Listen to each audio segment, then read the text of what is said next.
Welcome back, everybody. Simtrax Broadcasting coming to you live with a new style here for the big show. Of course, you do see I am now sponsored by Young Gun Creations. If you guys are looking for a paint scheme out there, Young Gun Creations is where to find them. Go ahead and look him up on Facebook. He'll kind of give him an idea of what you were looking for as a paint scheme, and he'll get you squared away. Aiden Young, that is, with Young Gun Creations. Patrick Morrison here with Stella in the booth for the NASCAR Throwback Edition for the Throwback Series 500 here tonight. This should be an awesome run. You'll see a lot of your favorite drivers out here with a little bit different paint schemes. It'll be the same drivers. We're taking a look at Robert Corzin in the 25 Ford here. Let me see if I can find Mike Lathan. There he is. And Mike Lathan running looks like Dale Jr. number 8 scheme out here. Great idea for him to be running that. Junior's had a lot of success, as well as his dad here at Talledega. I believe he holds the biggest record and the most amount of wins here at Talledega. He even has it for a 4-in-a-row win streak here. So definitely something to keep in mind here at Talledega. The Dale Jr. or Dale Earnhardt? Now, it should be Junior has the consecutive, but I think Senior has more wins. There you Yep. I was just making sure. Keeping you on your toes, that's my job. Oh, yeah, way ahead of you here as we're taking a quick look at the scenic Talledega at the Alabama Mile. Definitely 2.66 miles around this track. 3 wide should be no problem. Correct me if I'm wrong here, Stella. I think we're looking at almost 33 degrees of banking out here on the track and 10 miles an hour of upwards of 200. Oh, yeah. Easily 200 miles an hour. Actually, I think it was all the way back in 86 when all 42 starters on the Winston 500 qualified at over 200 miles an hour. But you're exactly right. It is 33 degrees banking in turns 1 through 4 and 16 and a half in the tri-oval. All right. And once again, we are going at it for the Throwback 500 here. Appreciate you guys all joining us here. 200 laps of what we've got here ready to go. Qualifying has already commenced, and we're already kind of watching how these guys are taking a peek. But let's take a look at what we've got out here on the track. So 200 laps, we'll stop those stage breaks at 50, 100, and 150, and no caution flags will be between that in those 150 laps. Unlimited tires, no damage. These cars are actually self-healing out there. So you'll see some of your favorite drivers maybe get into a bit of a tangle up, smash into a wall or something, and then they're going to just kind of run it out for the final few laps. Teamwork is going to be key here. So one of the big moves is everybody finding their teammates and working back to the front. 4 caution max here with in the final 50 laps. So once we hit the final stage, we'll have 4 cautions and then 3 green-white checkers in the final 5 laps if it collects anybody in the top 10. Once again, lead producer Patrick here and broadcaster Stella along with me. Out of all this, looking at what our race info is looking at here, Stella, that 100-degree, the 108 degrees we're seeing out there, on the track is really going to be excellent for these tires. Really, any names that really poke out to you, that you might see, really shine here tonight. Well, looking at this particular race was pretty unusual as far as the setup goes. We had 6 rounds of people that had to qualify. The top 5 in each round were able to move forward and come into to race this. Then there were a few last chance qualifiers and some provisional past champions that are going to be here. But right off the bat, Michael Wiley looks interesting to me. There's always Landon Gentry. And just out in the chat, I noticed it says Douglas Ross. He's going to try and become a 2-time champ at his favorite track. So we kind of got a Babe Ruth thing here, pointing to the home run fence. I like the way you said that. Our first broadcast with the big show was actually with Talledega for the NFL kickoff. Douglas Ross came first. Thomas Stewart was second. And we remember we had a little conversation with Dustin Eaton on the last Green-white-checkered. He ended up in third. Ray Garcia was fourth. And TJ Krober was fifth. So watch out for those guys. But speaking of TJ Krober coming in fifth, actually last month he won there at Bristol for that insane knockout edition that we had, where they were passing back and forth, and and we were cutting off the bottom 5 each section. Stage. So each stage. So we ended up with TJ Krober. We're taking a look at Ryan Wayne out there now. We were looking at Trevor Dalton, the 27. Toyota. He ended up coming second, and Sean Boundy, I do not see him here tonight. He was third there at Bristol. Qualifying may be wrapping up here momentarily. We'll see. I think everything may kind of squared off here a little bit. But Roger Buff Sr., I got to admit here, Stella, I haven't seen this driver, yet he comes out here and takes the pole with a 51.39. I like it. Yeah, definitely good to see. Kind of a, I wouldn't say no names, but I think he did qualify round 4, second position. So we'll see if he can stay out front. You and I have been together on a few Talledega runs and let's say, a few leagues out there. And one of the big things that I noticed that every single person says out there, being in the lead, you're a sitting duck.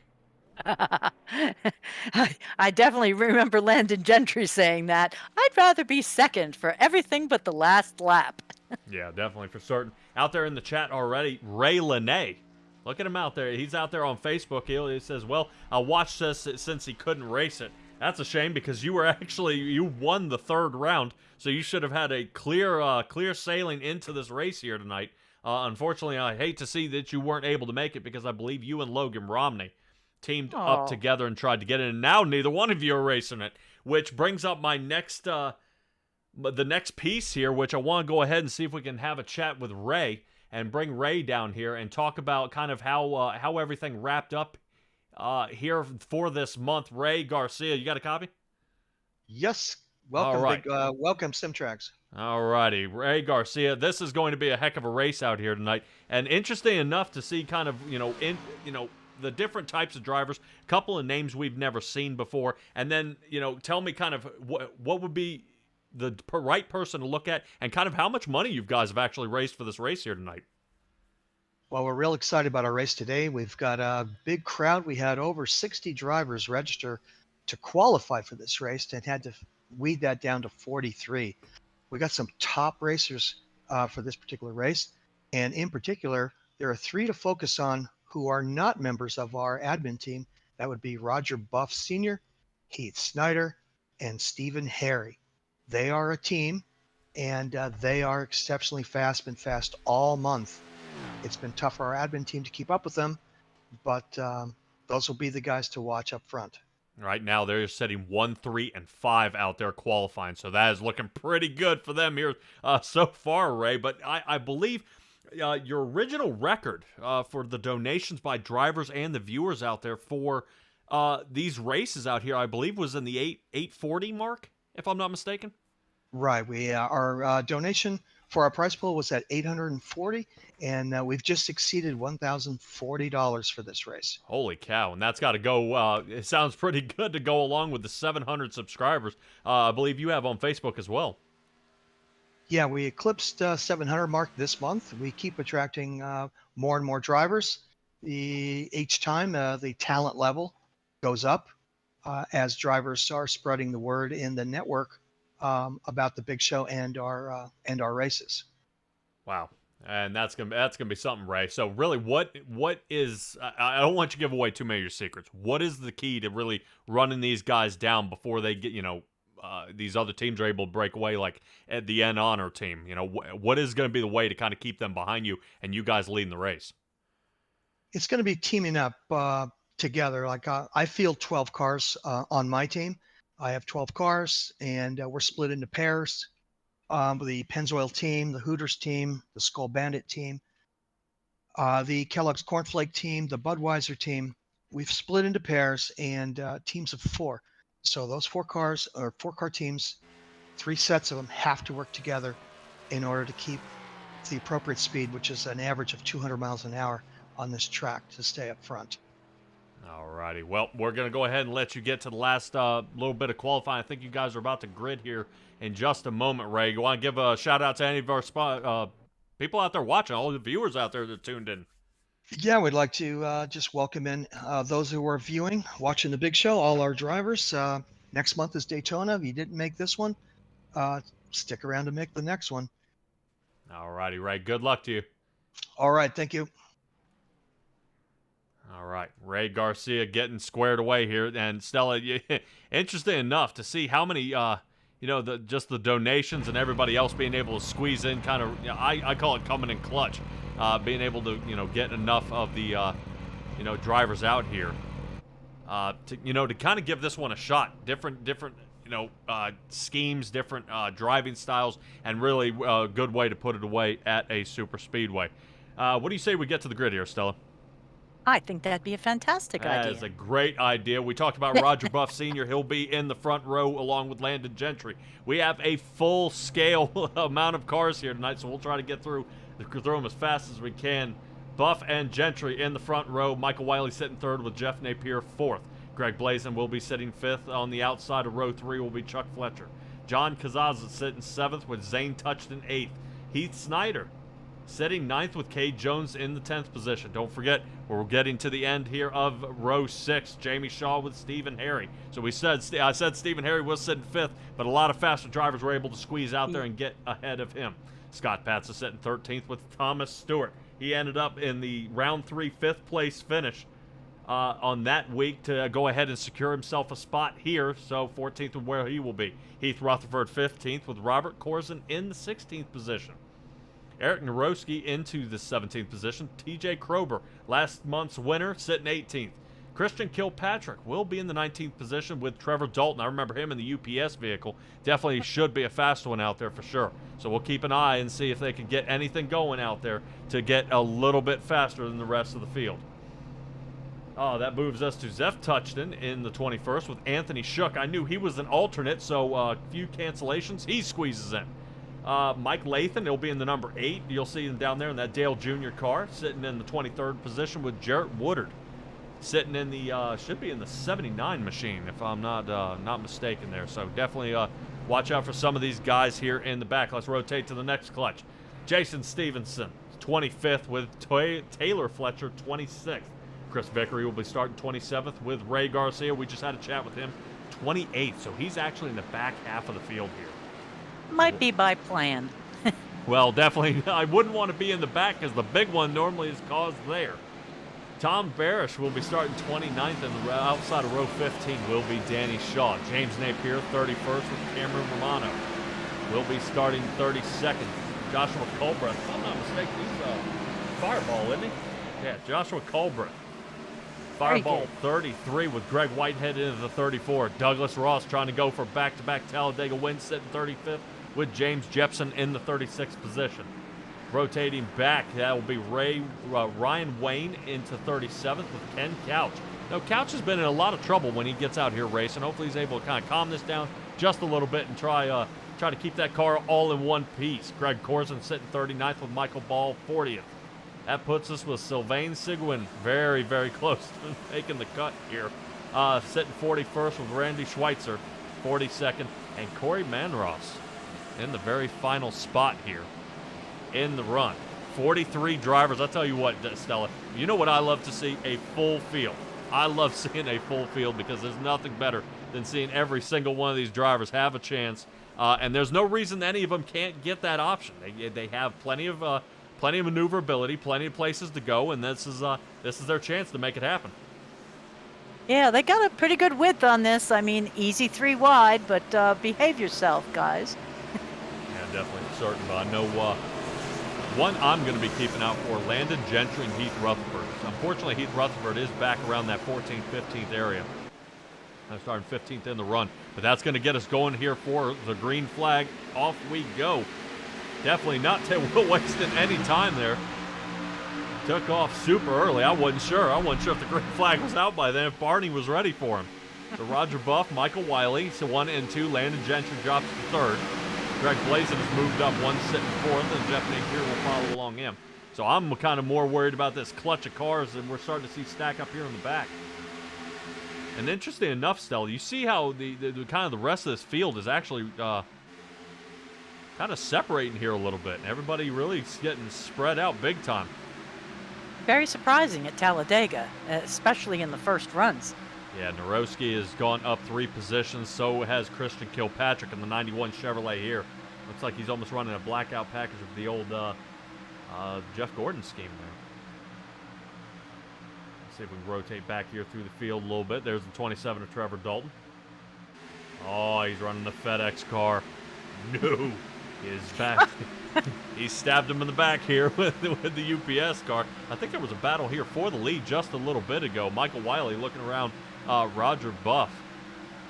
Not enough room yet. Ray Lane, how y'all been? But definitely looking pretty good here. This 200 laps, it's going to be a war of attrition here. I think guys are going to start getting tired probably about that lap 140. And I think mistakes are really going to start happening there because guys are going to get tired. You've been, wrangling this car for, almost 2 hours. And that's when cars start loosening up and silly things start happening. But fortunately, some of these other ones are able to stay on row here. Like well, I think, do we know as far as gasoline, where we're looking at for people to pit? I mean, I know it's going to be green flag, but since there are no cautions. No, I would say, it depends if you're a pusher or if you're or if you're a leader. Some of these guys trying to get, spread apart here. Take a look at Cameron Romano here. You see how he's got nobody around him right now. He is sucking fuel, so he may have to shuffle a lot differently than everybody else out here.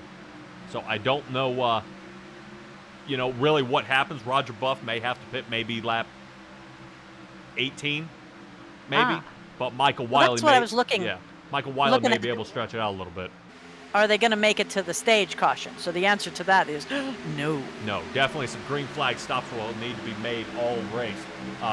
But like I was saying, I don't know 100% on lead follow, and how that affects the gas miles. Some of these guys might be able to stretch it a little farther, but I definitely expect at least one green flag stop, each stage here. Okay. Yeah, we're taking a look at actually Cade Jones here. Cade Jones is kind of on the inside lane, and interesting enough to see inside lane's kind of failing a little bit here. No real big speed out of the inside lane. I know the outside is going to be trying their best to keep up.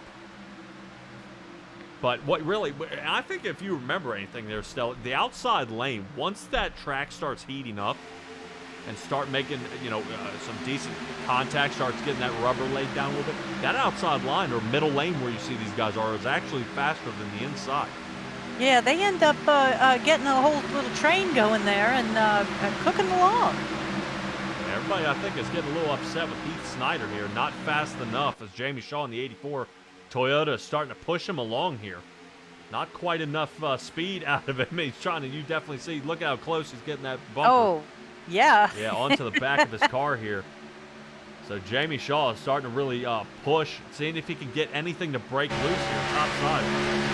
Yeah, you see him nudging him. He's got to be very, very careful. Sometimes rules here is they try not to have as many guys bump drafting as they can, just to, not have somebody get wrecked out. Well, we've got 4,300 feet, though, on the front stretch and the back stretch. I can see not doing it on the turns, but on the straightaways, they should be good, right? It should be. Should be. As long as they're not sliding across the nose. We'll see, kind of, there we go. Trying to make sure I get a good camera angle so you can see how these guys are kind of wobbling around a little bit. And if they're trying to draft or they're pushing each other, it snags that rear bumper and some guy gets turned around. We are seeing this is the front pack, and then we move all the way back here to the second pack, starting with Jason Stevenson. So I don't know if something happened. Somebody got caught up, and they got super slow here. No pit stops for anybody out here on the track, but they're starting to mix up here a little bit. I know Roger Buff, I think he's blinking out a little bit here. That's why he's kind of shuffling through our tower there just a hair. I think a little bit of connection problems, but he still remains in the lead. Charles Fletcher rocking on the inside of Fletcher Racing. I know he joins our broadcast a few times and says hello. 67 Chevrolet sitting 10th inside line. And see if that Terry Labonte scheme can get him any more speed here. Not just enough on the inside, as I believe Cade Jones, he's also running the Bobby Allison throwback for the Miller High Life Racing team. Interesting enough, I would be watching out for the M&M lane of Gentry and Heath Rutherford. Heath Rutherford is still sitting back there in the 14th, and I would be I would question at this point. When Ray said these guys are split into teams of two, I would almost want to find my teammate. I've got to find my guy, And you know, and right now we're looking at Michael Wiley and Ray Garcia are the ones that are the farthest apart right now. Michael Well, 'cause Wiley. I was looking, Yeah, Miller High Wiley's- Life is Cade Jones and Doug Ross, and they're pretty far apart too. Yeah, Douglas Ross sitting 32nd. Yeah, and then you should have Cade Jones sitting 12th, but I've got Ray Garcia sitting 30th. And I've got Michael Wiley sitting second. So the Skull Machines almost separated by the entire field here. No kidding. Okay. Yeah. Well, we're seeing some of these guys are kind of falling off. I'm not. Looks like a spin out might have happened here.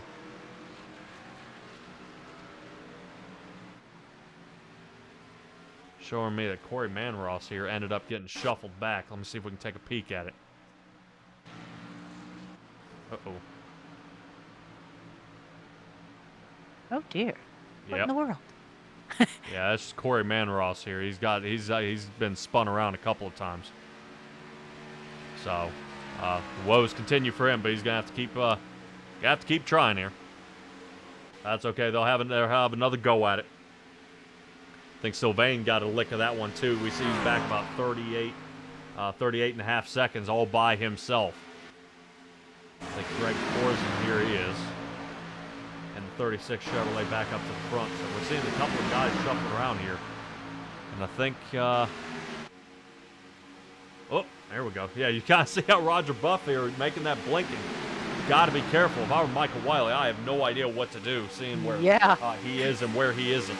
If Michael Wiley and Roger Buff, these two guys wreck here, they got a lot of fast cars sitting behind them. Not going to have anything to do about it. Greg Blazin, I think, is as well, that number 23. But Greg Blazin and Charles Fletcher only separated by about 6 or 7 cars here. So for that team, they are the closest.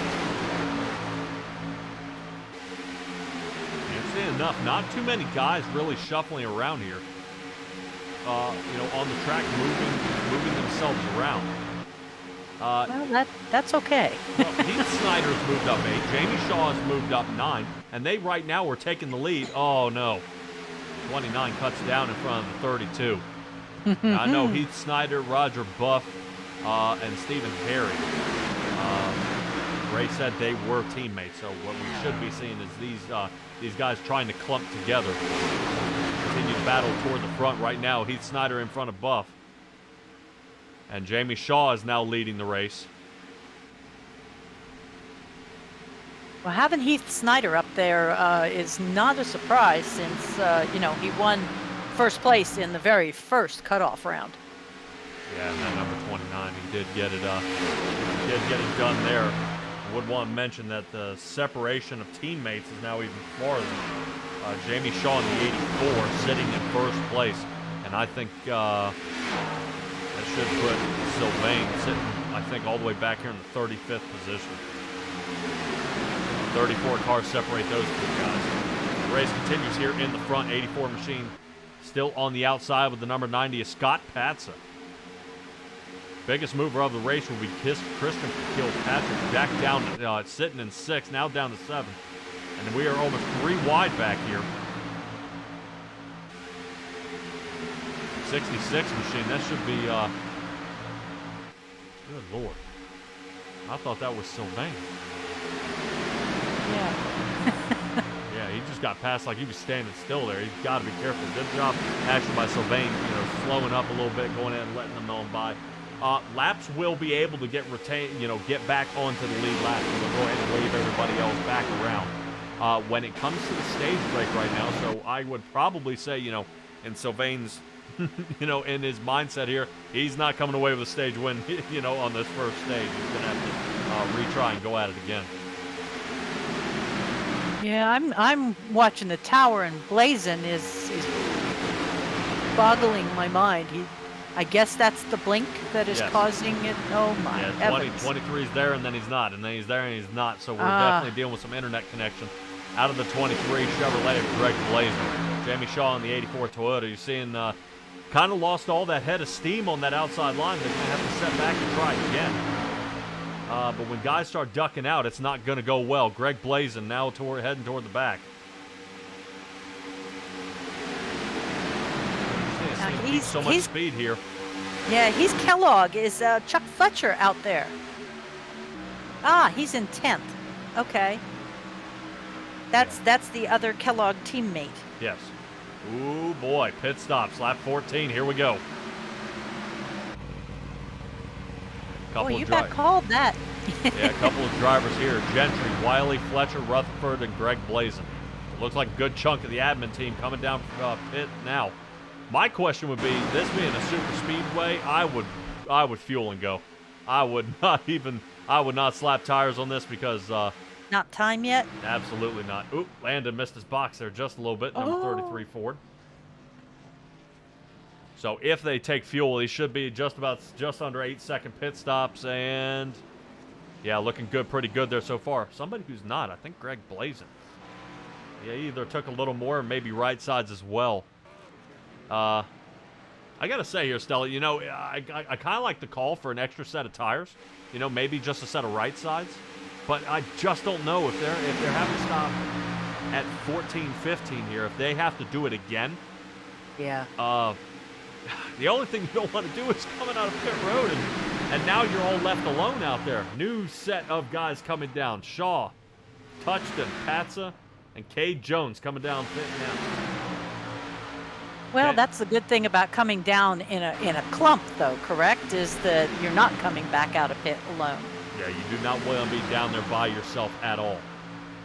That is going to be just about suicide there. We are taking a look at Ken Couch in the 08. Looks like he's rocking the Dale Earnhardt Jr. Right now, he's moved up 12 positions, sitting 26th in this Chevrolet. Michael Ball should be right behind him in the 35.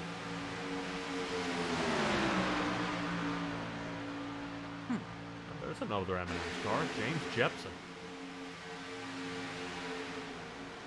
All right. See if James. He made it here. Yes. Okay. Boy, look at this pushing here. Rotating back up front. Some of the fastest times out there so far. The guys are definitely moving around. Yeah, right now, Buff and Snyder are leading this race with some of the fastest times out on the track.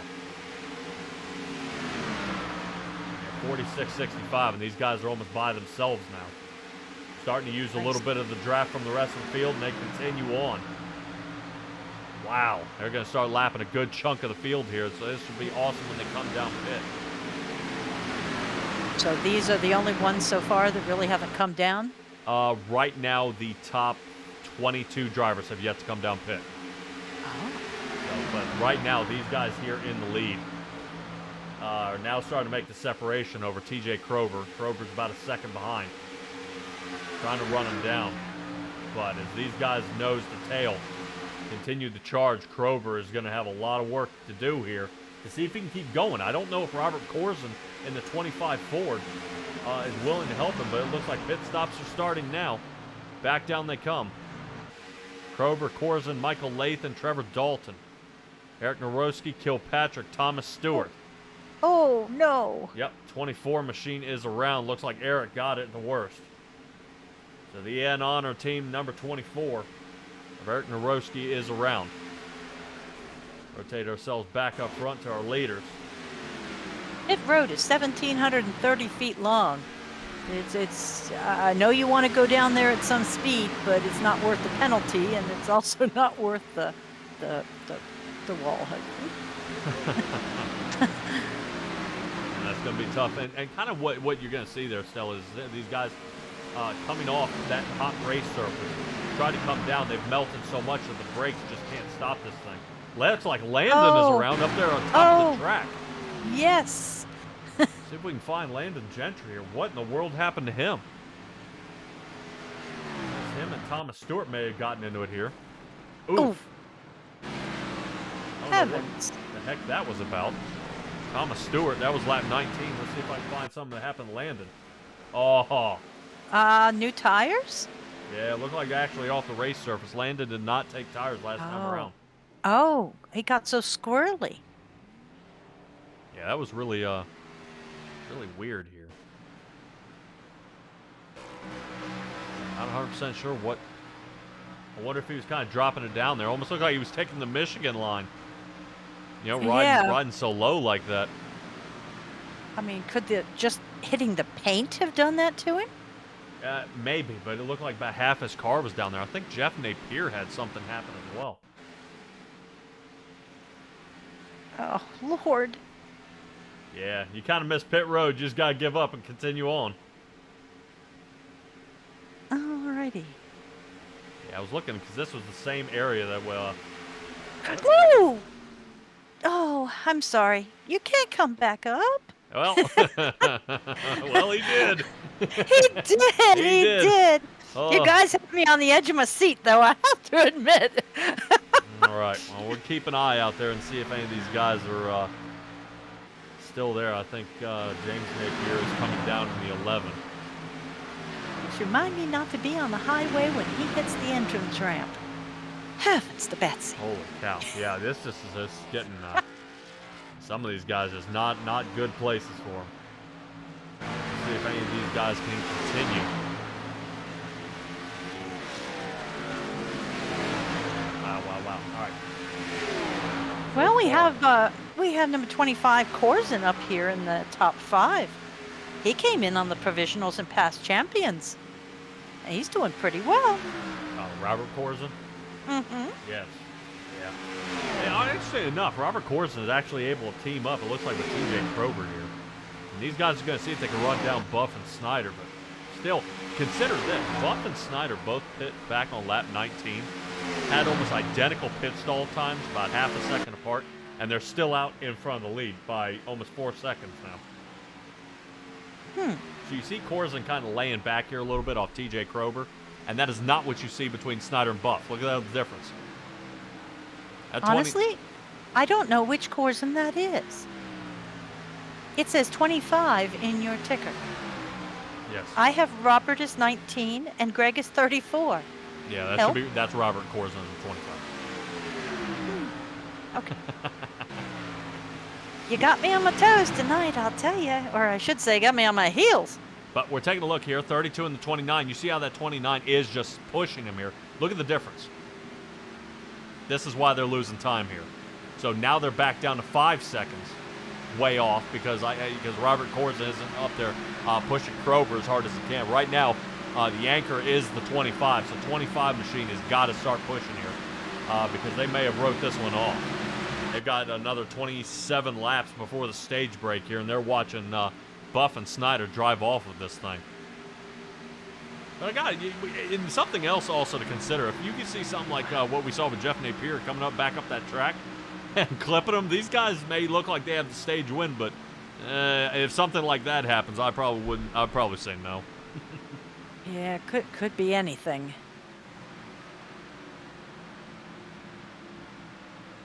Yeah, Ooh. see Michael Wiley? Man. Yeah, Michael Wiley trying to put some space in there. Another blink.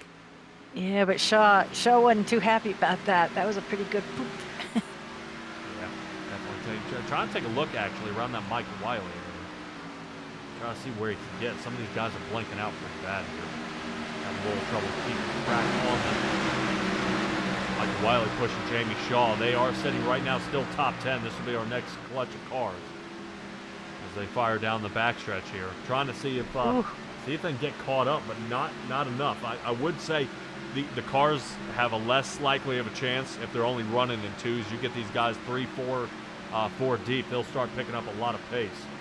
Oh yeah, it's from what I understand, that 3 is the magic number that you start really seeing the effect of the bubble. Yeah, they got to be careful though. You know, they start pushing in the wrong area, the wrong time. Guys are going to start getting turned around. And speaking of turned around, we saw when Landon Gentry spun out, 21st is where he sits now. Oh my, how the mighty have fallen. Second now, and he's looking for Heath Rutherford. Rutherford's moved up at least 2 positions, sitting 13th. He should be somewhere in this pack. There he is. So there's Heath Rutherford in the 98. Man, oh man. I do like these throwbacks. The Miller, the M&M. Yeah. That's pretty cool. Pennzoil. Yep. I was going to say, I don't see any Rusty Wallace cars out here. I figured I would see a bunch of Earnhardt cars and Kyle Busch cars. So, No, no. But those should be the Touchtons in the Pennzoil, Zane and Zeph. yep, that would be Zane we're looking at here in the number 1 Toyota. I think Zeph ended up with a problem later in the track. It said he had a problem back on lap 16. He is all the way down at 27th spot here. But once again, out there by himself. Oof, man, look at this. What is this? Connection. Definitely Yeah, something. this is not our usual in Big Show. Yeah. In some of our other leagues, we have the usual suspects.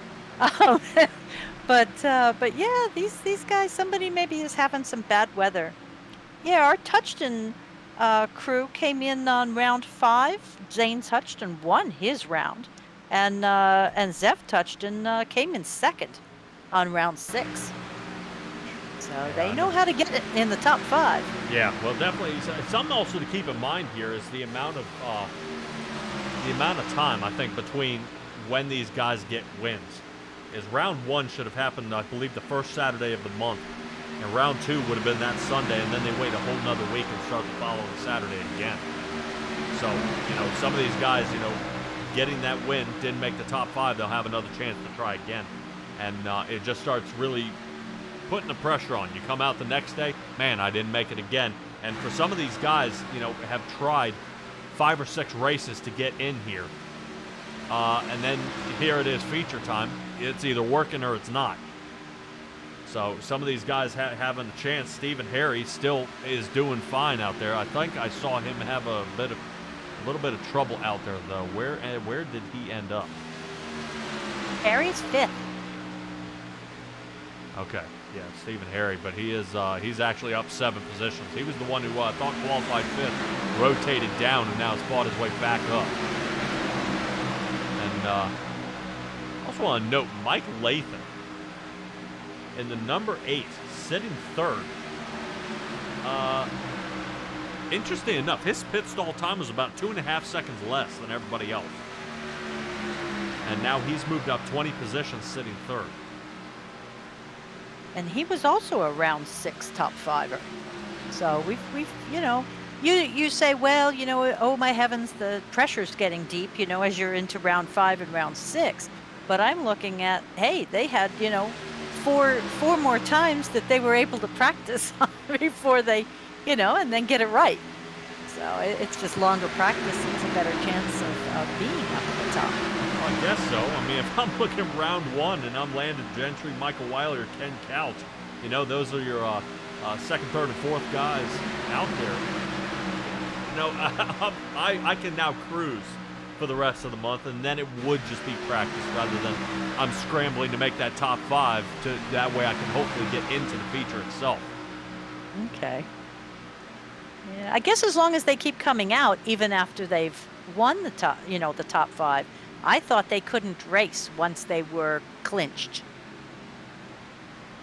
They could still continue competing, I think, but not in the Talledega runs. Okay. The Big Show doesn't just run the Gen 6 cars here. They also run the trucks. They run ARCA series, and not just at super speedways either. So I believe they had a couple races in Vegas and things like that throughout the deal. If you guys are looking to get into the Big Show, obviously you can find them there on Facebook, or you can head to simtracksbroadcasting.com. I even have the link to their website, and you guys can go there, see past races as well, get linked up. I think Heath Rutherford and Landon Gentry are making TikToks out there for all you guys who look into the TikTok world. For some of the races that they do, they live stream them, but no broadcast. But they go ahead and put those out there so you can see them run as well. So definitely see some close racing like we're seeing now. Ooh, man. Yeah, see how that outside seeing lane is nothing but a kiss my bumper view of some of these guys. Yeah, definitely getting a good squeeze. Landon Gentry here in that 33 machine there on the bottom. Looks like we found another M&M's car to roll around with. Unfortunately, isn't Heath Rutherford. I was going to say, that's a crispy M&M. Yes. But if you guys want to check it out, like I said, simtracksbroadcasting.com, and then we'll have the website and the Facebook page for the Big Show. Get you guys signed up and try it again. I know some drivers who were supposed to be here tonight weren't able to make it. Ray Lane to be one of them. I know his 44 machine was supposed to be out here tonight. I think there was somebody else that was supposed to be here as well. Is Randy Schweitzer here? I haven't seen him. There he is. Yeah, Randy Schweitzer's here. I haven't talked about him. That'd probably be a good time. Well, Randy Schweitzer came in the 5th round. He was 4th place in the 5th round of the Challengers. Yep, remains in the number 78 Ford, so obviously he felt pretty good luck with that. Randy Schweitzer right now, he is up 17 positions, sitting in the 25th position now. I'm interested to see, you see how separated these guys are getting. I just don't, some of these guys got to be feeling pretty, you know, where is everybody? Here we go. Track map up, you guys see the clutch. Wow, that looks like a road course. Yeah, what you and I both know, we've seen it before, is these guys get racing, and normally you see one giant clutch out there, one big pile of guys, and it, you know, it changes. It goes a little bit different. Roger Buff, what happened here? Uh-oh, I think something happened to Roger Buff here. Hold on. Whoa. Do it again. Alrighty, yeah, hold on just a second. Let me see if we can actually roll this back here just a little bit. Figure out what happened to Roger. Because he'd been leading a good chunk of this race and now was backwards on the track. See if we can get another look at it here. 29 machine pushing him. Oh, there's the slide. Yeah, we saw 29 get a little bit loose there. Oh, did he catch a corner of the Hooters car? Don't think so. The number 40 of Jeff Napier. We saw how he rotated up the track. Now, keep in mind, I'm not going to be able to tell if anything really, really bad is going to happen here. Is it a Coors Light car? Yep. Oh, okay, sorry. Now, let's get us back live here. It looks like Roger Buff is coming down pit road. Jason Stevenson, Taylor Fletcher down pit road as well.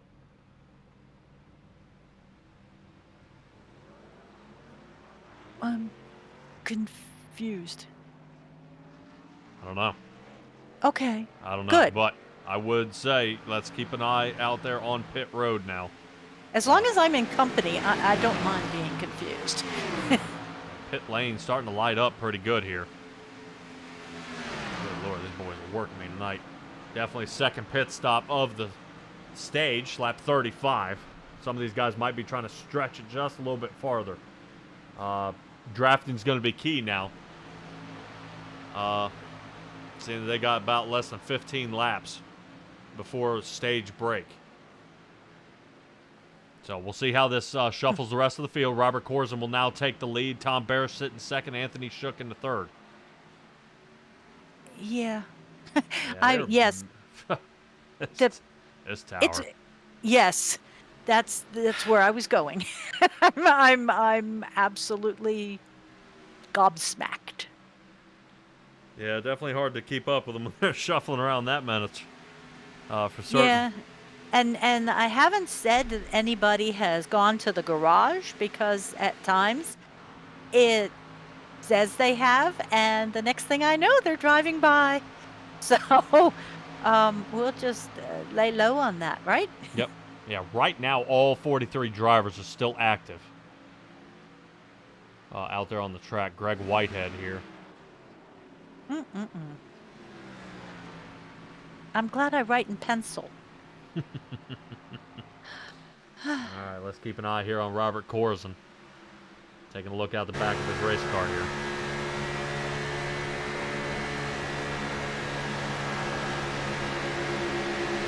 You definitely see how they wobble here. So if you got, a lapped car or something, somebody kind of clips you, that's just going to cause more and more problems. Definitely getting super wobbly here. No more cars heading down pit road now. Definitely early entry. I was going to say, I kind of hope he was heading for pit. But there you go, a Kmart car. Is that a Kmart car? Yes. All right. Yeah, that's Robert Corson in the 25. And then you've got Greg Corson sitting in the 36 Chevrolet. That's an oldie but goodie. Let's see if I can find Greg. There he is. There's Greg Corzin. Looks like he is on his way down pit road now. A couple of drivers still haven't come down pit. Greg Corzin, Randy Schweitzer, they're all coming down now. Ones who have yet to pit since lap 20 is Tom Barish and Anthony Shook. These guys are separated a good bit out there on the track. At least 3 seconds from each other. Heath Snyder, who is in the lead right now. Boy, look how close he's getting on that bumper. That's not close. That's touching. Yeah, he's touching for sure.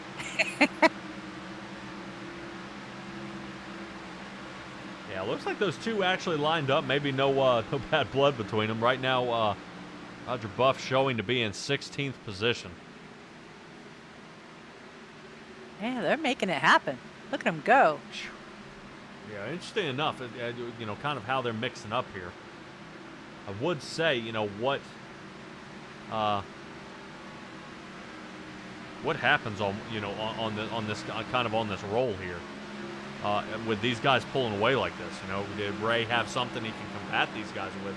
Because right now, this bump draft, this pushing is working just about perfectly for some of them. So let me take a look. I think, Stella, we've got a few issues out there. Cade Jones back on lap 38. See if we can find something. What happened here? Something better than a scenic view. He has no bumpers. And we might want to mention that the damage is off, so this isn't even a fast repair. If any of you are just in for a first view, this is instamatic repair. Yep, Jamie Shaw, clink. Yeah, that's Jamie Shaw back on lap 38. Cade Jones again here, trying to get going, I guess. I don't know if he ended up spinning out or another problem happened.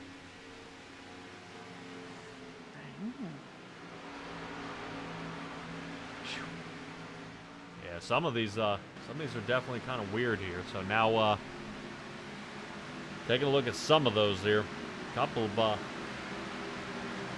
showing me a bunch of guys are laps down. Right now, it's showing me everybody 15th down. Should be just about a lap down. Yeah.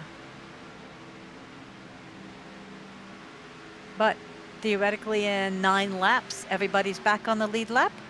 Yes. No harm, no foul. We'll see if any of these stage... Oh, whoa, look out. Anthony Shook in the 81 Chevrolet. I can't believe I caught that. Do it again. All right. He's just doing his pre-race, pre-donut. Yeah, we're trying to... nothing there. All right, back to the chat out there. Looks like Adam Bowden with Bowden Motorsports has joined us. Good size field. Yep, 43 drivers out here.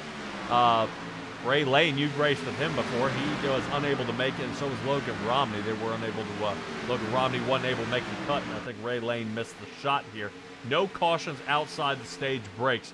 Once we get past lap 150, I believe there will be a maximum of 4 cautions. And then the Green-white-checkered will be, I believe, a maximum of 3. And that'll be for the top 10. If any of the guys in the top 10 kind of get massacred out there, that's what will end up happening. But still in the lead is Heath Snyder here. After a spin out earlier in the race. Well, he didn't spin out. I would say that Roger Buff and the 32 Chevrolet in front of him got the worst of it. Ended up spinning around, but the 29 still remains in the lead here. So this might be our guy to take the stage win. And I would question as to why such a gap here. Snyder had a 11-second pit stall time, and Zane Touchton, who's sitting now second, had just under a 9-second. And they are separated by almost 30 seconds.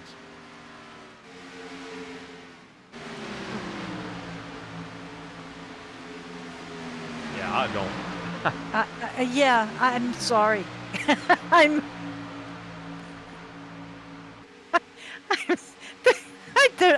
I don't even know what to say as far as these trying to keep track of who is where and the number and everything. I'm just going to fall back and go, Yeah. You know, it was 1970 that this track started hosting 2 NASCAR series a year. I'm so sorry. Yeah. This is Okay, I got one for you. Who was the first driver to make 200 miles an hour? And this was while testing, mind you. This wasn't while qualifying. Bill Elliott. It's a name you know. No, Buddy Baker. Oh, really? Yep. Yep, Buddy Baker, first driver to achieve 200 miles an hour in 1970. Now, mind you, Benny Parsons in 82 was the first to break 200 miles an hour in qualifying. Huh. No Yep. kidding. All right, taking a look at Heath Snyder here, still giving a push there to Roger Buff. Let's see if we can find anybody else out here on the track that might be considering some passing, seeing how separated they are on the track. Everybody else is kind of just minding their P's and Q's here. Let's just try to get to the end. Only 5 minutes left in the stage. Or 5 laps left, 5 minutes. Good Lord. Oh, if promises were, yeah. Interesting enough here, taking a little ride along here with Michael Wiley. See if we can sit along with him.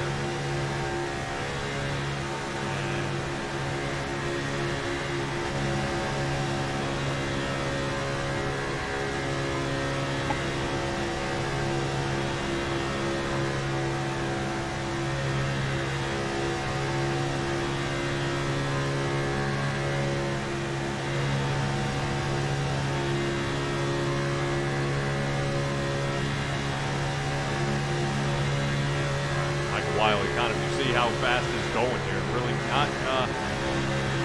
not too much to do. I mean, I guarantee you this would definitely wear you out here. I mean, we're taking a look at his speedometer here, 197. He might have to check up here a little bit as he's going to bump into the back of Heath Rutherford. Rutherford moved up 10 positions, now sitting 5th.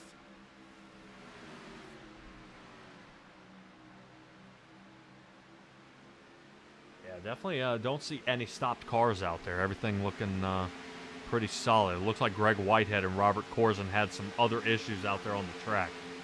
And we might be able to... Yeah, let's go ahead. Let's take a look. Let's take a look at what happened to Greg Whitehead. And that would be lap traffic.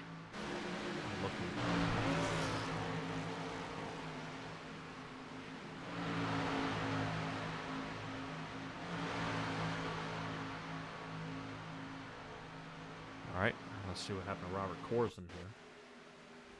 What in the world? Oh. And we were just admiring the Kmart car. Let's take another look at Corzine. Whoa, man, that's what happened. Get a better angle. Almost from the infield. Yeah, some guys look like somebody made a touch there on the inside. Not exactly the best angle. See Greg Whitehead one more time here.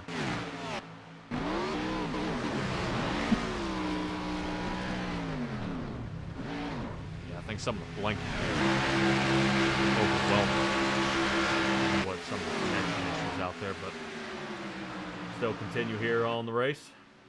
Only a couple more laps to go. Big time moving. I want to talk about TJ Krober a little bit. Right now with the fastest on the track, 218 miles an hour, sitting out of the car in 2nd place. Nice. Yeah, he is on the scooting the boot here. Right now sitting about 195. So during the caution, during the wreck checks there, we ended up with a little bit of trouble. Let's see if Snyder. There we go. Yeah, Snyder's got some blinking going on here too. Yeah. That is kind of making a nightmare for the tower. It's trying to do it, but not wanting to. No. Not wanting to. Not even a little bit. Wow. So 218. Okay. All right. How about your Bill Elliott qualifying record to take the pole? He was only doing 212. And mind you, that still stands today, and that was from 1987. Really? Yep. And we have a stage break, my friends. Good thing. I bet you some of these drivers would appreciate that. I'm worn out. Yeah. Yeah, definitely getting some pass arounds here. I know a lot of guys who were lapped down are gonna have to go ahead on back around here. Now, one's like Mr. Ross, where it says he's 9 laps down. He will be back on the lead lap also. It's not like just a lucky dog and you get one. Yeah. Yep. Okay. Yeah, they want to make sure everybody gets a good chance to try it out here. I know definitely going to be a push. Some of these drivers are trying to catch up. You see Krover trying to catch up. That should be take him a good while. It shows him about 30 seconds off. Definitely the displacement is pretty rough here. Right now I should have it out there as positions. There's the number 1 car there all the way on the side. So you see entering kind of turn 3. Yes. Middle 4, that's the leader. Okay. And then I'm sorry. Yeah, then the number 2 that you see kind of reaching middle of the backstretch, that's the guy in second place. Oh, my. So right now, Heath Snyder, I guarantee, is stopped behind the pace car. And the rest of these guys are trying to get moving. This is about to be a problem here. Oh, no. Faster guys, slow guys, guys that are stopped. Fat kids, skinny kids, even kids with chicken pox. I'm sorry, you started it. Yeah. All right, pit stop for Heath Snyder. Can't blame him. TJ Krover has gotten caught up second. All right, we're going to go ahead and light this one up here just a little bit and see if we get everything squared away here. Let's see if we can have a little, have a chat with a couple of our drivers out there. Know of a couple of them because of the pit road. It's going to mix it up a little bit here. That's not what we need. No more mixing. I mean, the cake is made. Although, I wouldn't mind shaken, not stirred. Hold on just a second.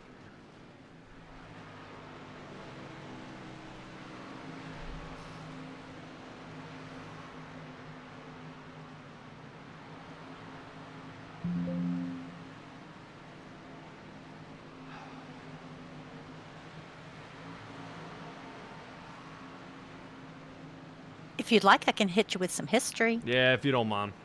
Okay. How about construction began in May of 1968 on what would become Alabama International Speedway. Richard Brickhouse won the inaugural race in September 14th of 1969, and Ken Rush wins his first NASCAR race at the Bama 400 in a Chevy Camaro. So we've got all kinds of stuff. How about Donnie and Bobby Allison? They actually finished first and second at the first Winston Cup 500 race. That was back in 1971. I don't know if half of these drivers out here remember that. I don't. In 72 was the first time we saw Darrell Waltrip. He made his NASCAR Series debut here at Talledega. Actually, it was not Talledega until 1989. That's when they changed from what they call Ames, Alabama International Speedway, to Talledega Super Speedway. Huh. All right. How's that? You've done your homework. Well, I can't call the race. That's the least I could do for you. All right. I think pit road's starting to light up here just a little bit again. We'll see if we can, hopefully, for God's sakes, keep this tower rocking here. I know a couple of drivers out there are having problems the same as we are, so I think it's an iRacing problem in itself. Randy Schweitzer saying he's having some problems out there. We're taking a look at him now. Seems to be he's still alive out there in the number 78 Ford. So I don't know if the woes are continuing for half of the drivers out here, and we're included in it. So we'll kind of keep trying here and see if Charles Fletcher has anything to tell us. I want to try to see if we can grab a couple of our guys, but I know pit road is starting to get a few more guys. Taylor Fletcher, Anthony Shook still down pit road, Michael Lathan down pit road. So I know some of these guys are trying to get their last couple of laps here before they get back under green. And see if we can grab a hold of Michael Wiley. I haven't talked to Michael Wiley in a little while. Let's see if we can grab a hold of him. Let's see. Michael Wiley, got a copy? Yeah, I got you. All right, man. What a wild race this has been so far. Kind of, I wouldn't say boring, but you guys got spread out something fierce there. What's going on out there on the track? Yeah, I tell you, we noticed something racing during the month.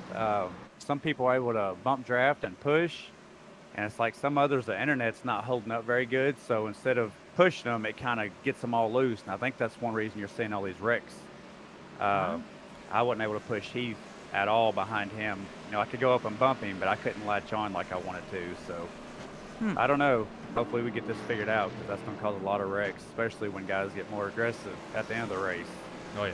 Well, we are definitely dealing with it up there. Randy Schweitzer said he had some problems with the internet. I know we're kind of having a few hiccups here, because I noticed some drivers, like you said, are getting close, and others they're almost able to touch. So I don't know quite what's going on. Seems like iRacing may have dropped the ball here. Regardless, tell me about the admin team's kind of y'all's plan here, because now that you guys are so spread apart, you know, how do you get you guys clumped back together and charging back toward the front? Yeah, we every team had a plan before they dropped the green flag, but after lap 1, that all kind of went out the window. So, of course, you got M&M's cars, Scold cars. We all had our own plan, but now I'm kind of with Heath and all them. So we're just trying to do what works now to put each of us in the best position possible, because you got a couple people out here that can hook up and push all the way around the track, and we can't do nothing with them. Yeah, Roger Buff leading most of the race there until I believe the 29 hooked him there just a little bit, and I didn't know it looked like 20. Roger Buff kind of blinked a little bit and ended up getting spun around. But we'll hopefully we'll talk to you somewhere in victory lane. Michael Wiley in the 48 Ford. Give me some of your shout outs here. Just thank you, Ray, for putting this race on for $1,000 up for grabs. That's insane. I can't believe that. My wife Ashley, my little boy Jason. Michael Wiley, we'll catch up with you later. Thank you, guys. Yep, they're getting gridded up here. Yeah, it's going to be pretty tight here. I want to see if we can get a hold of Sylvain. Let me see if we can get a hold of him before we get really pinched here. He's one that keeps saying out on the tower. See if he's having issues. Sylvain, you got a copy? Yeah, I got you. All right, man. What interesting race out here. Are you having any internet issues like some of the other drivers out here? No, my internet is holding really strong for now. All righty. Well, we see you are in 27th, up 14 positions now. Some slicing and dicing out there on the track. What is it? You know, kind of what's going to be the key to stay alive here? Stay out of the traffic, basically, and hopefully the ones who's pushing you don't push you sideways, because that's what got me turned earlier. Yeah, well, definitely for certain. But man, back in the 27th, you're on the back half of the middle of the field, so watching for traffic. Traffic may be your friend. Try to see if you can find a drafting buddy to work up there. So speaking of drafting buddy, anybody around you feel like you can work with, see if you can get pushed back up front? I got Anthony Shook. I usually work really well with him. So. All righty, well, that 81 Chevrolet is going to be out there with you. And go ahead and give me your shout-outs here, because you're about to head right back under green. Oh, got to give a shout-out to Ray, since he was the one who puts this up, and you guys for broadcasting it. It's awesome. All righty, Sylvain, good luck to you. All right, 66 Toyota, we had a chat with him, and now some guys kind of hit or miss, you know, on this internet issue here. See a couple more drivers coming back down pit here. I wonder if they are extending it. Yeah, the caution has just been put out again. All right, yeah, they may be trying to extend it here a little bit. Some of these guys are trying to get their laps back. Thomas Stewart heading down pit now. Steve Harry, Roger Buff back down. Cazazzo, Shook back down. A lot of guys coming down again. I would probably to kind of give it that last splash of fuel and go out there and give it another shot. So, gonna start chewing up the field a good bit here. And it wouldn't be bad if somebody missed their click, you know, or something on their tires or something, and they can jump in and fix that too. Oh yeah. See if we can find Douglas Ross. Douglas is having a problem. Oh, there he is. Good Lord. Yeah. Yeah, I think iRacing's having a meltdown here.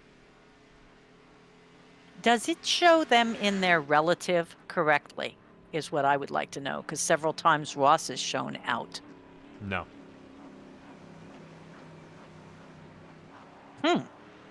So yeah, so some of this is switching around. Like I'm watching Chuck Fletcher sliding around here for about the 5th time. Yeah. And he's still out here on the track. So iRacing is having one heck of a hiccup here, and it's really a shame. But we're going to do our best and try to make sure we can power through this. Okay.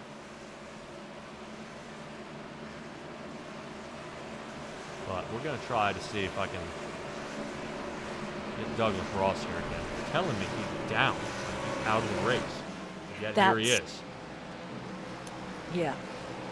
And everybody should be back on the lead lap, and it still shows him actually. At least he's not out now, but he's still 4 laps down. Oh.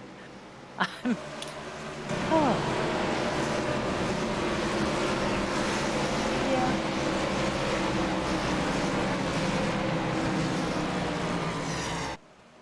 Wow.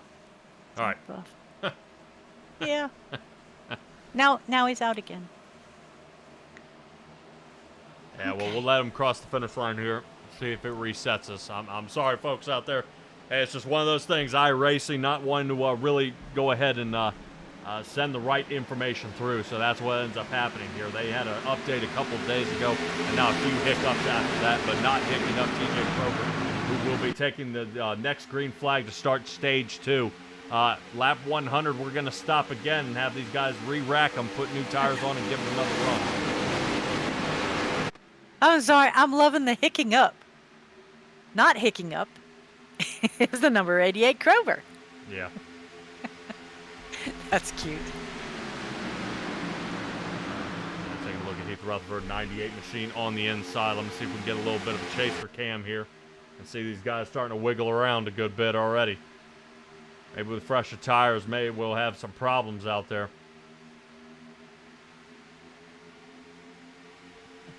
'67 to Chuck Fletcher on the inside, sitting 6th.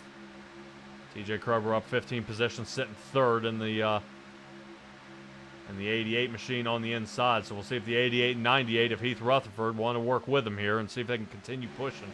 I don't know. It's interesting to see how many guys are just nice and easy now. Don't push, don't wreck, don't, and that's what you're kind of noticing here in the front 3 rows. That's okay. Nothing wrong with that. I mean, we are only on lap 57 of 250. 200. Michael Wiley getting a huge push here by Zane Touchman. But you can see how different it looks. You see the number 1 of Zane Touchman pushing Michael Wiley. Everything went okay, but the 98 of Heath Rutherford and the 88 here, it's just not going through. You see the pushing isn't as effective. But they're almost doing the exact same way. So really interesting to see how it's being done and what these guys are going to do to actually combat the program that they are running on. With all the ways to fight their way back up front, this kind of just throws every plan they have really into the trash here, and they're not going to be able to get any traction. Yeah, traction is the issue on this track. Yeah, number 1, you see once again giving a few bumps there to Michael Wiley back down toward the bottom. But Heath Rutherford was doing the same thing. Heath Rutherford shoving the 88, and Kroger just not able to get enough speed to continue to stay in the lead. So Kroger will now fall down to 3rd. Michael Wiley takes the lead on this, and around they go. Just, boy, and we got 200 laps. We are already 1/4 into it. Out there on the track, I'm just not happy with what I'm seeing here. Jamie Shaw on the inside, following along Chuck Fletcher on the inside. So the admin team starting to clump up a good bit here. Wiley, Zane, Rutherford, Fletcher, Shaw, all these guys in the admin team, so looking pretty good here so far. All these guys clutching together really up in the top 5 or 6. We are liking what we're seeing. We're seeing good racing. I mean, we're seeing a few bumps and bruises, but that's to be expected. And we've got some pushing and some passing, and we'll just call it as we see it.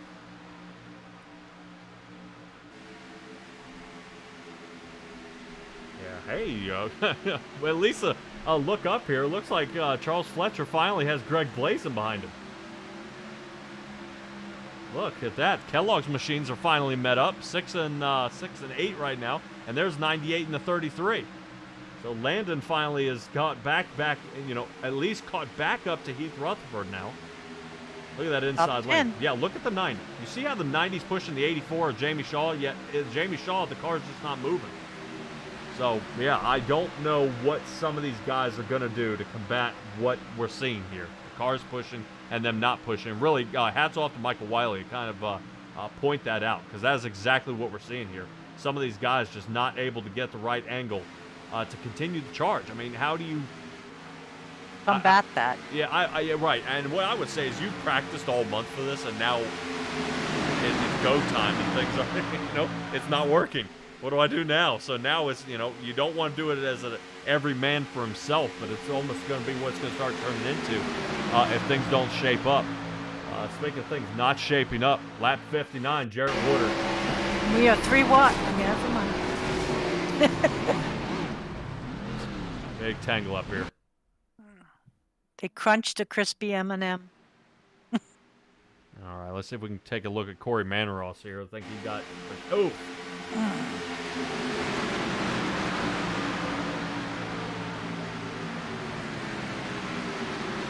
Boy. That could have been worse. I mean, that's he could have got hit by the next 6 cars, but he came back down off the wall. That was good. Yep. 17 machine up high. 17 should be Corey Manross. We saw how he got tangled up in that last one down there toward the bottom. Fortunately, self-healing cars. Yeah, and that's one of our top 5 finishers in round 1. Really? Yep. Corey Manross, number 17, came in 5th in the round 1 challengers. Yeah, sitting right now 35th. A lot of work to do. You see the bunch of cars that are sitting in front of him now.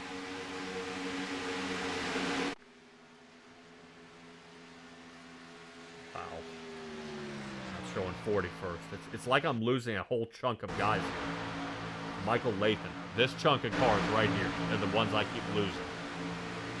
Yeah, where Sylvain is, all the way up to Robert Corzine. I am losing this entire clutch right here.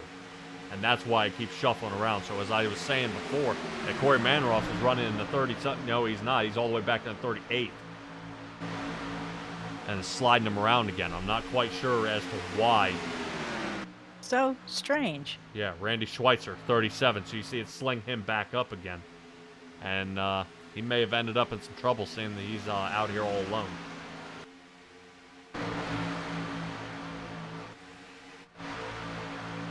Wow. And everybody's back in. There's no outs anymore. All right.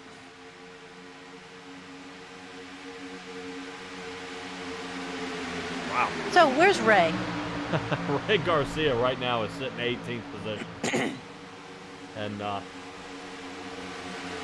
okay, so he's in a few. Yeah, I wonder if out there in the chat, they're wondering if the room server's having trouble keeping up here. Because it is just kind of spitting nothing but garbage at us where we are here. Ray Garcia sitting 17th on the inside line. Probably a pretty good place to be sitting right now. Sitting behind Christian Kilpatrick. Where'd Kilpatrick? He came in the last chance qualifier in 3rd. Yep. Yeah, talk about just I call that making it by the skin of your teeth right there at the end. Not able to really squeeze through in the final, in a few final runs here.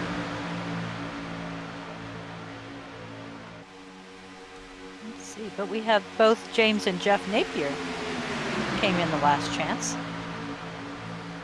And they're still out and about. Yes. Yes, and even, I think even Jarrett Woodard even made it as well. So definitely starting to mix it up here. Oh, boy. Oh, boy. Oh, no. Oh, I saw somebody sideways. Yeah, I thought that may have been Greg Blazin here. And it is. Look out. That's one way to get to your pit stall quick, fast, and in a hurry. I want to know if it'll accept it. Yep. It is. It is. We'll accept him. All right, well, let's try to see if we can rewind back, see what happened here. Pit stall. Oh. Yeah, that looked like just lack of communication. Weren't sure if they were coming down pit or not. And then decided to come down pit. Still hammering there in the back. If you notice, looked like 98 Heath Rutherford got hammered there. Yeah. Heavens. Yeah, let's see if we can stay along with Heath Rutherford during this whole snafu here and see if we figure out what. Oop. Lord. Didn't Landon bump him? I don't know. It looked like Chuck Fletcher may have hammered him right there. Oh, my heavens. Which got Great. Michael Wiley, and Michael Wiley turned sideways, so Greg Blazin now, I'm sure, sitting down pit road right now having to serve a black flag for that entry. So he looks like he's still hanging out in here. Got about a minute so far, and we'll see if, when he gets back out onto the track. Rotate back up at least to the top 5. Roger Buff, after the spin out in the 32, is caught back up with his teammate in the 29, Heath Snyder, and Stephen Harry in the 69. These guys definitely clutch back together once again. Oh, but they are 3 wide and right behind them. Greg Corzin, I believe that should be in the Michael Lathan area. The clutch of cars I kept missing out on here. Michael Lathan there in the front, 35, going to be pushed behind him with Michael Ball. 2 Mikes up top. Not just yet. So close. I think we got a couple of cars. I believe that there's Greg. Looks like he got out of pit now, served his penalty. But John Cazaz and Anthony Shook have got that 3-second lead from off of everybody else. I think they caught back up to the 17. 17, I think, was in some trouble earlier in the race. Corey Manuel. Still going here. Anthony Shook and John Cazaza. Interesting to see how they've separated. Right now, Stephen Harry just placed some of the fastest times on the track. 46.67, his fastest of the night. Was faster in both turn 1 and 2 and 3 and 4. 217 miles an hour. Along with him was Heath Snyder. At the same pace, Roger Buff got one more higher than that at 218 miles an hour. So right now, these 3 are going to be really the deadly trio, getting their way back to the front. It's interesting to see because you see Shook and Zaza were ahead a good chunk there, but it looks like I think they're going to fall victim to these guys. Yeah. Definitely some distance they're trying to put on there. Let's see if we take a look out the back. There's the 3 of them behind. Coming in fast. Yeah, that almost is unusually fast. I mean, unusually fast. Look at this. Well, you told me High Line was the way to go, and he is pushing. I mean, he is right inside that bumper.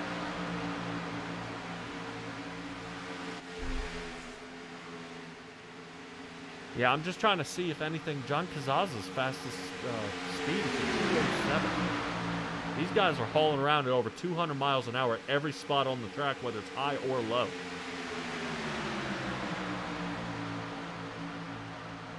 Very interesting. Now, all these cars are fixed setup, so they can't make any adjustments to it, because if I were to guess on something like this, you know, you add some tape or some more tire pressure, they're able to pick up, you know, good bit amount of speed here. But Ray has built every single one of these cars. He's built the Toyota, he's built the Chevy, and he's built the Fords. So I think what I'm getting at here is it's just very unusual to see the different speeds here, you know, of what these guys are getting around the track. I mean, we're over 200 miles an hour here. Just looking at Heath Snyder. You know, and I think, you know, when you're looking back here at Thomas Stewart, 200 miles an hour is all he can get. Sitting 4th. So. I do not know. And could it be a difference of taking 2 tires or 4 tires? All these guys only took fuel. They each ended up with a 5-second pit stop on the last time they came in. Okay, these fellas here. Okay, because we did see the fellow that took the creative route to pit taking tires. Oh, Greg Blazing, yeah. Yeah, it was pretty interesting to see, but, you know, he was kind of, I would say he was kind of behind the 8 ball regardless, no matter where he was. You know, if he went ahead and cut through the grass, get back on the track, he's out there by himself, and now had he already lost that minute heading around the track by himself, then just head down pit road and just hit anyway and take the penalty. Yeah. But we do have Roger Buff back up here in the top 3. He was leading at the beginning of the race, if I'm not mistaken. Yes. Nicely done. Because he was way in the back. Yeah, I would want to give a little shout out there to iRating. I don't know if anybody really cares too much about iRating, any of the iRacers out there watching. Let's just say the leader has at least double over anybody else here in this room. So right now, Stephen Harry, I think, is at 4,100, Heath Snyder at 48, and Roger Buff at 4,200. Oh. So these guys will definitely know what they're doing. iRating, very hard to come by. I know Adam Bowden, if you're still out there watching a Ray Lane, you guys know how hard it is out there to collect iRating, along with safety rating as well. These guys all have A licenses, and none of them under a 3 1/4. So, yeah, these guys are the aces, and they're definitely showing why they're the aces, as they are all of them are sitting 1, 2, 3.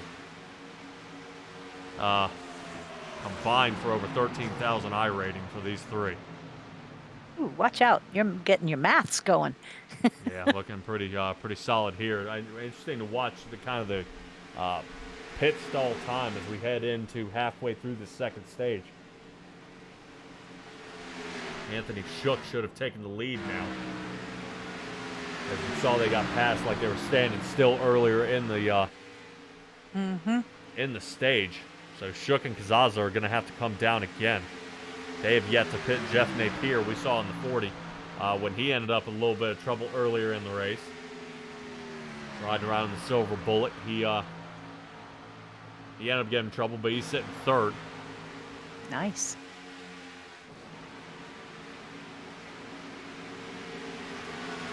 The trio on their way out of pit road. I believe some of these other guys are looking to be heading down pit road here pretty soon. I don't know how far I would stretch it.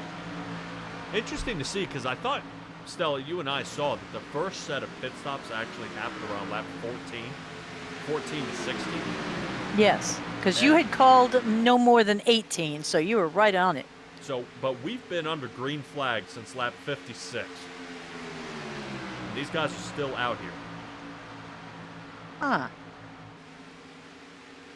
So maybe they're doing a little bit of fuel savings to see if they can squeak out a little farther time.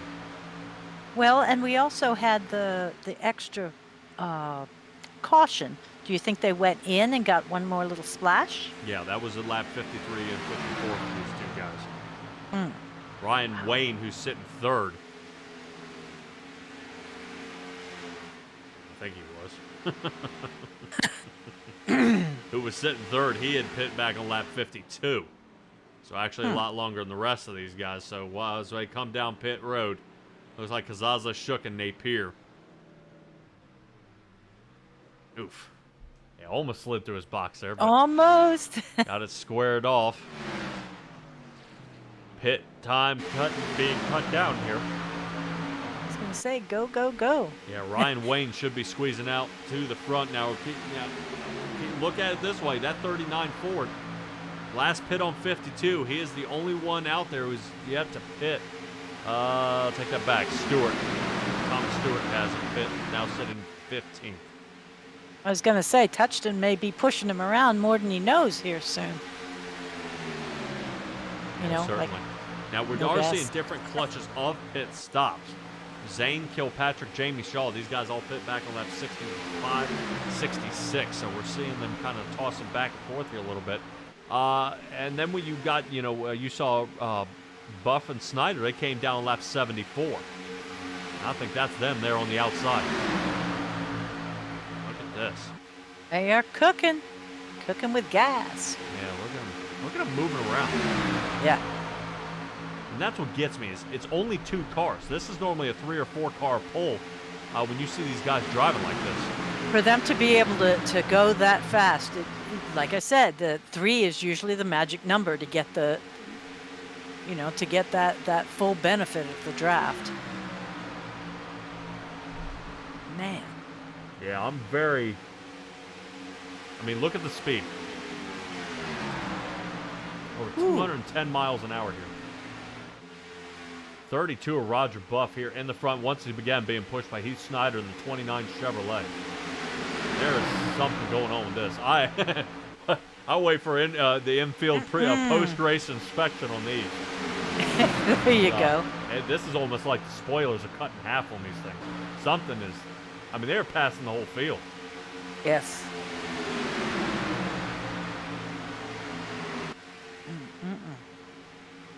Yeah, I would say that burst of speed he had there a little bit was actually on the back, but we're 79 laps into this, and he had a faster 3 and 4 turn of his entire night of a 23.3. I mean, that is... Maybe he got a pack of those specially matched tires. Yeah. Yeah, perfectly matched and staggered perfect. There you go. Oh, man. Well, he's definitely riding on the outside of all these turns, so they know he can hold it. Top side here, looks like they're going to rotate down to the bottom and start seeing if they can get a little more distance on the rest of the field. Because it doesn't seem to be anything holding these two back. So Roger Buff Sr. in the 32 Chevrolet resumes the lead. Heath Snyder's moved up 7 positions and is sitting second and has been working with him all night. And Ryan Wayne is showing me pit back on lap 52. He's still out here, up 34 positions here on the night, sitting third. So you're saying in 2 laps he's been out here 30 laps? Yeah, but if this is going to be ducking around the same way my tower's been looking at, I don't know if I can believe it at this point. Yeah. Because right now everybody else has pit. Thomas Stewart says he pit lap 54. Greg Corson back on 54. Yeah, I mean, I don't know. I think some of these I'm having a hard time believing whether they are or are not behind. I think there may just be, like I said, an iRacing problem or a server issue here, giving us just such a hiccup.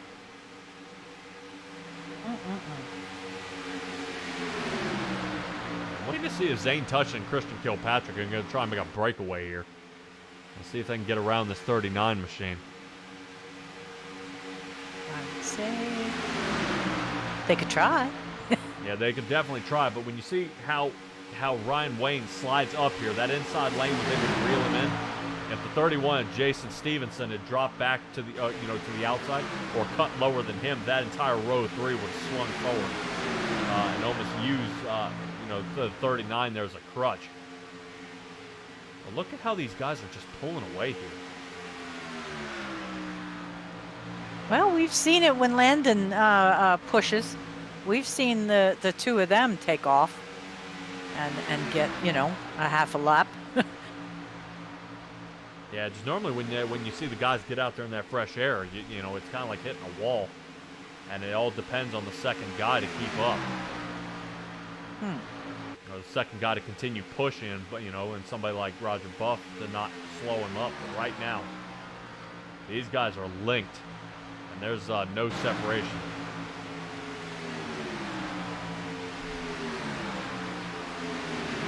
Well, keep doing what you're doing. Yeah, working out here so far. Let's go ahead and take a look at some of the other issues. Greg Whitehead had trouble out here.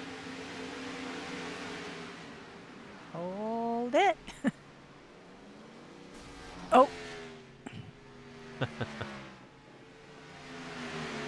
see if I can find something. Get us a little more time on these.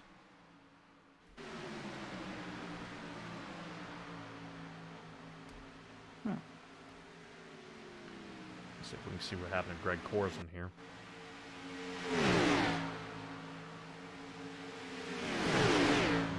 Maybe not. Maybe he's one of those guys that's kind of, there he is. Okay. Well, howdy do. Yeah. Ally Racing doing their finest here. Ah. Looks like a few of those drivers are coming down pit road. It looks like, I think that may have been Cade Jones on his way out. Actually, it's not Cade Jones. Number 4 is in 30th. Yeah.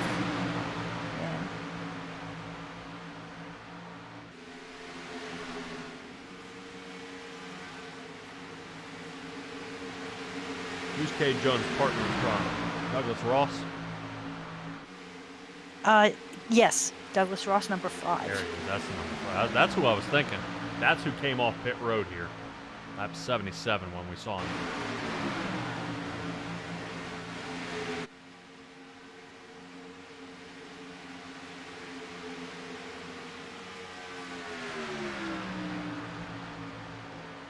Mm-hmm. So, yeah, we'll just kind of continue charging forward here on this one. Buff, Snyder, Stevenson, Shaw, Patsa. Right now, 1 through 5. Ryan Wayne sitting in 6th. Christian Kilpatrick 7th. Trevor Dalton in 8th. Landon Gentry in 9th. And Ray Garcia bringing up the top 10 here. These guys are separated a solid bit here. But you got to admit, Ray Garcia coming up 18 positions sitting there. Sitting 10th. Ryan Wayne came up all the way to 6th, but pit road starting to heat up. Stevenson, Kilpatrick, Dalton, and Ryan Wayne. So it looks like they have finally come down pit road and actually stretched it farther than we thought. Much farther. Yeah. Maybe what we saw when they started coming in at the halfway mark of, 14 to 16, you said, perhaps they were looking to do one of those off-cycle pit stops. Take it when you really don't need it, so you don't need it later when they do. Kind of thing. I guess so. I wouldn't think playing fuel here. Like I said, Super Speedway isn't going to rely that much on the tires. It's going to rely more on the draft and the fuel. And, if Ryan Wayne had come down by himself, he'd have been kind of in a pickle here. Trevor Dalton will be the next one he's got to catch up to, but Dalton's not going to wait up on him. So Stevenson might be able to get attached back to him here and continue the charge back forward. I think we got a couple more guys coming down pit. Jamie Shaw, he'll be coming down pit with Scott Patsa. So at least these two got linked up and somebody figured out what to do. Well, sure. You've got Budweiser and Hooters. They go hand in hand. So, but what these guys are able to do here is John Kazaza is back by almost 20 seconds off the lead. And Snyder and Buff are continuing to forward. And I would say this is very unusual, kind of seeing it from a different angle like this is a blowout here. These two guys pulling away. I don't know how they're going to get in front of them here. How are they going to stop them from taking away this, kind of the winner's prize here? I don't know the exact number because I know donations come in during the race and even a little bit after the race for the winners out there. But, kind of where does this put everybody in the grand scheme of things? When, you got Roger Buff, Heath Snyder. I haven't seen these guys race in the big show, and they're coming in here cleaning house right now. This is something. I mean, they just continue the charge and just the separation on the rest of the field here. Yeah, well, you know what, though? I can give you the Bobby Allison holds the world's record for the largest margin of victory here at Talledega in 1979. He led by 1 lap and 50 seconds. At Talledega? Yeah. Can you imagine? What you have what year that was? 1979. Okay, that's before they really started shaping the cars into what we see now. That was back when cars were actually cars. They were using the same steering columns that they bought them off the showroom floor with. Yeah. Well, all I could think was it was the big one, and he must have been out front, and everybody through back, might have wrecked, and so he was able to lap them in a half. So, Yep. But there's your trivia. All right. Well, we'll keep an eye out there for the stage caution in about 10 laps. Yep. If my tower is correct. Biggest words in the English language. If. Yeah, the separation. Let me see if we can find Anthony Shook out. Off by 21 seconds. Off the rest of this field. And right now, we got to talk to some of these guys and say, what in the world is going on out there? Because they've got to figure out what those two guys are doing. And if it is that pushing that iRacing is allowing and isn't allowing, they may have to go back to the drawing board after this one. Because the separation is just so... Did Buff and Snyder just go to the pits? That's what I'm looking at. I noticed they are shuffling around here a little bit. Oh, on mine it just says out. Like they went to the garage. But It's showing them back up front here. So, Yeah. Once again, we're dealing with I'm so sorry. something huge. Yeah, this is very unfortunate for this to be happening.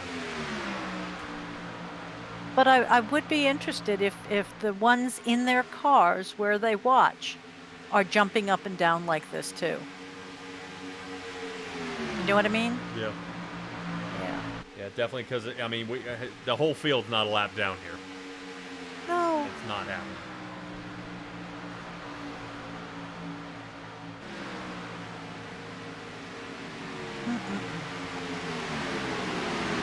Well, you know the all-time record for lead changes? I am going to use my sheet tonight, dang it. Let's see. They first set it in 1984 with 75 lead changes, and in 2011 they broke it with 88 lead changes. So these guys have a long way to go. Look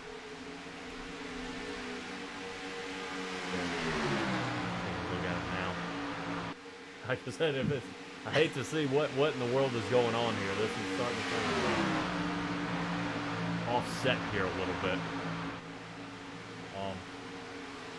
Looking at Roger Buff here in the front, Snyder second.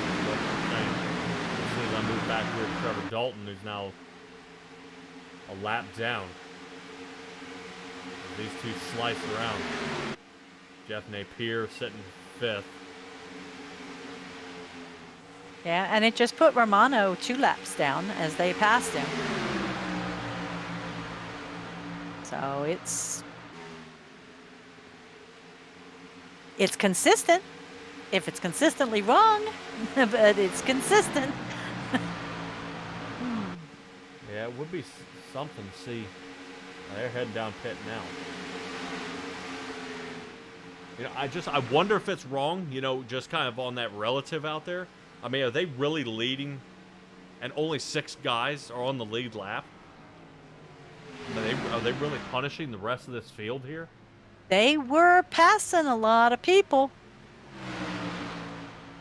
So that's why I kind of picked one, figured out where he was laps down, and watched as they went by.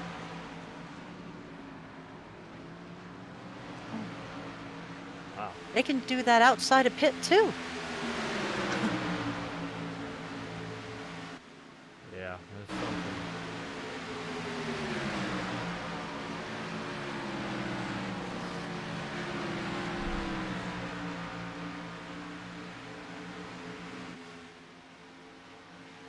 Out there in the chat, you haven't seen it prior to the update. Yeah, I know a lot of guys are having some trouble right now. Unfortunately, it does look like we are going to be one of the victims to this iRacing fiasco that we're dealing with here. And I appreciate you guys all holding in for us.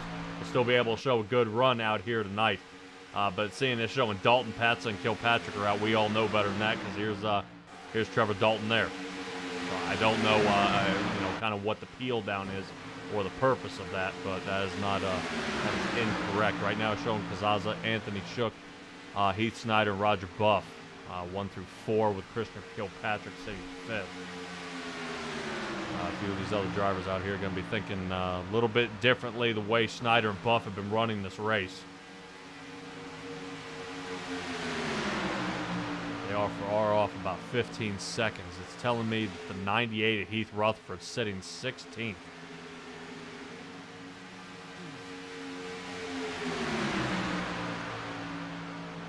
Yeah, definitely moving around a good bit. Let's see if we can get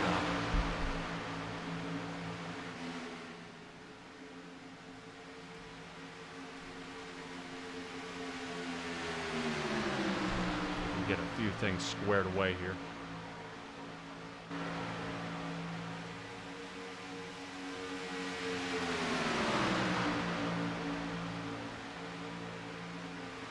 Excellent.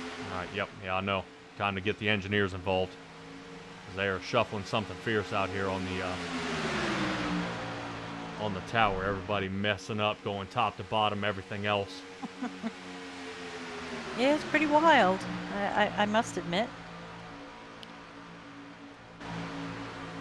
Okay, here's wild. Bill Elliott has a loose oil line. Came in for an extended pit stop, and he was nearly 2 laps down. He came back to win it under green, Uh-oh. and that was Oh, Ray. oh Ray. Looks like Ray got a little bit loose there. Went off the track. Back on the track he's going to go, sitting 13th. He was just out for a scenic. Whoa. See? Oh boy. Yeah.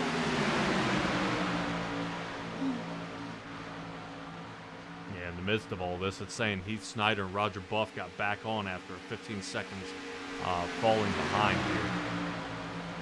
Yeah. And our Shook and Zaza are yeah. I'm sorry. Yeah, it's I'm pretty very rough here. lost. I will tell you. I am very lost. Yeah, it's, You are still rolling. I am really lost. yeah, we're going to see if we can get everything squared away here. Okay. A couple of the drivers out there. We're going to see if anything is going on here. But we are 2 laps from the next stage caution, where everybody can come into pits and get all nice and mixed up again. Yeah, we're going to kind of assume right now that the Heath Snyder is in the lead on this going on. This is kind of a joke here. See if we can find something else going on here.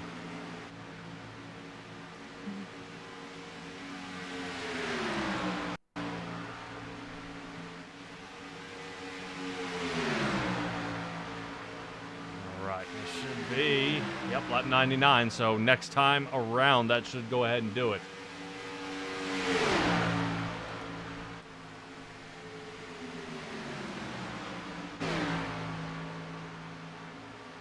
Taking a look at Ken Couch. Ken Couch is 19.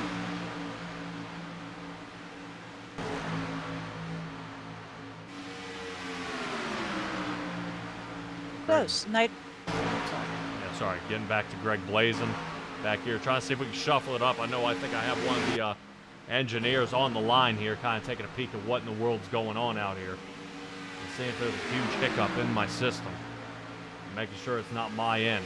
It's kind of definitely getting ridiculous here. So Heath Snyder should be in the front row. Should be bringing this one away here for the second Stage win. stage.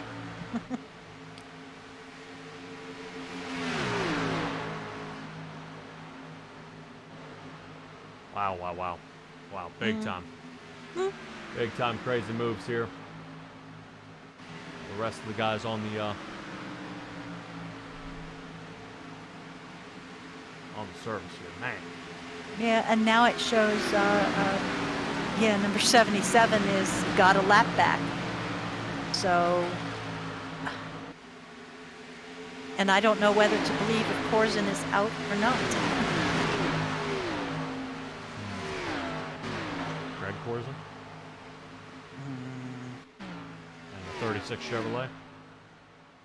And the 36, yes. Yeah, right now I am not finding him. Okay. Douglas Ross is out here. Greg Whitehead is out here. Yeah, I think something may have happened to Greg Corzin. I saw he had about a 17-minute pit time. Greg Whitehead, he had almost the same time out there. 18. I think he had a pause for the cause. Yeah, that's definitely a possibility here.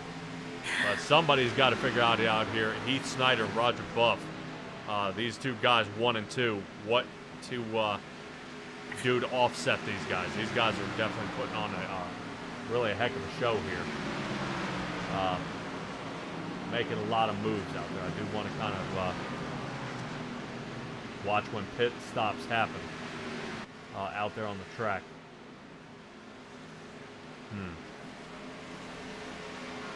Oh, we have guys. It's caution.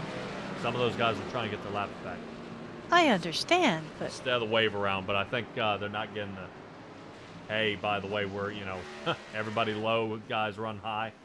yeah, So we see Oh. Cade Jones back there. He got a lick. another one just kissed the wall. Yep. Yeah. And we'll rotate back here. Michael Wiley. Here's Cade Jones. Plink.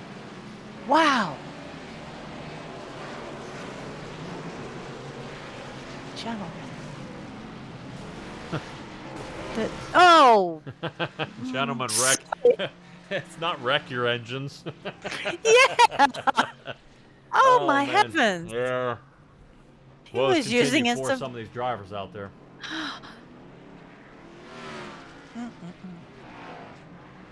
All right, here comes the big shuffle. Now this I'm used to seeing. This happens with pit stops. But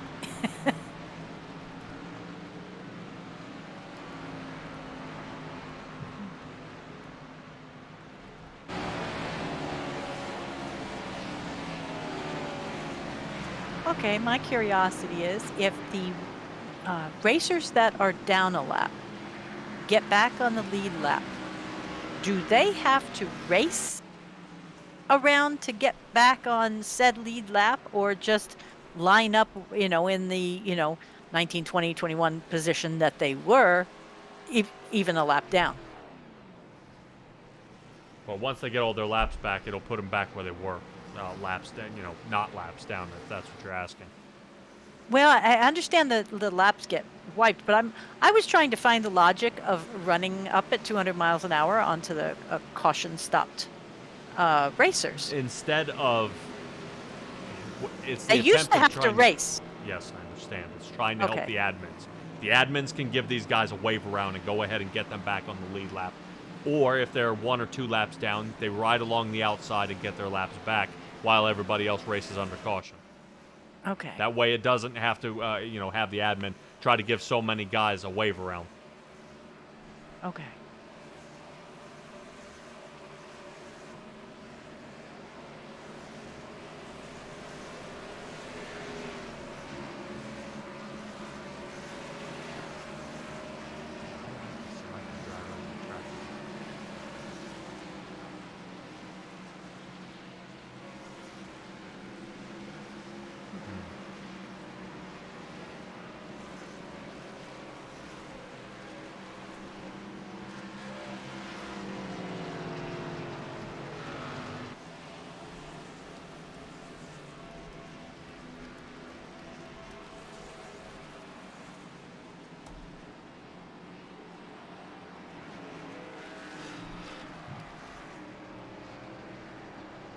All right, Stella, let's see if we can get you to grab somebody here. Let's see. Maybe we'll talk to Roger Buff right there. We can grab a hold of him. I think his team is back down pit road again. This one might be a tire stop. So, see if we can get a couple guys down here and have a chat with them here. I see Roger Buff. He's in Roger Buff Racing.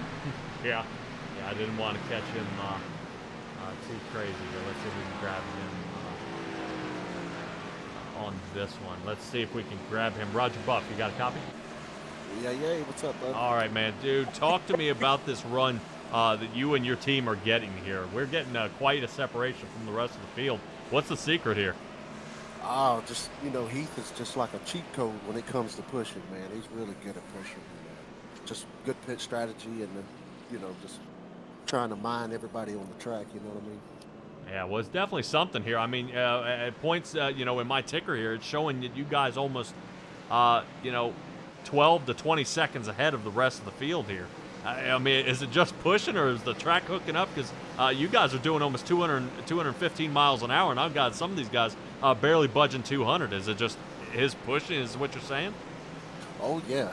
Heath knows what he's doing and just keeping a steady line and really just knowing how these cars react when you get pushed. Because, there's a method to the madness, you know what I mean? Yeah, I would say I did see you spin out once there, and I think it might have not worked out so well the one time. But so far, you guys have been putting on a clinic here tonight. I think you might be coming away with a win here at the end, as long as you guys can stay clean. Is that what the outlook is for you guys? Oh Lord, if the good Lord be willing, Bubba. So we're gonna try to do our best here, put on a show. Like I said, I appreciate what everybody that donated, and appreciate the broadcast. Just hope we can, end it with a good finish. All right, Roger Buff, we'll keep an eye out for you, man. Good job. Thank you, Bubba. All right. You had a little chance, and that's what he's saying. He says it's all in the pushing. So definitely, this may be one of those ones that Ray may have to pull a rabbit out of his hat here, get a hold of Landon, and start tell him, hey man, I need you to figure out how to start pushing here. Time. Yeah, he's gonna have to kind of backpedal here and figure out what in the world is going on, because this is starting to be one heck of a mix-up here for some of those drivers. Let me see if I can find another driver out there. Oh, yes, let's do it. Let's do it. Heath Rutherford, you got a copy? Yeah. All right, what a wild run this is. Are you having any internet issues out there on the track? Not yet, at least. All right, some of these guys are saying they're having some blinking problems. Man, I got a heck of a time here with my tower fighting this thing to stay alive out there. Really, is anybody here in the front that you can trust to work with? Trevor Dalton, maybe Landon, I think, that finally got up front? Yeah, the whole top 5 is pretty strong, or basically the whole top 10 is strong. Alrighty, well, we are looking at the new team that you guys have, that Roger Buff Racing. Really, these guys are really starting to put a lot of you guys kind of in the rearview mirror. Are you guys learning anything of what it's going to take to stay in front of them? Yeah, they're just able to walk bumpers. I don't know how we can't keep it together without crashing. Something's messed up with the bumping. Yeah, it's definitely something. That 29 machine gets behind the 32, man. It's like they take off like a rocket ship.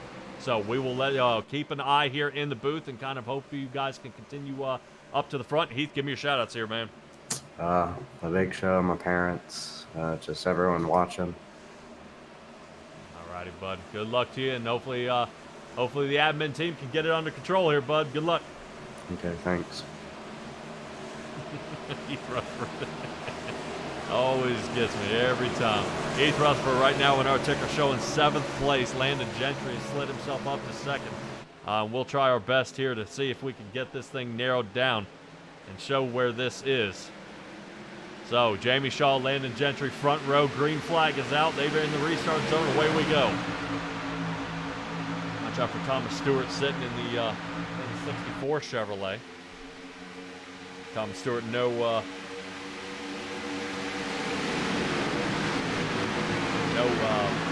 stranger to the big show. We'll race him here for a good bit. Everybody enjoys racing around him, so I definitely expect to see some clean racing out of the 64 Chevrolet. Inside line he will have. Trevor Dalton not real happy because he's not really getting up to speed here. And these guys, I would probably want to say here, Stella, is watch Landon. I think he's going to try to figure out how these guys are pushing together. If anybody can, I mean, everybody out here, in the admin team always says, "Oh, Landon's good push." Landon, he can push me anytime. So, he has his, his methods, and let's just see if he can pull it off. Yeah, kind of keep an eye here on the 33 machine. You do see the bump, but then kind of lets off of it again. The one thing about those guys in Roger Buff Racing is you see how Landon's backing off. Those other guys don't. And, no, they are actually, like you say, touching bumpers, and that's normally how Landon is doing it too. Let's see if we can get a good angle here. There we go. He's got it. He's on him there, but just not enough speed. Yeah, they are not getting anywhere close to the amount of speed. Yeah, Landon Gentry sitting about 195, 198 here. Those guys were running about 200 miles an hour the whole time. Oh yeah. So definitely we'll see. I'm sure we'll see them come back. Back up the field. I know right now 27th is where Roger Buff is. Uh-oh. Yeah.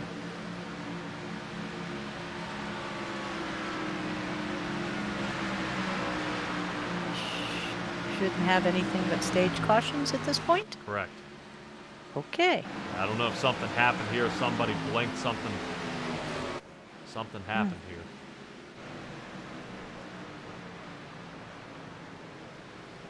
Showing Jarrett Woodard had crashed. Back on lap 106. Let's see if we can take a peek and see what happened. Oh boy. Yep. That would qualify as a crash. Wow. But Yeah, I would question the severity of the wreck to see that it brought out a caution here. So we'll no, we've had them that bad before. yeah, we'll kind of keep it in mind. I know back half of this field got most of it here. See if we can get a better angle of what happened. Let's take a look at it here. Uh-oh.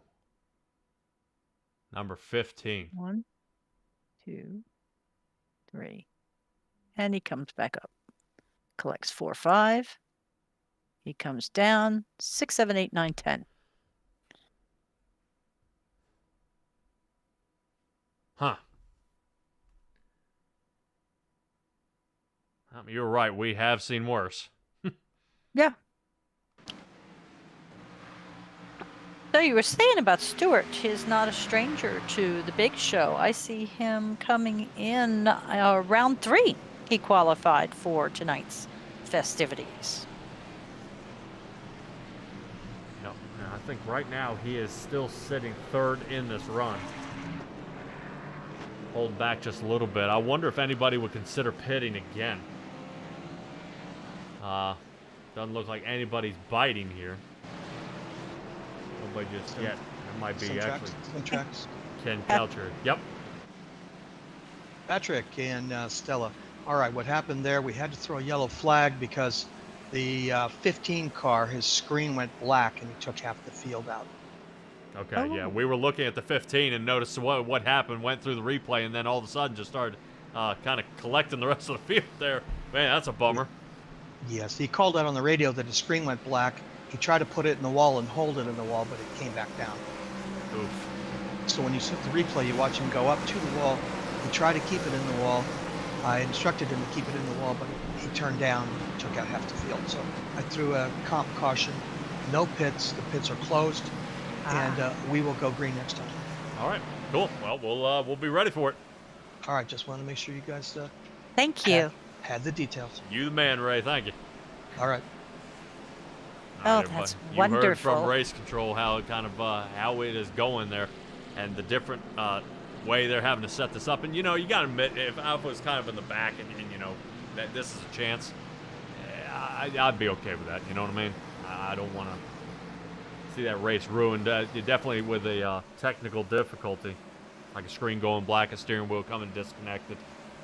You know, a pedal. I've heard of people saying, you know, the brake pedal doesn't work, but I think the only time you use that here at Talledega is before you start heading down the Pit road. Pit road.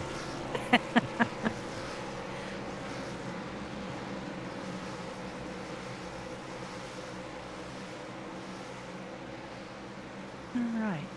So we should have pace car lights off.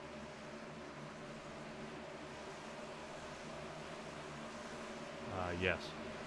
All right.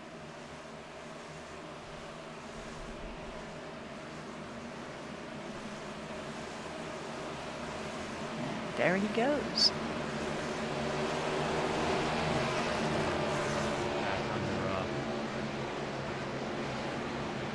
Back under Green. green.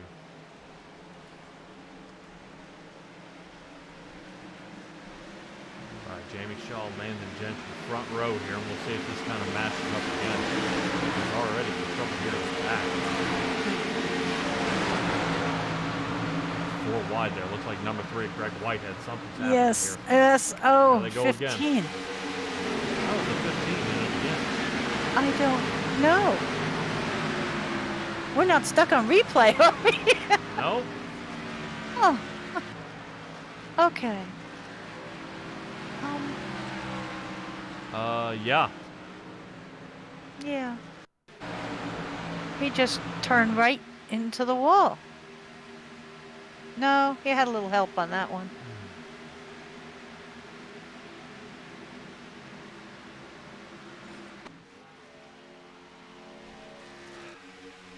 definitely going to be a mix-up for those guys who were in the back.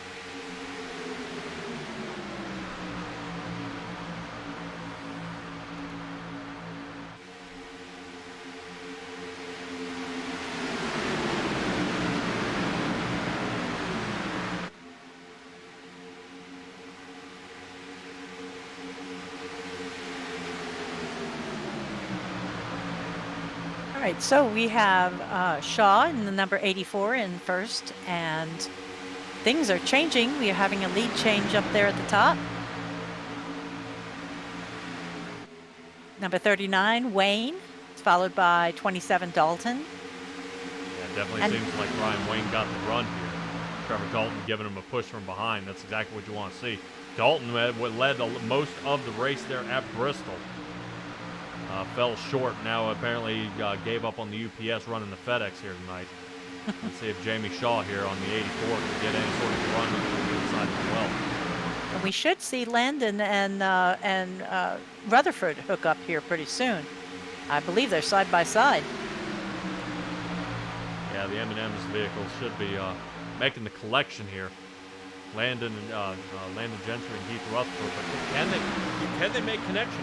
Because you saw the guys who had pulled away with Ryan Wayne and Jamie Shaw here. The pile's caught back up to him now, so you obviously see there's no breakaway kind of running here. One pile's going to catch the other. It's just really watch how the field rotates here. I think Jamie Shaw's about to get a huge run here. The 98 of Heath Rutherford, who's moved up to the top, is now going to start making the push. So there it is. Jamie Shaw getting the lead, and Ryan Wayne's going to be watching it happen. So, but how much of this outside line can make the clear? Well, they're bunching up pretty good, so they should be getting streamlined.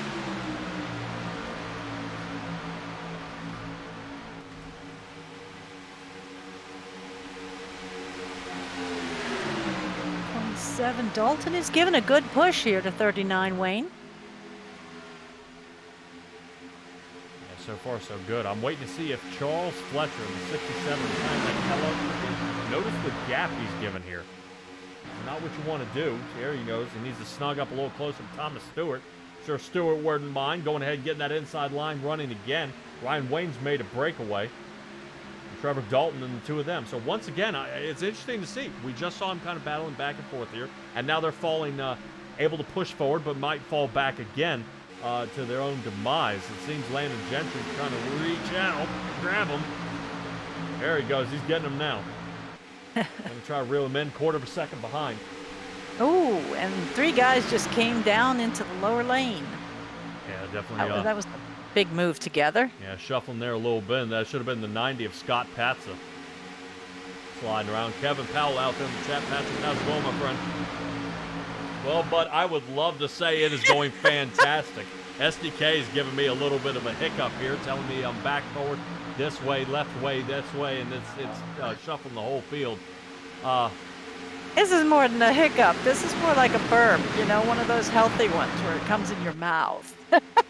Yeah, it's definitely something. I'm kind of getting a hold of engineering, and they're telling me what I've got going on here. Max car is set to a certain number. It is, and now they're telling me that only happens when it doesn't, so I know better. But it looks like everything's starting to square itself away. Danny Shaw is showing to be the first one behind a lap here. But definitely these guys should have been the ones that you saw collected in that first wreck. A few of these guys shuffling around. Ticker's working nice and happy now.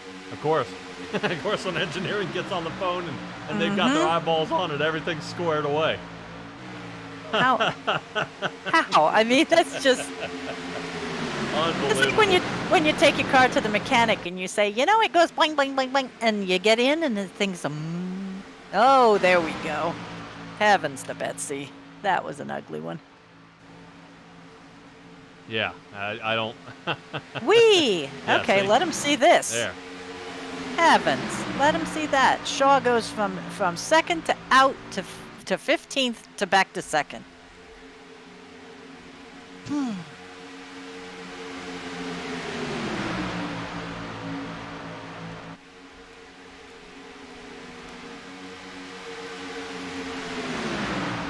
Probably collected a good 6-8 cars.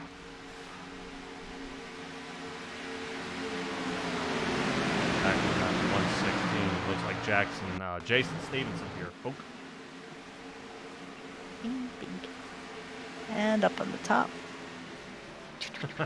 I was gonna say, I think what would get me is the collection of cars. I think the kind of the rotation back up the track. Yeah. I mean, there's no escape. I mean, No. there's nowhere to go. I mean, Tom Barish. Let's take a look at his angle here. Whee.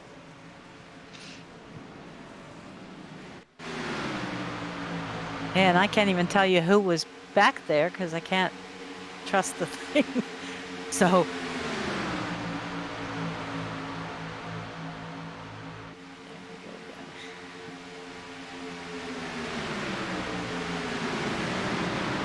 I think somebody just put on the afterburners because it just moved up about 12 places. Okay. I can see people falling back, you know, due to an accident or hitting the wall or whatnot. But these ones that keep going forward that fast is amazing.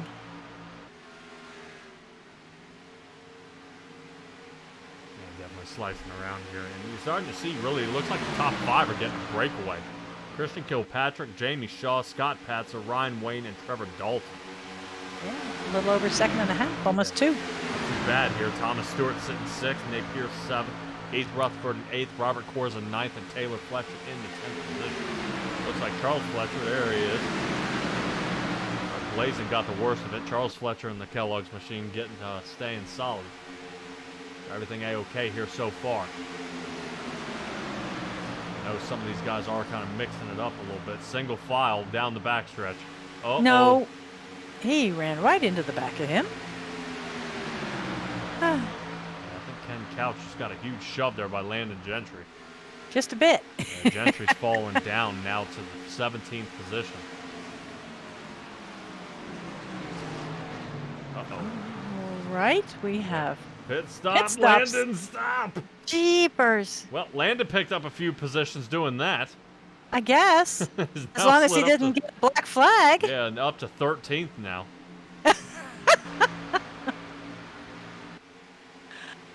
Oh, my.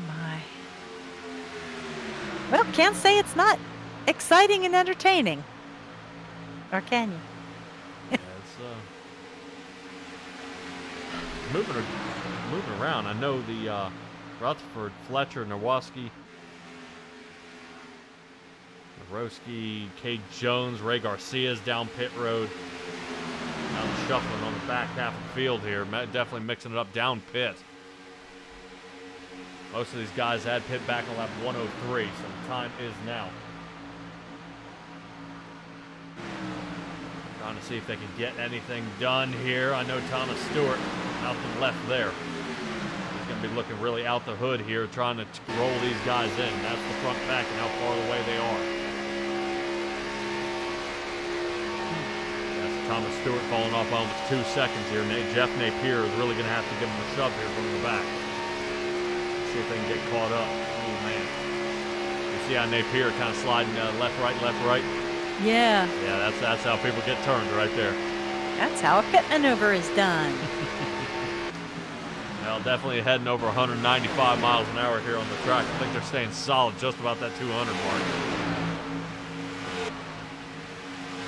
Pretty close. Yeah, one little slide, that's not going to do it.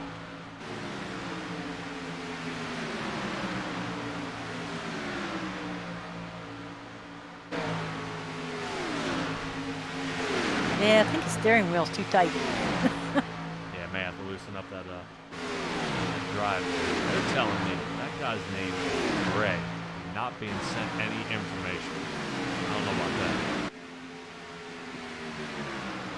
So that's what he's saying. That iRacing's on the fumble lane. Uh-huh.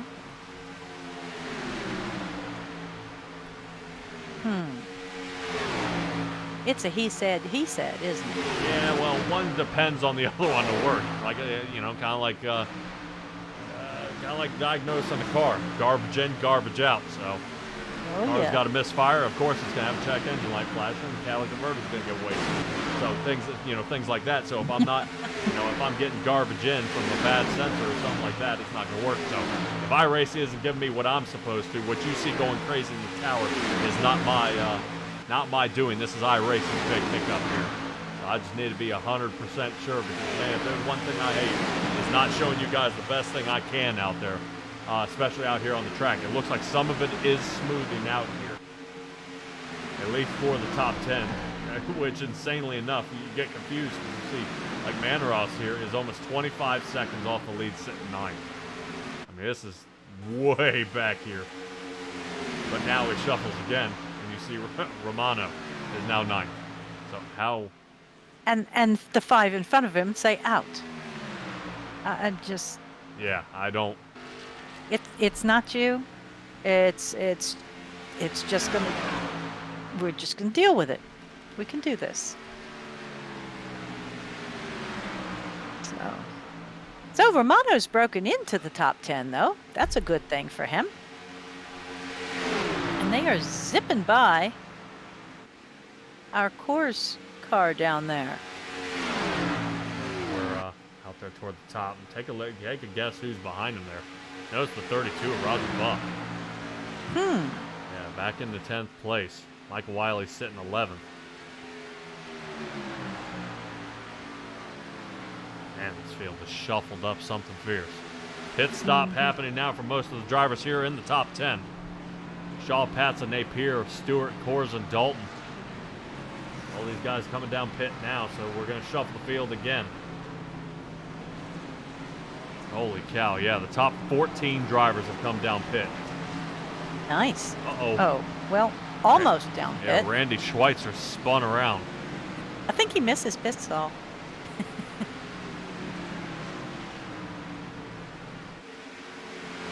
Kilpatrick came down pit road, still remains in the lead.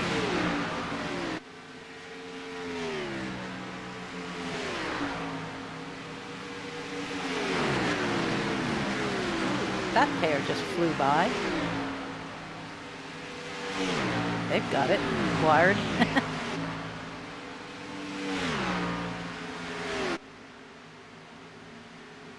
Boy, watch this. Yeah, just looks like it's saying Stephen Harry's back out to the lead here. The 69 machine. Heath Snyder is going to be behind him. These two coming down pit road, I'm sure. These guys last pit on lap 103. If not, they took the wrong left turn. So there we go. Christian Kilpatrick now out into the lead. Lap 150 will be our next separation here for the stage. It's going to be definitely I think it's still going to be a toss-up. Right now, this will be the time to beat. Kilpatrick, Shaw, and Patsa right now. 1, 2, and 3. This is exactly what they're going to want. To offset what we've seen most of this race, which was actually the guys from the Roger Buff racing team. We saw Heath Snyder and Roger Buff going at it almost all race, and now they might just have something here to go ahead and get one of the admins, if not some of these guys into at least the stage win here, and might carry this same strategy into the final stage. Yeah, the trick is getting the right people lining up. So, and there are, I believe, 12 admins out here tonight. Believe so, yes. Okay, usually they do between 6 teams of 2. Yeah, 9 and 12 on normal circumstances, but they also usually have 30 drivers, 35 maybe. This is a huge field tonight. Yeah, definitely for certain. We'll talk a little bit about some of these paint schemes that some of these guys had out there. Michael Wiley we're taking a look at now in the number 48, Ray Garcia in the 00. These guys should be running the Skull Bandit car. Okay, but that's the Rick Mast throwback, not the Gant Skull car. Yeah, I know. Yeah, I was going to say, I'd have preferred Gant. Gant was a hell of a driver. No, Did you know he's also the oldest driver to win at this track? Who, Gant? Really? Yeah, 51. Oh, no kidding. No, there's no kidding with the facts. All right, and then we got, I believe it was Zane Touchton out there. There we go. The number 1 car, and Zeph Touchton in the 13. And these guys will be running different cars. James Jefferson. showing this 13 out there on the ticker here. Definitely. Shoot me now. There he is. Zeph, there he is. There's the 13. Right, He's run the Pennzoil Steve Park throwback. Nice. Holy cow. So we saw Randy Schweitzer unfortunately sliding through that one when he was down pit road. And I believe it's Scott Patson as well. Scott Patson should be sitting up here third position. Yep, on the Hooters. 90. Yeah, so we got the light and the dark version. Yep, good. Yep, Ray Garcia and Mike Wiley have the same idea. We've seen Greg Blazin, and we've seen Charles Fletcher. Harry Labonte throwback. Yep. Who else? I think we even have Jamie Shaw. That's who I'm looking at. Jamie Shaw in 84. He should be second place. We've seen him in Budweiser. Young and Sylvain. I'm so used to seeing that red. Ah, that one. That one. Yeah. That's the Bud I'm used to. Yep. They said that'll be the Little E tribute to Dale Earnhardt throwback. Okay. Right? Then we've got Cade Jones and Douglas Ross. Yeah, let's see that Miller High Life. Yeah, we've seen Cade Jones getting mixed up a bunch of times here. Don't drink and drive. That's the Bobby Allison throwback. Old school. Alabama gang. And we've seen, then you've seen Landon Gentry and Heath Rutherford as well. Can't miss them in those M&M cars sitting right behind you. There's Heath Rutherford. And no, they're saying it's an Elliott Sadler throwback. They're not saying it's a Kurt Busch throwback. No way. No Kurt. Nope. Not a fan, huh? No. I don't like. Oh no, I'm gonna make enemies. Yep, if I don't say do it. So looking at the 42, that's right. that should be a Darrell Waltrip theme. Looks like the old Mountain Dew car. It does say Buick on the front, so I'll go with that.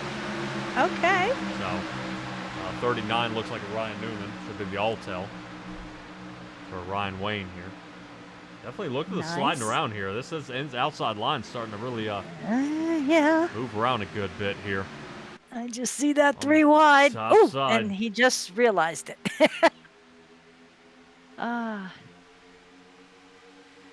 So which side of the car is harder to see out of? Right side. The right side. Right Okay. side. Yep. Yeah, you can see out of the net and everything, but it's very hard to look out the right side. Definitely want a spotter for that. Let's see if we can take actually on the inside of Landon Gentry's car. Look kind of out the side. You can definitely see right there the left half a mirror, but nothing really, you can't really see to the right. Grab a little bit different camera angle here. Dead center on his roll bar. Yeah, I would figure you couldn't see through that. There being so much.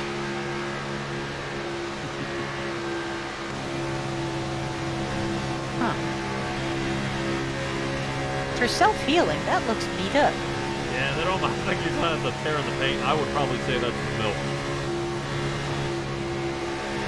Kellogg's got milk. Oh. Okay. Okay, I'll take that. Hey, it's creative. That's good. Yeah, so far so good. Right now, we're sitting about, what are we looking at? About 17 laps before we get to the stage break here. The last stage break of the race. We've already divvied out a little bit here for the last couple stage winners on this track here. You know, slicing and dicing through the field, but it's not. It's not without trying. I know, you know, Heath Snyder back here. I think he's showing. Whoa, there we go. Good little shuffle there. Showing him sitting 20th position right now. Stephen Harry in the 19, or in the 69, sitting 19th. Okay. So them shuffling around here a pretty good bit is definitely changing it up here. I don't know quite what exactly they can or cannot do to get their way back to the front here, Stella. I just the sliding back and forth. They owned half of this race, but now it seems everybody's kind of figured out what they're doing and learned how to combat it. My thing is, the only time the placement matters is on the last lap. I mean, I've seen him come back from all kinds of stuff. I've seen the big wreck, and number 12 comes squirting out like a watermelon seed, to win the race. So it as long as they stay clean and don't quit, they always have a chance. Yes, they do. I think they're passing around the 79, Jarrett Woodard. Put him a lap down, taking a look back at the rest of the field. They got a good separation here, which is exactly what they want, about 5 1/4 seconds. You see that little speck of guys out there kind of coming out the end of pit road as we hit that turn. Those are the guys that are kind of in the chase, not the four behind. The driver we're riding along with now, that being Trevor Dalton. Yeah, and that put Woodard 2 laps down. Yeah, we saw Woodard. He ended up with a spin out there back on lap 116. A couple of different angles of driving here. Not quite sure really what is the winning setup. I know that when the two of those guys in the front were pushing, that looked like that was going to be the race. I don't know if anybody was going to be able to really come back from that. But it seems, Christian Kilpatrick, Jamie Shaw, Scott Patson, and Trevor Dalton, 1 through 4 here, have broken away from the field, have figured it out. They know what it's going to take to get there. But they did pit on lap 124. They're going to have to really, I think, hold it out here until 150. And then, like I said, we'll talk about the cautions. We'll talk about the green-white checkers there at the end when we get to that point in the race. Running up on some more lap track here. Christian Kilpatrick still working on the inside.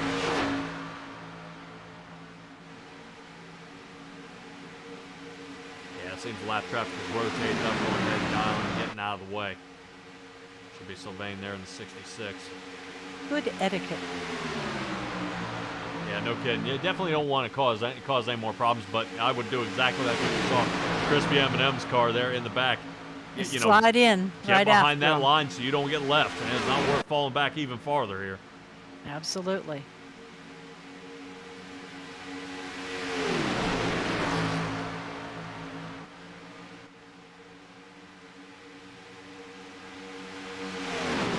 They got some swishing going on in the tail back there. Definitely trying to keep it under control. Look. Somebody blinking back here, though. Scott Patson. I don't know. I think that may have been Scott. Yep, that's Scott Patson. There's his blink. Come on, come back. There you are. Nope, come back. Ugh. There he is. Yeah, you'll see Patson. Oh. Yeah, so, looks like the infection is spread. Scott Patson getting it bad. Scott Patson Really now bad. toward the top. Yeah, All no I know one is has a clue where he is. Got to be sucking vinyl right about now. Oh, Holy my cow, heavens. yeah. Where's Trevor Dalton? There he is. Wow, big time blinks here from Scott Patson. Yeah, I think he's behind him now instead of in front of him. He There he passed is. him in the invisible stage. Holy cow, Oh. yeah, that was oof, Yeah. not good. Whoop. Looks like we're going to have somebody pit stop. Looks like that's going to be Jarrett Woodard's going to go ahead and come on down. Tom Barrett has already been down there. I think Tom Barrett has been down there for almost 17 minutes. I was going to say, quite a while. I think a couple of them have checked out here. Down there on the bottom, I think Michael Ball, Greg Korsen may be out as well. We'll give it a shuffle. Let's take a look. Michael Ball, he's out. Greg Korsen, he's out. Okay. Yep, Tom Barish sitting down pit. James Jepson. Oh, he's alive. Good. Yeah, before it wasn't showing me any speed out of James Jepson. But he's definitely there. Douglas Ross we have here. It looks like some of these guys mob coming back coming out of in. pit now. And Well, we had a huge, mob coming in. Yep, there we are. Skull car with a crane cams on the side. Nice. Old school. Yep. And that is Ray Garcia we're looking at here, sitting 25th. Up 3 positions here so far. His night isn't going like he wants it to. He was in the top 10 earlier. Yeah, well, I would definitely watch for when this second string comes around for this final stage. Yeah, it's going to be the make or break for some of those drivers out there. Really, how they treat the rest of this race. Trevor Dalton down to 7th here, and if I'm not mistaken, I think these he's guys headed are in. back out front again. Oh, I thought Dalton was going down toward the pit. No, I think Dalton is on his way out of the pit. Oh, sorry. Yep, continuing on here. Heath Snyder back up in the top 3 where he's been most of the night. 23, Heath Snyder has given up on Roger Buff and is going to push Stephen Harry instead. It almost makes you wonder if some of these guys are clutching it here.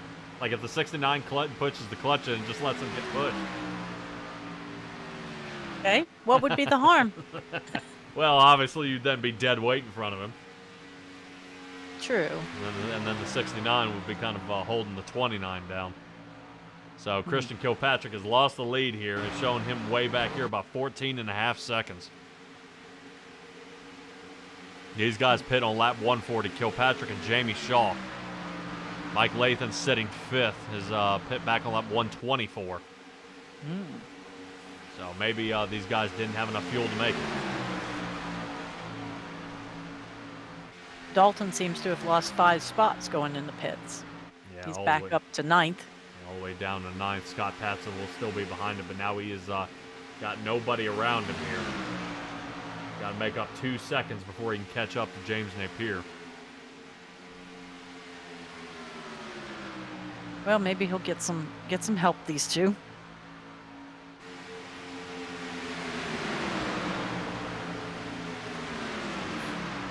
But name we haven't seen here in a while, Michael Wiley. Raced up here in the 6th position, so now he's come back. He's down 3 from where he originally started. Biggest mover of the race in the positive direction, sitting right now, James Napier, sitting 8th in the 11 Chevrolet. Nice.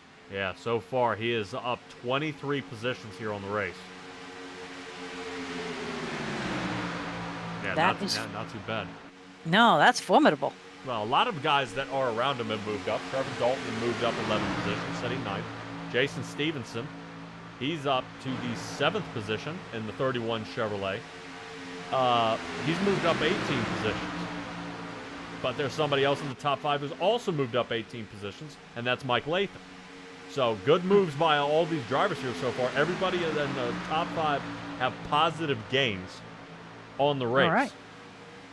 Yeah, lowest amount would be 7. That's Jamie Shaw and Heath Snyder. Both those guys have moved up only 7 positions. Only. But, well, I was going to say, Only. but only is kind of a joke. But I will say, you know, when you can watch Mr. Restrictor Plate, Dale Earnhardt himself, come from, 20th position and win the race in a matter of 8 laps, I say anywhere on the track in the top 15 to the top 25, you still have a chance of winning this. They just can't get the separation here. We are looking at guys coming down pit road now. 31 gave a pop to the wall. Right? Yeah, Lord. Jason Stevenson. The woes continue here. He's going to be sitting 14th right now, sitting in pit, but we'll see if he pops back out to continue this one on. Oh, boy, yeah, pit stops. Looks like Stephen Harry and Heath Snyder coming in pit now. So does Christian Kilpatrick, who came down on 140, retain the lead. He's got to make up about 16 seconds here. These guys come down for a quick fuel and go. He should have it. Hey, we've got somebody out in the chat that's rooting on Shaw. Yes, Earth Child. Yes, That's a cool move. I am amused. Christian Kilpatrick with a smart move, pitting there on lap 140, pitting earlier, then later is now paying off.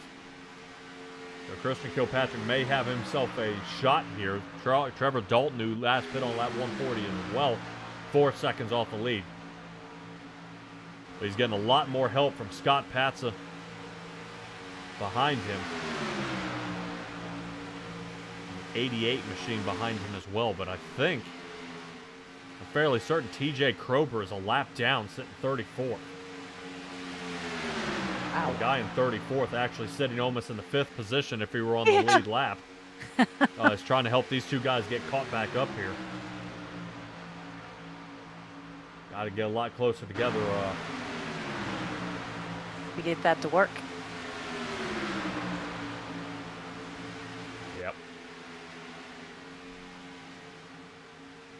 Interesting run here. And not what you would expect. I know last time we saw Talledega here with the Big Show, these guys had clumped together so tight for almost 75 laps before they really started breaking apart, and that was even with stage breaks. Now, this race, it's much different. I mean, I've got guys scattered all over the track here. Oh yeah. Where is my Babe Ruth? My Mr. Ross, who called it, who called his shot. Yeah, he Douglas Ross, number 5. doing so hot. Right now, I'm showing him 36th position. Oh no. Yep, he's got to work a little bit harder if he's going to make this a back-to-back win. Number 5 Chevrolet. I would say his lifeline is out there come lap 150.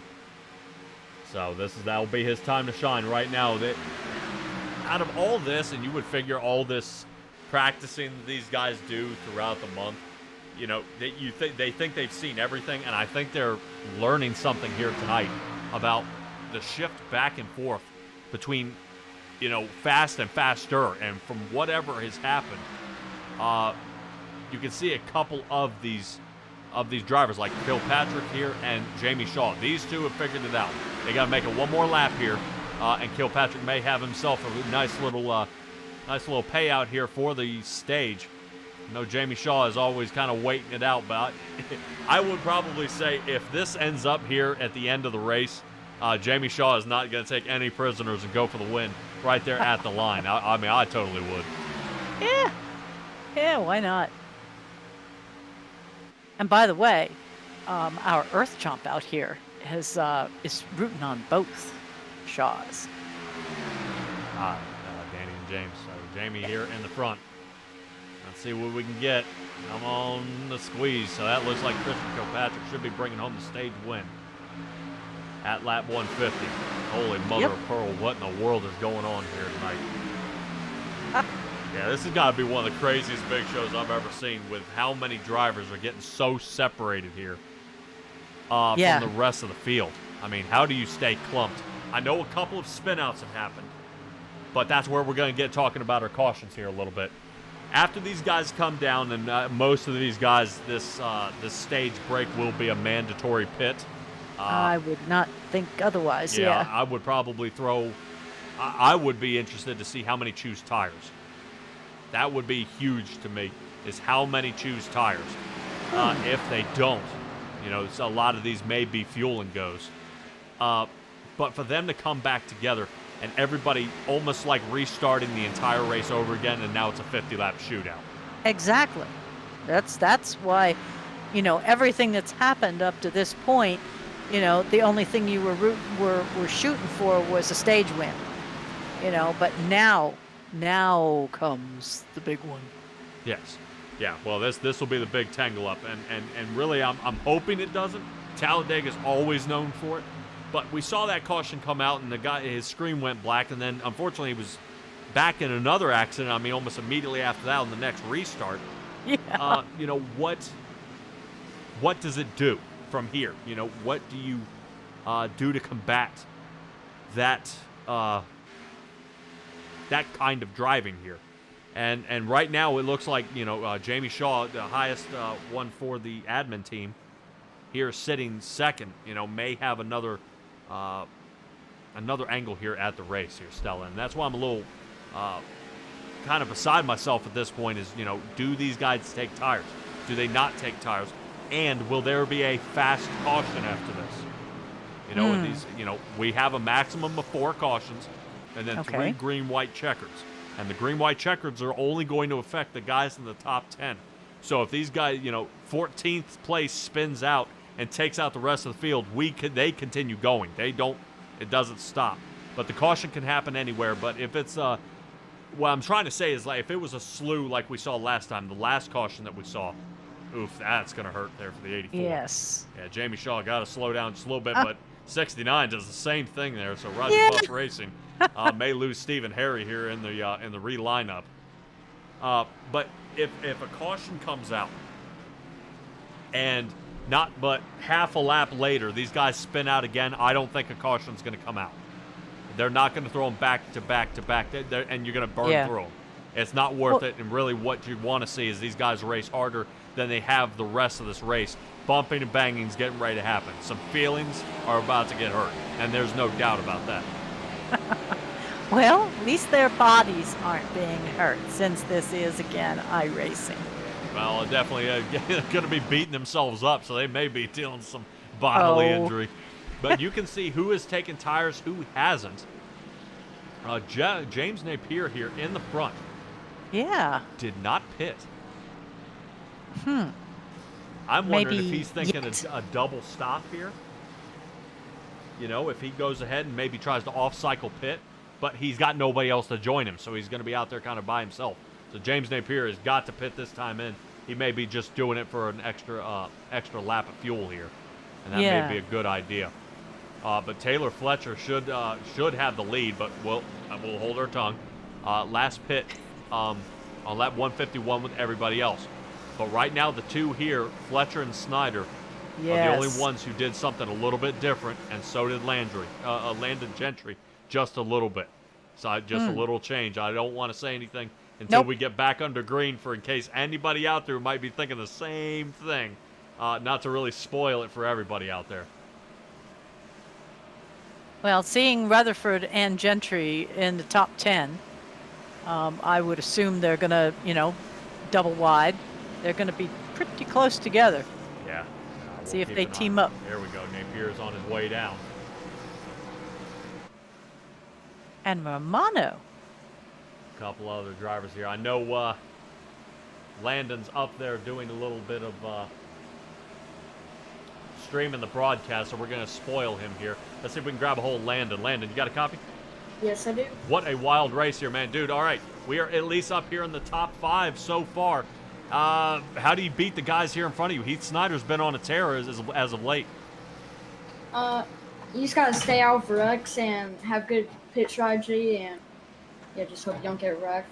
Alrighty. Well, taking a look at the new team that you guys have, this Roger Buff Racing. Stephen Harry, Heath Snyder, Roger Buff, and James Napier. Right now, the only person up there is Heath Snyder in the 29 machine sitting in front of you. He has been a pusher all night. Looks a lot like you out there, but seems to be able to hook up a lot better. Who can you hook up with to, see if you can slingshot into a win here tonight? I think I'm gonna try hook up with Taylor Fletcher in front of me, or if Heath can get up here, try hook up with him. All right, Heath Really is just hook sitting up back with- there in the 6th position, so he's got a little bit of work to do to fight his way up there. What are you finding the hardest part about there tonight? Because you've been kind of in the back of the field most of the night, but here you are, top 3 now. Yeah, the hardest part is definitely staying out for wrecks and getting in and off pit road safely. It's really hard getting on pit road. All right, well, We saw you light up some tires going in there one time. it's definitely close. All right, Landon, go ahead and give me your shout-outs. I'll give a shout out to the Big Show and everyone that donated. We have a $1,000 prize pool, I think. Oh, yeah. Yeah, you guys broke a record tonight, and I'm interested to see what you guys coming up for next month. Good luck to you. Yeah. All righty. I know Landon rides Heath Rutherford about his interviews here, but Landon does the same thing as, yup, right there at the end. Aw. He always got to give me a little bit right there at the end. Awesome job. It was a really good one. All right, well, let's see if we can talk to, where is he? Where's Jamie Shaw? Let's see if we can talk to Jamie Shaw out there. I'll make sure I grab a hold of him and get him put back where he's supposed to. There we go. Jamie Shaw, you got a copy? Jamie. Come on. Yoo-hoo. Oh, disconnected. Not good. All right, I tried to Yeah. Jamie Shaw Well- out there. He's concentrating. He's in 9th. He wants to get back up to number 2. Yeah, he's still got a little bit of time out there. The pace car lights are still on. Let's see if we can grab a hold of somebody else. What about somebody from N Honor Racing? What if we can grab a hold of double stacking now. Let me see if we can grab a hold of TJ. Let's see if we can grab a hold of him. Let's see. TJ Kroger, you got a copy? Oh. I'm shook. Yeah. I need to make sure we haven't. I've floated him somewhere else. Uh-oh. Yeah, hold on a second. Why, oh why, oh why? TJ There Kroger, he you got a copy? is. Hey, what's going on? Hey, how's it going? Hey, man. Sorry about the little room sling there. It went a little too far. All right, well, hopefully you got some good information and know what to do here. The rest of this race here, what's kind of the key to getting back up front? I got to keep her clean. Gotta stay out of the mess. All right, well, I know you're banging your head off the desk. Right now you're sitting 34th position here. Anybody you know that you can get around to help, fight your way up front, because it's not a single-man battle here at Talledega. Yeah, I got a few people. JD right there, he's in our Discord, so I can link up with him. We got Narowski, Greg Whitehead, Mike Lakin, and Anthony Shook. So just got to find one of those guys, a couple of them guys. We'll make our way back up there. All righty, definitely a lot different than the Bristol knockout that you won. Definitely we'll be keeping an eye on you out there, man. Oh yeah. All right, appreciate it. Give me your shout outs. You're double wide, about to head green. Shout out to the whole In Honor Racing team, the big show, and for you guys for broadcasting this, man. I'm gonna put this thing in victory lane here. All There right. you go. All right, he's calling this shot. All right, good luck. All right, thank you. Make sure to put him back. Yeah, I got him back. all I right. got him back. You did. I was peeking. Yeah, I almost messed that up big time. He was up there. I said, where in the world did he go? I just moved him. Put him in the wrong room. Oh, yeah. Well, I'm sure admin team will be pretty good to me about that. Mistakes do happen. Right now, Taylor Fletcher and Heath Snyder not looking to make any mistakes here. 33 of obviously Landon Gentry. You can see obviously huge shove to the 191 to get broken away here. Outside line may work together, but we'll see. I'm actually really surprised to see Trevor Dalton laying back like this. I think he's been kind of really sucking up the fumes on the 33 machine here, but he is not laying way back on the pack. But we'll have cautions here if there are any that are needed. Landon Gentry, here it is. Yeah, you see that 33 machine just trying to push, but nothing there. Nothing there. It looks like the 191. Taylor Fletcher, almost like the front brakes are locked up on that thing, just unable to get anything going here. 25 I was thinking Robert maybe he's Corbin. in too low of a gear. What if he's only in third trying to pull and he should be in fifth letting it happen? Well, he better not be. Daggone, Yeah. I was going to say they're over 200 miles an hour. If he's in the lower gear, he's about to send the engine to the moon. Well, after the race we did the other night, we saw they were having all kinds of they were not redlining and they were doing the race in third gear. Yeah, That well, was I amazing. would say good moves here. Take a look at what they're trying to do with this outside line. Outside Yeah. line starting to form up. You saw Landon Gentry actually use it to his advantage. Toward the outside, 25, Robert Corson started pushing him, and it looked like Heath went out there kind of floating the line trying to help him reel in. But the 90 of Scott Patson was not going to be left alone. He rotated up too, and it kind of stalled out this outside line. Yeah, I think Rutherford was really kind of surprised that Patson went with him so quick, because he was going to come in behind his M&M Muddy. Yep, but coming back up to the front, I think that's Roger Buff there, sitting 10th. Yeah, he's sitting right in front of that 25 machine. And I think Landon's getting a little uptight here. 90 machine, Scott Patson in between him. So either these guys need to start shoving or something happening, because the inside line is gone. I mean, like, as Montgomery Gentry would say, gone, baby. And there's nothing, they're not even looking back. 91 of Christian Kilpatrick trying to get Snyder out front. That way they can make the separation here. Montgomery Gentry. They also did speed. Come on, guys, get some speed going. Yeah, they're definitely trying here. 91 getting separated. Looks like Cade Jones is hanging on the outside. Eminem's team has made connection. 2 of them have sacrificed a lot of positions to get linked up here. Heath Rutherford's got to make some decisions here. Slide down toward the middle.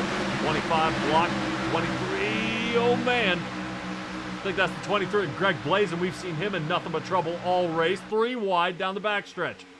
3 wide, 4 deep. I got to say, finally. This is what I'm going to say. Finally. This is exactly what I've been waiting for. These guys will start pushing. So now Landon Gentry on the top. Seeing if he can give a shove here to the 98 of Heath Rutherford. There it is. There's the move. Now Heath Rutherford is going to go up right behind the number 4, Cade Jones. No caution. Everything's staying solid. But look at that inside line move. Holy cow. Inside line. Almost like they had a jetpack. Everybody's starting to pick up a bunch of speed there. Outside line falling back now almost to around the 15th area. Heath Rutherford now down to 16th. Outside line is failing. Somebody's got to get up there and give him a shove. Separation between a line of cars here. I know the 33 of Landon Gentry's trying to pick a spot. Can he get anything here? Not just yet. Outside line still shuffling around. Still no room. What can they do? What can they do? We talked to Douglas Ross. He might have an idea how to get up there. Who called their shot there, Stella? Yeah, Ross. All right, well, Ross has still got some more work to do, sitting 26th. Still keeping going here. Right now, we'll talk about the man, Ray Garcia. Caution. But we have a caution. There it is. There it is. I think I see Greg Blazin in it. Oh. So we'll rotate back to the field here. Got a few guys that just got hammered. There he is, Greg Blazin. And he was in the second round of cutoffs. Came in third, podium right there. finished. There's the contact. Mm. Oof, oof, oof. All right, we'll actually see if we can roll That's it back bad when here just a little bit. When you're inside somebody else's car. That's bad. Yeah, definitely not not where he wanted to be on this roll here. This was looking excellent 3 wide. I was just rotating up to go look at Ray Garcia. Did he catch Landon in this? Oh, yeah. Oh, yeah. Wow. Okay. Can somebody tell me why the 8 just launched into the air? Mike Lathan? Yeah. Let's see if the 9 catches him right on the outside of our screen here.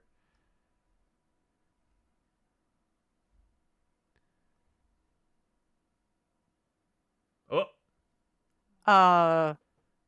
No. Beautiful net code. Wow.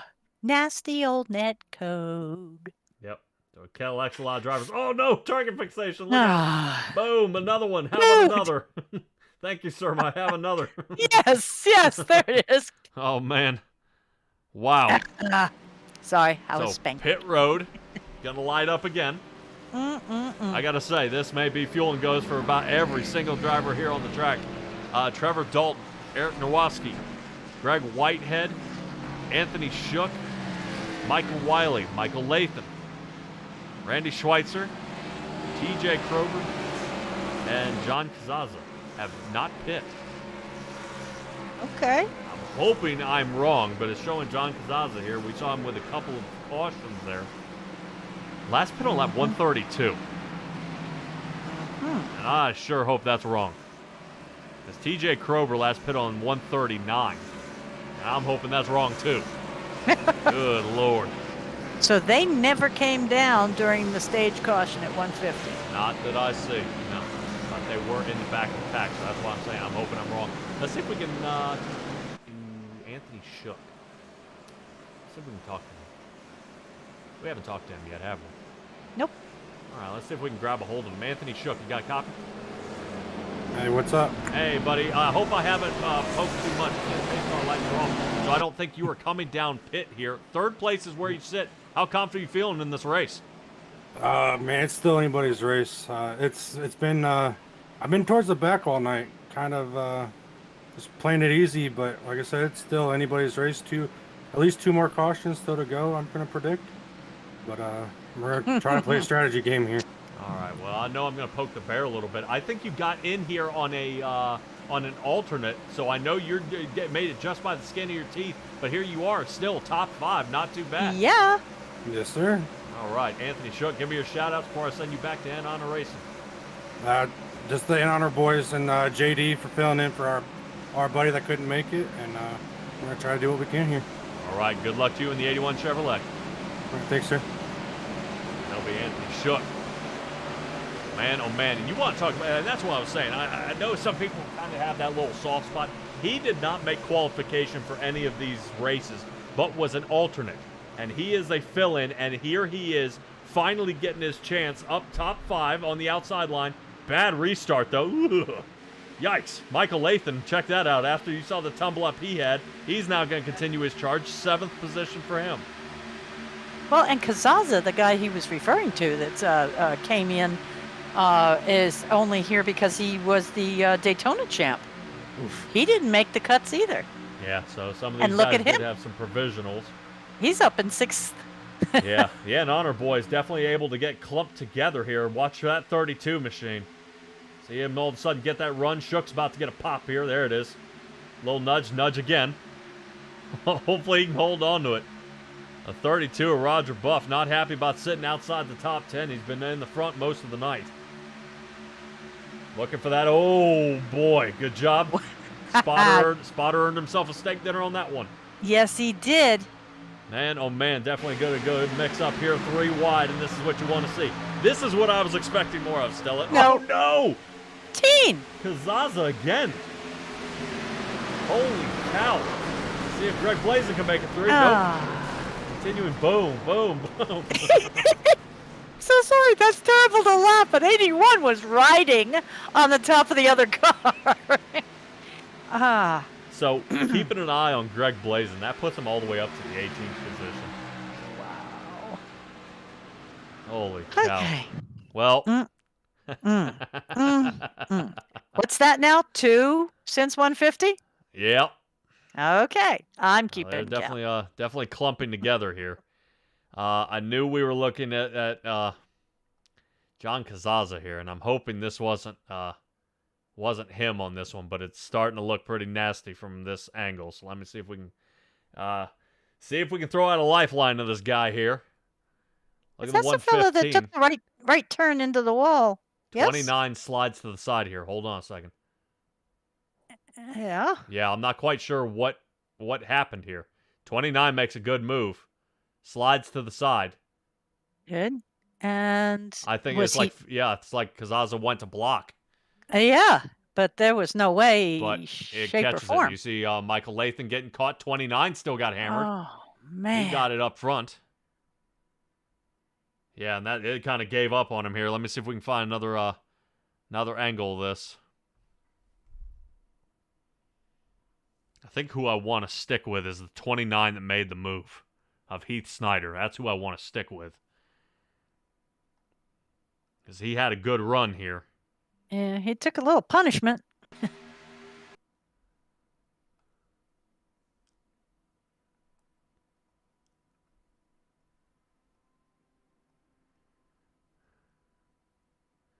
Trying to see if I can find a good angle here. Take a look at it. Let's take a look. 29 to the outside, 15 rotates up into him. Now 29 grabs the wall, and I think Mike Lathan doesn't realize he's about 40 miles an hour slower. Yeah. He's just saying, hot dog, get off the wall. Look at Ray Yeah. trying. Oh. Gets the shot there by the number 5. But Look take at a the look M&M at- boys. Look at the two. That's what I was just going to Yes. say. Look at Rutherford and Gentry just slicing through it. Holy cow. They are so cool, it melts in your mouth and not in your hand. We gotta find Landon Gentry in all this mess. All right, let me see if we can follow along with him here. He bumps Rutherford in the back, but other than that, Yeah, full they speed. Watch the M&M boys here. Yep.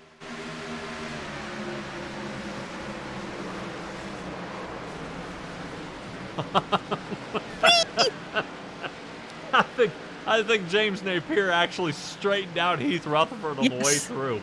Yes. Holy cow. All right. That was fun. Well, for some, but not for all. Okay, let's see what the damage is.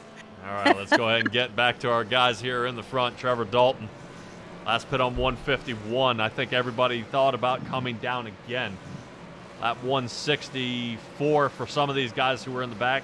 Snyder, Kilpatrick, Jeff Napier, these guys came down 164. Trevor Dalton, Whitehead, Michael Wiley, 151. Randy Schweitzer, 152. Taylor Fletcher, 160. I would wonder, from this point in the race, if somebody like Michael Wiley is looking to see how long he can stay out there before he needs fuel. Because notice he's on this inside line here. Yeah. Now, I'm wondering if he is considering coming down pit and topping off on fuel and then seeing if he can stretch it to the end. Because if we get under green, if we have another caution, yeah, it may play into his favor. We'll keep an eye on him here.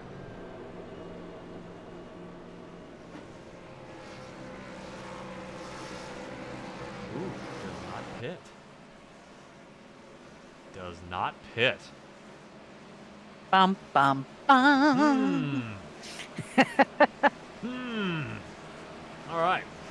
Let's see if we can talk to somebody else. Let's see if we can grab Randy Schweitzer. You got a copy? Yes, sir. Go ahead. Man, talk to me about your race here so far. I know you spun out down pit road, but here you are, top 5. Oh, this is Patrick and the lovely Stella.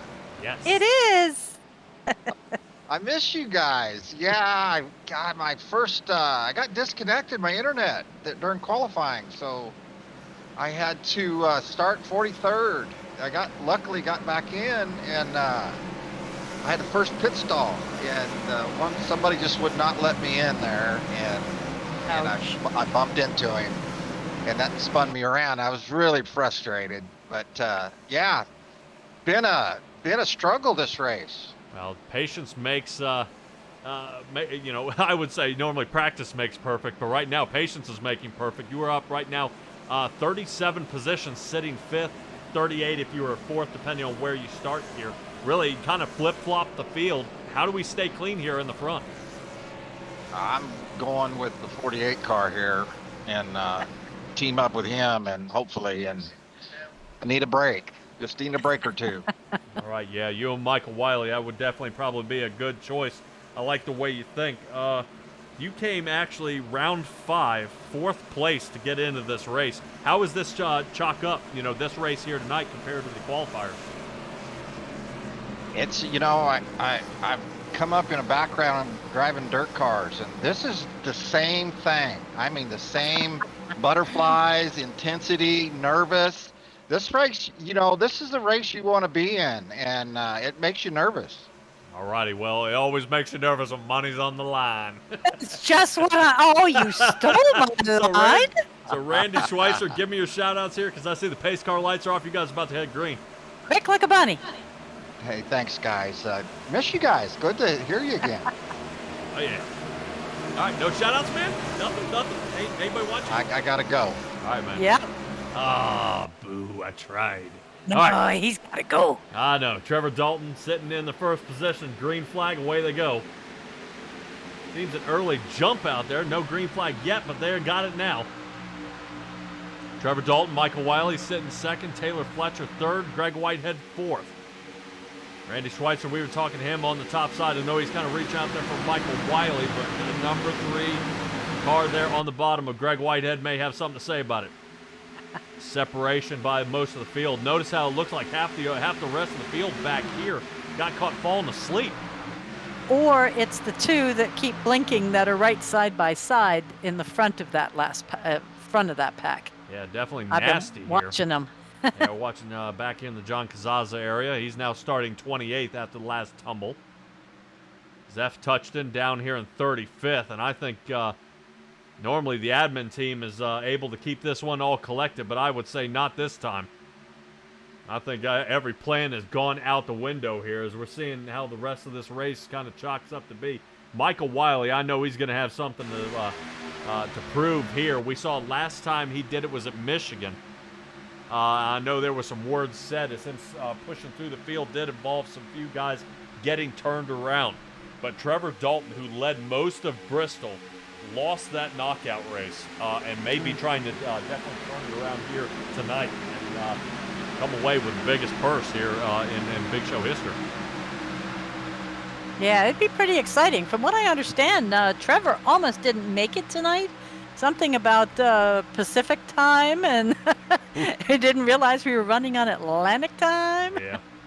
I know some people found it better to watch the AFC game here tonight, but why do that?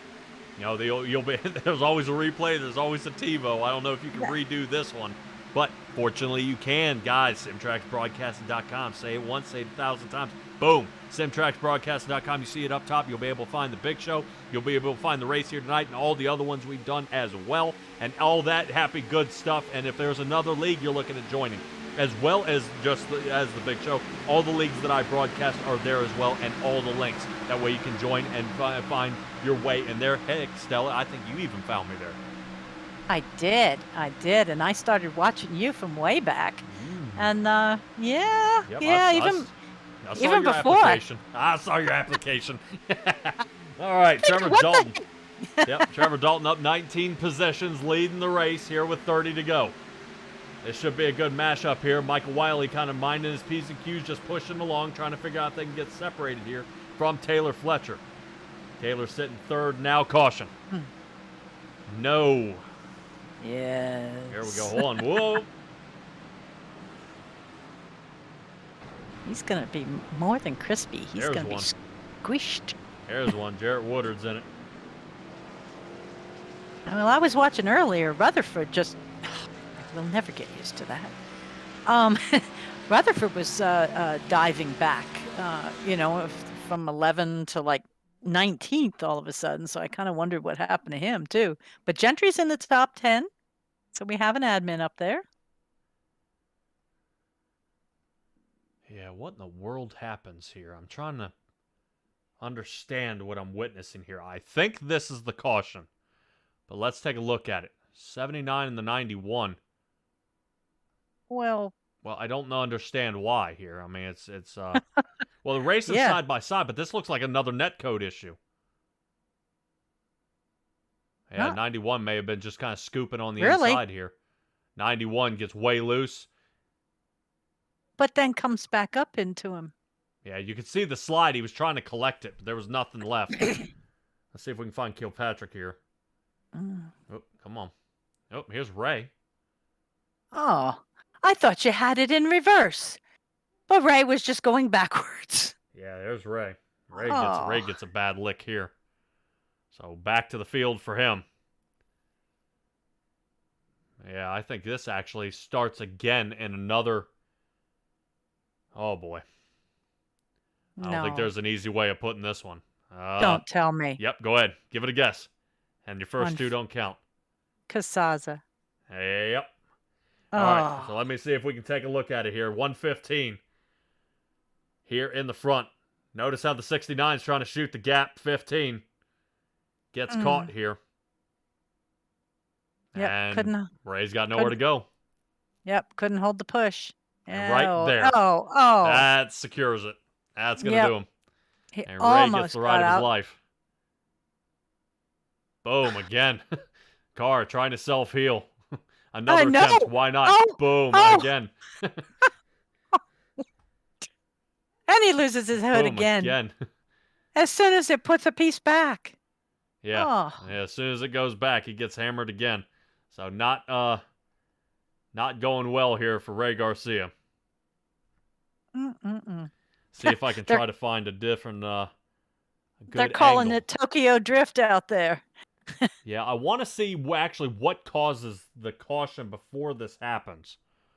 Taking a look at it up top.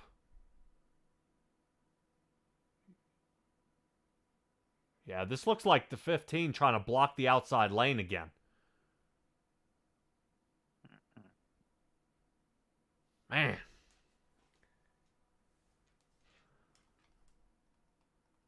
Yep, this is when you don't pull anybody in, because I think there might be some objectionable language happening about now. Let's go ahead. You know what? Let's ride with Ray. I like doing ride-alongs. Let's ride with Ray full speed. Okay.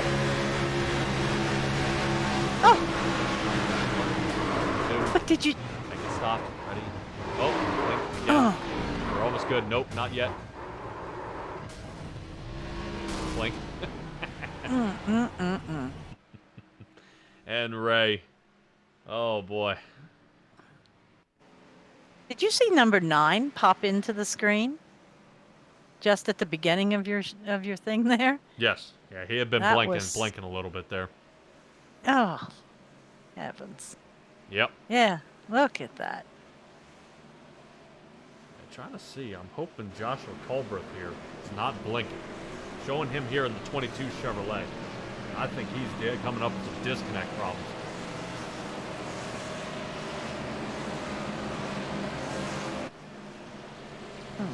Definitely starting to squeeze around here. I'm not sure. But take a guess who's in the lead. No kidding! Go, Doug! Douglas Ross right now, pitting on lap 160, has now gotten the lead. Oh, Landon be Gentry, darned. Greg Blazin, Zane Touchton, all admins here 1 through 4. Holy cow. Stephen Harry and Heath Snyder, that's going to be the duo. Because Where? notice, Heath Snyder, Stephen Harry, Roger Buff, 5, 6, and 7. So the train has linked. Yes. And I'm interested to see who's the better pusher. Right now, Heath Snyder has been one heck of a pusher. So is it Heath Snyder or is it Landon Gentry that's the better pusher here as the pace car lights are off? Wow. Holy Well, cow. nice thing is Gentry isn't behind anybody this time. He won't get caught up. He can take off fast enough that he can push who he wants. Yeah, it's going to be definitely some pushing around here for sure. We'll keep an eye out there for anybody doing anything funny. I know I want to pull in somebody to talk to him, but right now, this may be the race here in the front. Even if another caution does come out, I believe they have one more left. Lights are out. Don't call anybody, I would say, at this point. We're on the backstretch. We're almost there. But you're getting ahead of it. Right? But right now, 5, 6, and 7 can get locked up here. I'm excited. This is gonna be the race. This is gonna be the front spot here. I would expect Zane and Greg to probably block him here, and Landon's gonna do his best to try to push Douglas to the win. Blazin is up here. Yes, Greg Blazin, the number 23. We've seen him in I think 4 wrecks. Wow. So far. And pretty. I mean, back 160, he ended up in some trouble. Lap 116. He was in some trouble. Lap 99, Greg Blazin is in some trouble. So it's just really middle of this race. He's been in the wrong spot, but now he's in the right spot, and it's his job to stay there. Oh man! Oh man! Oh man! Oh man! All right. Yep, here we go. These guys getting lined up. Geico restart zone actually isn't there. The camera's sitting in the Geico restart zone. Away they go. There they go. Green flag. Douglas Ross getting broken away here. Landon Gentry on the outside. They just broke 170 miles an hour as they hit down in turn 1. Landon Gentry getting the early lead here. Looks like he's going to get a little bit of Zane Touchton pushing to the outside. 69 is Stephen Harry. Oh, here it comes. Snyder's behind him. All right, they're going to start. There it is. There's the train. Outside line forming. Landon Gentry dropping to the bottom to get away from the door draft. Stephen Harry and the Toyota contact. How in the world? Hold it! Oh! Was that? Shoot! Oh, I think that might qualify as a big one. Heath Rutt, they're still going. Yes. No caution. Really? No caution. Douglas Ross and Landon Gentry still 1 and 2. Ross around the outside. Greg Blazin sitting 3rd. Robert Corzin 4th, and Zane Touchton 5th. That's it. Oh, dude. Here comes the train on the outside again. They're going to try again. Right now, all we have is 7 drivers here. Before it's 4 seconds back to Ryan Wayne. Train on the outside. Douglas Ross watching it. Yeah, Douglas Ross may be watching this one kind of undo in front of him here. Heath Snyder is going to push Steve and Harry to the win if they didn't block him, and that was their chance. No caution because it was back-to-back. They didn't complete a lap before they did it again. And there's no back-to-back cautions. 25 laps to go. And these two right here have been at it all night. Oh, yeah. Holy cow. Unfortunately, Roger Buff was not able to become one of those trio. He was taken out in the wreck. And now the separation. Yeah, if Snyder pushes the way he has been all night, there's no Oh, catching him again. Okay. Yeah, whole thing froze. All right, we're taking a look at it here. Douglas Ross still here in the front. We see obviously there's some smoke even after that. Right there on the front looks like James Napier may be in that one. Wow, talk about flipping the script here. Now they're starting to put the distance. Let's see if Douglas Ross can kind of reel him in, and he is. That's what they need. Don't let them get away. Douglas Ross going to try to use as much of this draft as he can. 33 of Landon's got to stay with him.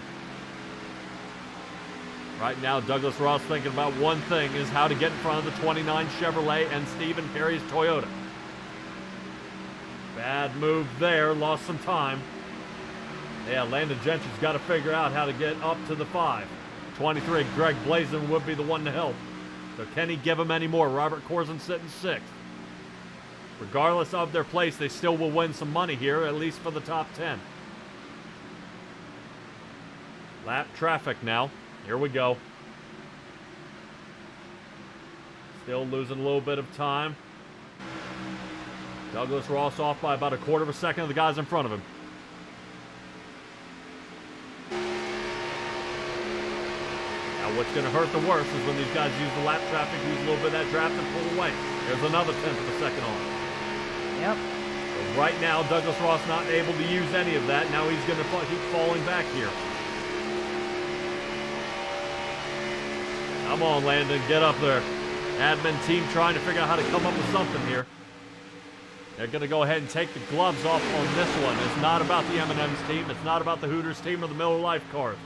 It's all about the admin team, and they've got to figure out how to get a hold of these guys that have come into the big show with Roger Buff Racing League, and they're getting it done. They're right now 1 and 2, but it looks like now Douglas Ross starting to pick up a head of steam here, and only has them right on the back bumper of the 29. But Snyder appreciates the help, losing a little bit of downforce to the back end of his Chevy to help push Stephen Harry a little farther forward. There's one thing happening here, Stella. What you want to keep in mind is he catches him on the backstretch, so he uses the exit of 2 to have the speed. Landon's got to be ready for it. If they can lay off just a little bit here, Landon give that 5 a push, he may be able to slide Douglas Ross in front. Here it comes out of 1, coming rolling out of 2. Not as much of a run as they needed. Landon Gentry's got to do some pushing here. Douglas Ross, fastest lap time so far, 46.47, was his last lap time. There he is, right on the back bumper here. He's got to figure out how to get a nose in there. Where can he go? Where can he go? They're blocking really hard there on the bottom. It's against the rules to pass below the yellow line. Seeing that there's no caution out and still no caution. What are we looking at, Stella? You think we're going to need a pit stop before the end? No. I hope not. Now 20 laps to go. We'll have to figure that out. Oh, that would be devastating. This is such good stuff right here. Yeah, so far so good. I did appreciate that 3-wide drive and just a little looseness. And a lot of drivers got caught up, and some guys, their night is over. Yeah, I have to sit here and appreciate Snyder because, you know, Harry's holding it. Snyder's, yeah. They really, they got it down. Yep. Douglas Ross getting another run here. Landon, I think, trying to help set it up. Key would be for Douglas Ross to get a little bit of a run, the 33 to get it at the same time. Hit 2 different aerodynamic bubbles. 5 pulled to the outside to start making the pass on the 33, give him a shove. But it's going to take a lot of teamwork and a lot of coordination to make this work. Oh, yeah.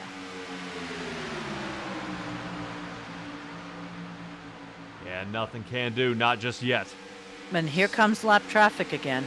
Yeah, still not working, so this will give Stephen Harry to try to use a little bit of that draft from the lap traffic up here. Here it comes.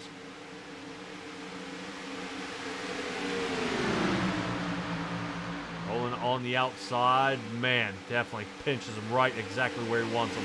And now the separation. They're starting to pull away. Oh, they're starting to pull away. They jammed him right on that turn. Ray Garcia watching his admin team on the outside. Michael Wiley in front of him.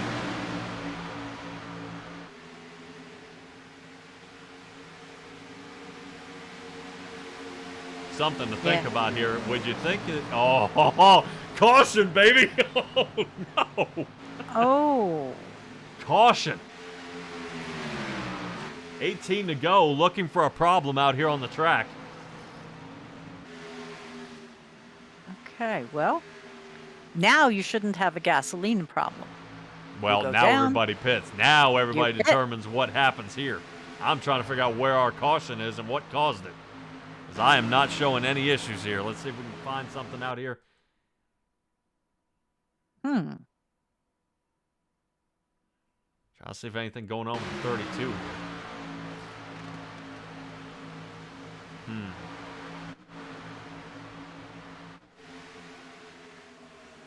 Yeah, this was the huge pile. Nothing happened there. Interesting. You see, Have you seen something out there? no, just as you were coming away, 3 guys all together blinked out. It was just odd, but I'll chalk it up. Well, caution flag is out here at Talledega. Definitely going to be tough. Some of these other drivers are thinking, man, that is not what I needed. Stephen Harry and Heath Snyder had it. Now they're going to be starting side by side if they get out of pit at the same time. I would You say, have to assume they're going in. looking at the pit stall times, 164 for Stephen Harry and Heath Snyder. Back on lap 164, took tires. Douglas Ross, Landon Gentry, Greg Blazer, Robert Corzin did not.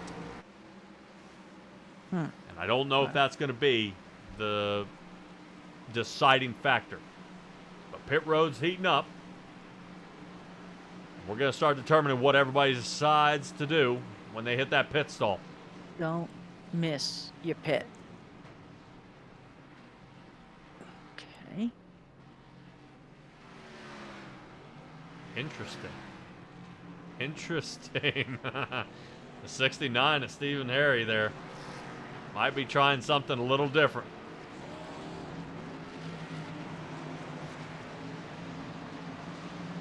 Oh, did you see that?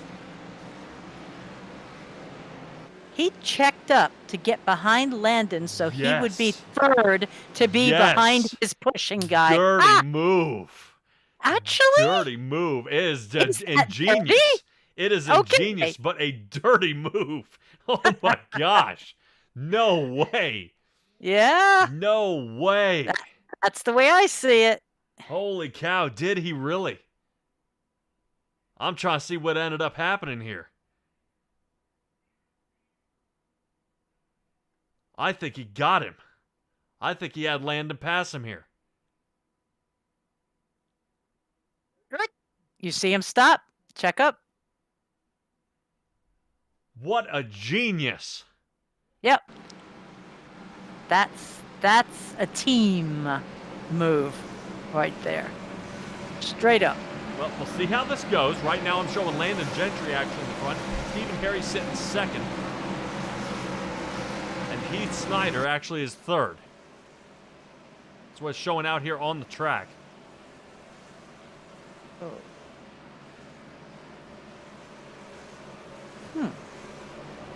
What they may not want to do is start into the lead. We've talked to Landon many a times. Sit and duck if you're out front. Heath Snyder may be able to get out front following Landon's run. Steven will duck in behind him, and these two guys might push their way to the end. Not a Vickery in fourth, number 42. Yes, Chris Vickery. Mountain Dew machine. Yeah, I was just looking. I do not see him on the round 1 through 6. Hold on a second. We got Stephen Harry going back in the field.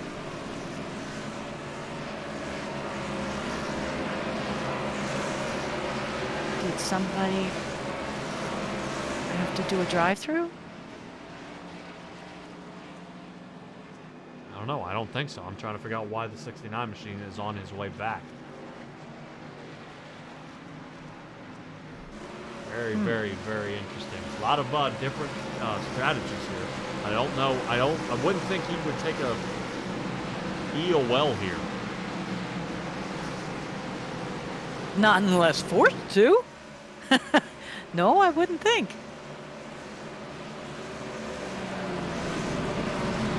Double stacking 15 to go. Snyder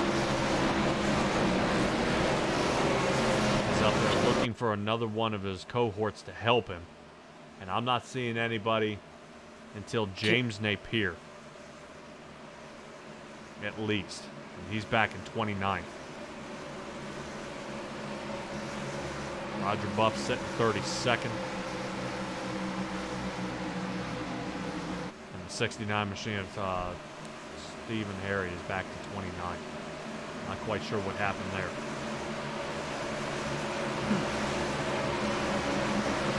Boy, oh boy. I'll tell you what, this is really how you start shuffling things around, especially when there's a bunch of money hanging out on the line here. This may be pretty difficult here. I'm unsure what happens here. Now, remember, Green-white-checkered within that 5 lap mark. Only if it involves the top 10. Right.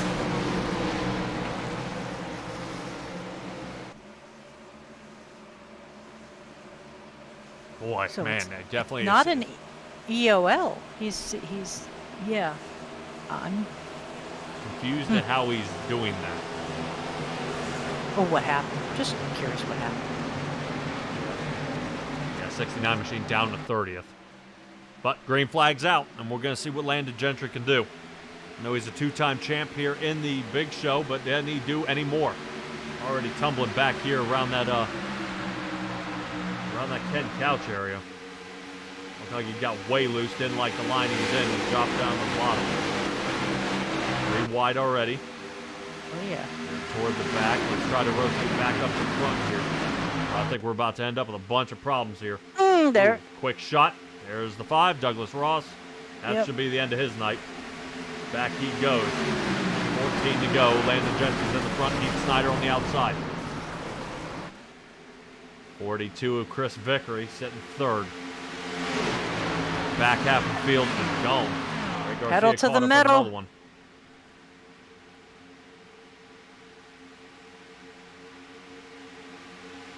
Check this out. Ken Couch there on the outside line. Yeah. Yeah, maybe reaching out there. Right now, Heath Snyder feels that one. Says, hold on a second, buddy. Great. Come get some of this. Ken Couch working the outside line, and now Landon Gentry breaking away. Got a long way to go before he can come up with another win. You know there will be no living with that man. If he makes a 3rd win Yeah. at the big show. Yeah, I definitely think he's going to need a neck brace. Because his head will swell up so big, There right? you go. But, Yay! oh, man, look at that. Oh, caution. But it's not in the top 10. Right, you would People. think we should be out of cautions, but we are not. Yeah, I'm unsure. I'm wondering if some of these guys are pretty upset here. We're back under caution again. Now that should be 4. Okay. First stage break. We should have 7 cautions. We're at the 8th now.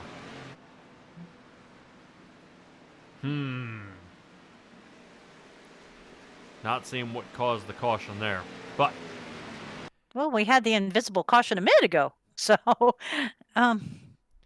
Well, what this would be able to do is at least let me take a look at the one that started the big one. Okay. That took out our beloved number 5 Douglas Ross here. who may have gotten hooked. Let's take a look at it here. So here's Douglas Ross. Rotates up.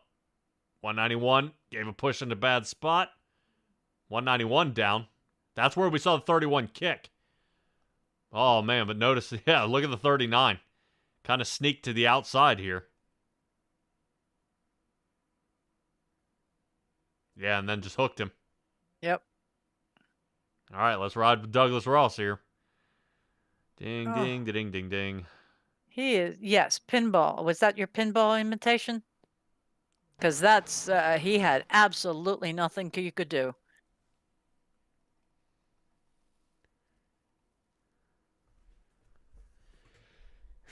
Yeah, that was definitely a nasty spin here. I want to see if I can find actually Christian Kilpatrick. I know he was in it for a pretty big shot. After that, I want to ride along. Can I have a ride along? Yeah, let's watch the 91 machine here. You see the tangle up here. He ducks down toward the bottom. Boom. Oh. Catches him now. And this is the worst part. He rotates back up. Mike Latham into him. So the Pennzoil car is getting a good lick here as well. Bam, into the wall. Look how it continues. I think that's Chuck Fletcher down there, not Greg Blazin. Oh, man. Oh, he almost made it. I think my crispy M&Ms. He was doing so well. All right. So what do you feel? What do you feel here? You want to ride along with Ray Garcia? Sure. Poor Ray. Oh, man. Let's see. I knew we had him rigged up here early. Let's try to see if we can take a ride along with Ray.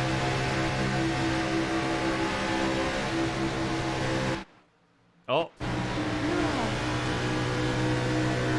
Oh, look out. But he's still, I was going to say, he was still going, okay, puke cam. You can see where it gives up on him. Yeah. It just says, nope, that's quite enough. I've had it. We can't keep up with that anymore. Occasionally, iRacing does say enough. Was right up there for a wreck avoidance short, but he ended up getting dinged right at the end. Yep. Trying to see if I can find, where's the 4? Cade Jones was in this pretty bad too. Let's see if we can, I think I actually have a roll bar for him. Let's see. See if we can take a look at it.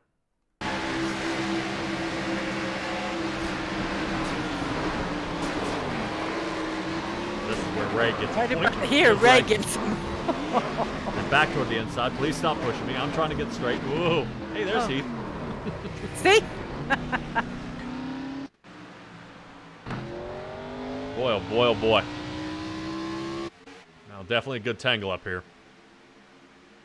All right, Stella, while we've been gone, we're resumed back under green flag. Landon Gentry still in the lead with Eric Nowoski behind him. Number 24 following behind him. Chris Vickery sitting third. Taylor Fletcher in fourth. Ethan Snyder has fallen down to fifth here. Maybe kind of watching these guys in front of him lose it at this point. But let's see if Landon Gentry can stay up front with 10 to go. Calling him blinking blazing. Yeah, Greg Blazin sitting in 7th position. Ken Couch on the outside. Now we'll see a Couch. I know Ken Couch has had a little bit of practice out here, able to trying to help kind of tune him down. I know he gets out there and I guess like a dog with a frisbee. Once he's got it, he doesn't know what to do with it. So Ken Couch, once he gets up front, he ended up in the first round of the qualifiers, 2nd place. So he's had plenty of time to make sure he can stay calm during this one, sitting right now 6th position, trying to see if he can get that outside line working. But I can't blame him. That 29's jerking in front of him pretty bad here, and we might have ourselves another problem if that continues.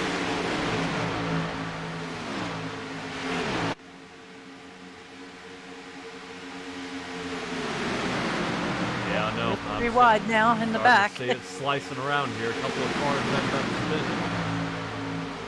Dropping way off pace. But Landon Gentry's keeping pace. Hey, Crispy M&M's is starting to get hammered around back here around Charles Fletcher area.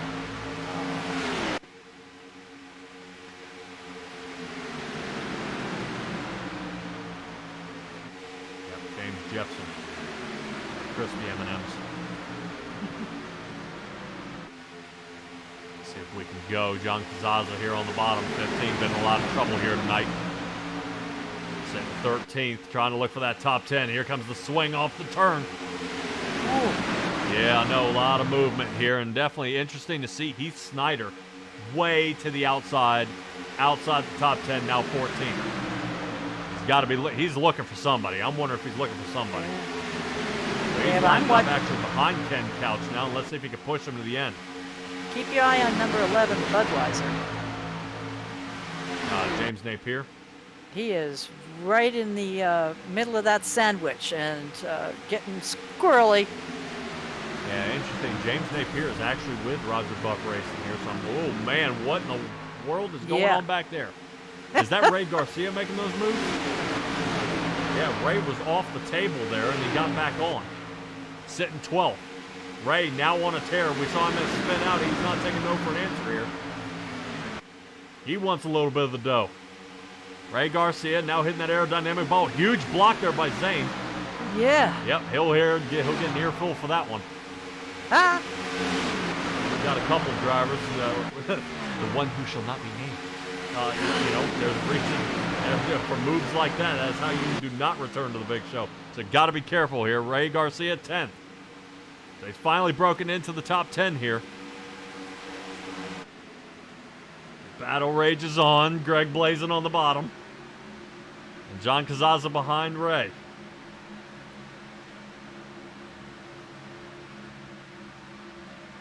Michael Wiley sitting 38th position. I think Michael Wiley might be out of the race.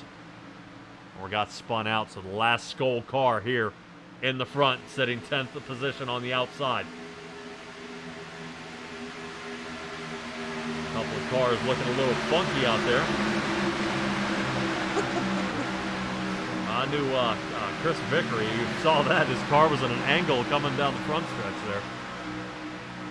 Got to keep an eye and watch these guys as passes are about to start happening with only 5 left to go.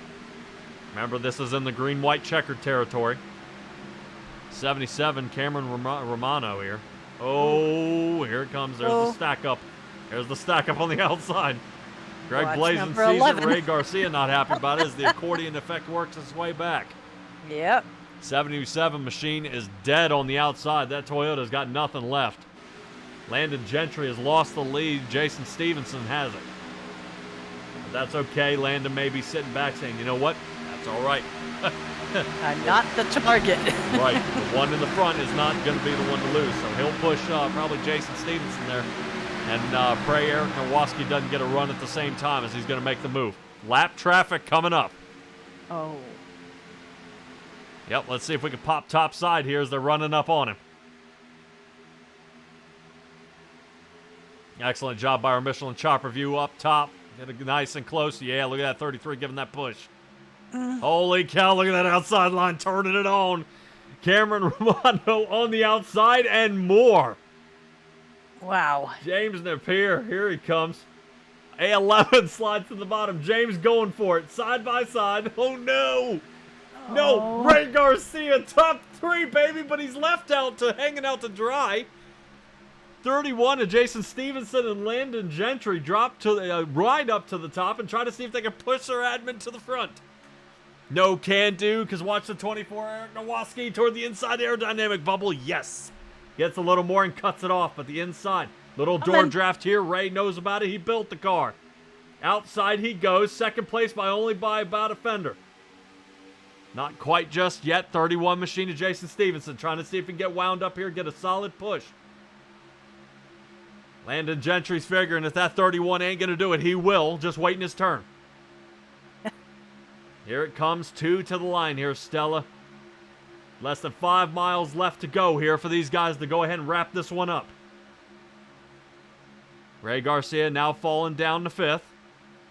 Trying to look for another run here. Come on, Stevenson. Not quite just yet. 31 trying to give him a little something, but they're sliding back and forth. Landon having to back off a little bit. 31 looking a little loose. Not quite just yet. Ray Garcia trying to see if he can magically just kind of pop the 42 out there. I'm not sure where he came from. Chris Vickery. Oh, they're turning each other in the back. In the back. Yep. Goodbye. Yep. That did not involve the top 10. We stay under green. White flag is out. Not going to matter from here. No green-white checkers this race. Ray Garcia sitting 6th. Chris Vickery in the 5th. Eric Nowoski outside goes to 66. Looks like Sylvain is gone. 24 up toward the top. Here we go. Bumper cars, everything we can do. Greg Blazin behind the 00 when they move forward. That leaves James Napier out in the front. Get a little chase. Looks like, all right, Blazin's gone. There's the number 5 of Douglas Ross. Ray Garcia is going to follow along with him. I don't think anything's left. They may have run out of steam. But Cameron toward the inside here. Cameron making contact. Ray looking for it. Ray floating. Landon in 7th. Got popped. Ray Garcia trying to see if he can scrape a little bit left. But James Napier coming away with a win here at Talledega, but not just yet. Got it. Holy cow. Yes, baby. 50 thousandths of a second. James Napier with Roger Buff Racing gets it. Cameron Romano in the 77 Toyota. Both these guys, 1 and 2, up 30 positions for a first and second finish. Taylor Fletcher came 3rd, John Cazaza 4th, and Ray Garcia came 5th. Now, I will say, John Cazaza in the 115, after causing 4 cautions tonight, ends up with a top 5 finish. Yeah. Boy, he's going to really give me an earful for chewing him out for that. But he came in the top 5 finish with that one. Holy cow, what in the world is going on here? Landon Gentry lands 6th. You saw him off the table trying to get out of there because they were going to kill each other at the end. Chris Vickery 7th. Jason Stevenson 8th. Eric Nowoski in the 9th. And Christian Kilpatrick ended up 10th. Wow. Yeah, we're going to try to roll back some of this here.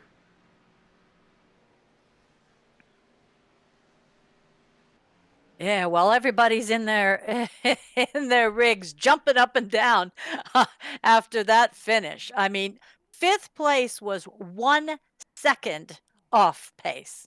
1 second behind 1 through 4. I mean, that's tight. Yeah, I want to see what actually happened. What happened to Chuck Fletcher? I know Chuck Fletcher ended up in some trouble early on in that race.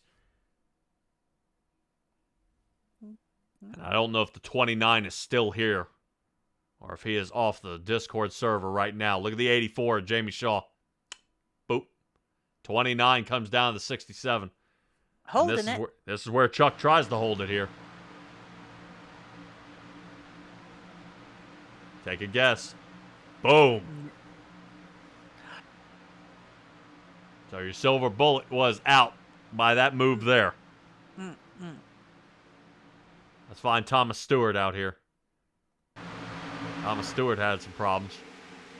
I think he realized he had nothing left. He may have gone down the bottom. Look out! Wow. Yeah, Jamie Shaw. All right, yeah, we're gonna go back to this one. I gotta dissect that wreck right here at the end. Mr. Fletcher's still on. Number 67. Okay, yeah, I'm looking for the 29. All right, top side here. Let's take a look. This is where they started mashing. Remember, Ray Garcia was in the front. Contact. And that's what collects Greg Blazin, the number 13.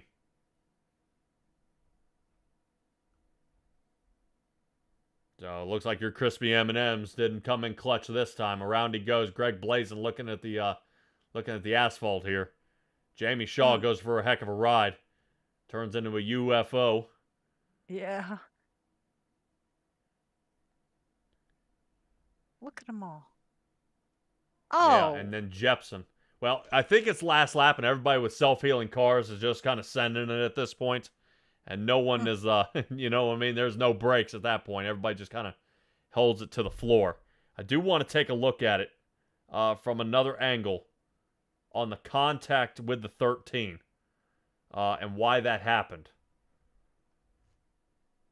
Let's take a look at it here. 33 of Landon giving the push. Uh-oh. Landon hooks him. Slide. Yep. He slid up. Oh, dear. Landon hooked him. Oh, boy.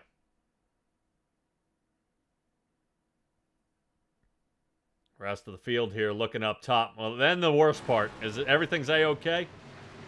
Then let's revisit somebody at 180 miles an hour. Boom, right to the right to the fender. Around they go.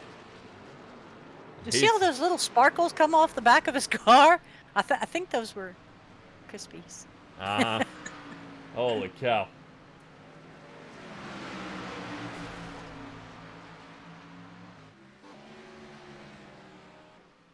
All right, let's go ahead and get our results screen up, where you guys can see where all your favorite drivers ended up. James Napier coming away with the win. Cameron Romano and Taylor Fletcher 1, 2, and 3. John Cazaza 4th, and Ray Garcia finally with a 5th place finish. He finally gets a little bit more into that one, but not quite enough.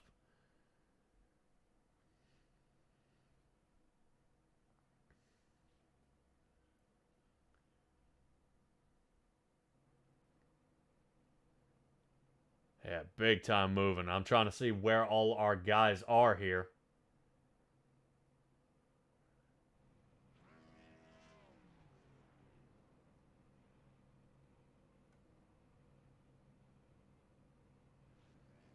All right, here's Taylor looking for Cameron.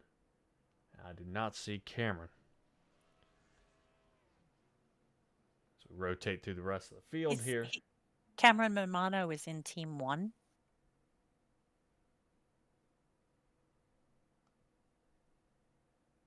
Yeah, I think some of these guys didn't quite get the memo here. All right. So here's 26 through 43 of our race results. Yeah, definitely something there.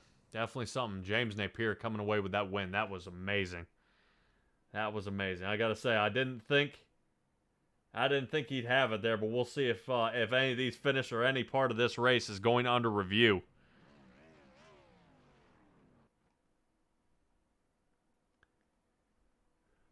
But I would assume not. I think it looked like a pretty good run here.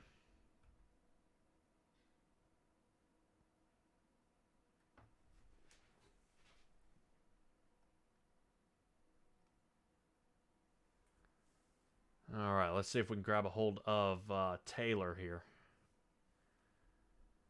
and talk to Taylor Fletcher. Let's see. All right, let's go. Taylor Fletcher, you got a copy? Taylor. Man. One of these things, some of these guys just ain't ready yet. Let's try, we'll try Cameron. Cameron, you got a copy? Yes, I do. There we go. Hey, we got somebody alive out there. Second place finish tonight. Dude, was that a wild last couple laps there? I was holding my breath the entire time. Well, that was definitely a squeeze. I know with the largest payout here in the big show and the donations, you come away with a good chunk of it. We'll see what it ends up being out there after the race and all. But really, what was the key to kind of working your way back up to the front? It was just all about timing. You got to time those runs coming out of turn 2 and turn 4 at just the right time. It's also about linking up with people who are willing to work with you as well. Yeah, definitely tough. I know you and James both started probably side by side. First part of the race, both of you moved up 30 positions here and come out 1-2. Really, who out there, were you working with to fight your way to the front? To be honest, I was losing track, but I was working with Sylvain for a little bit. I was working with some of the other guys on the admin team. And that's all I got to say. Well, good job showing up here, man. Definitely that 77 Toyota definitely did what it needed to do, and at the right time, you got it done. Next, next month, if I am not mistaken. I believe you guys are heading to Daytona. This should work you in for a pretty good work around here. How confident you feeling moving to a track like that? I'm always confident at super speedways, whether it's Daytona or Talledega. Mainly just because anything can really happen. It's fair game. Oh yeah, well definitely. Last month was Bristol and it was a knockout style. A lot of guys went home kind of hanging their heads, and others came charging in thinking they had something. Just came with nothing. But awesome job tonight. Hopefully we see you next month. Go ahead and give me your shout outs. I just got to thank Ray and everybody at the Big Show for putting this all together. None of this would have been possible if it wasn't for those guys. They work hard week in and week out. All right, man. Good luck to you, and hopefully we'll see you next month. All right, appreciate it.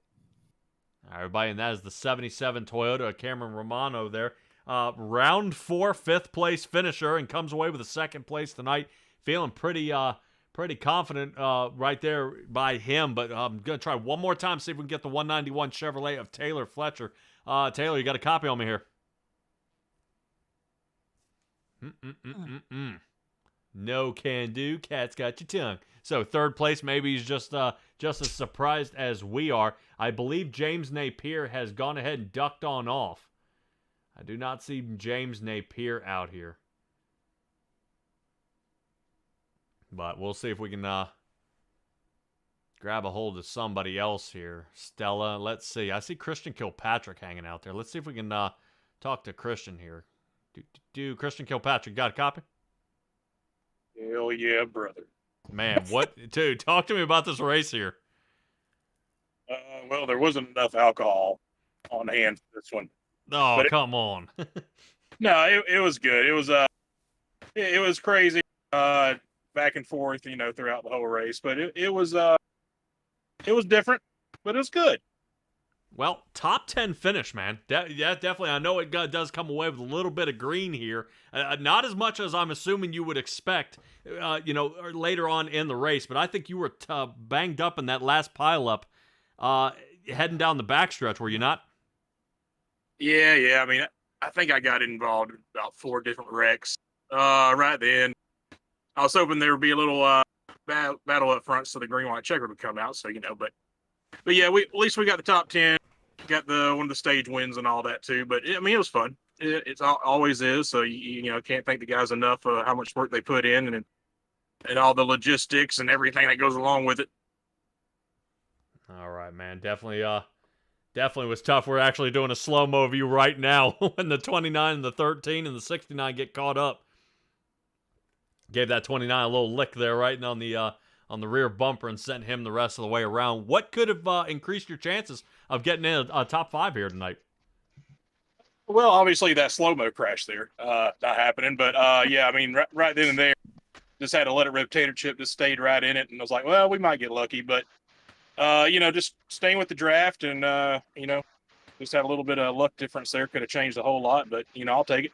All right. Well, hopefully we are. I think we are at a super speedway next month. I believe it's Daytona. How confident are you feeling heading into a track like that?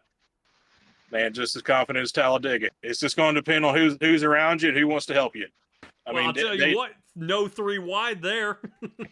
Oh man, you can go 3 wide. It just depends on who you're around, brother. I mean, you can go 4 wide at some places here, but it's just it all depends on the pack and who you're scrubbing sides with. But no, I'm excited for it.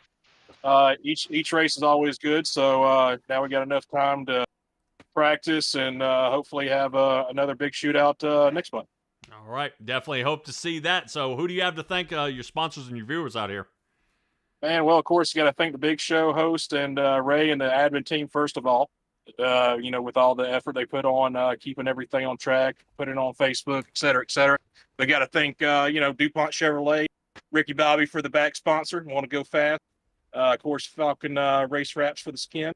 And, want to thank me because I like going fast. Oh, yeah. Well, last chance qualifier, you made it in on a 3rd place finish. Here you get a 10th place tonight. Congratulations, and we'll catch up with you next month.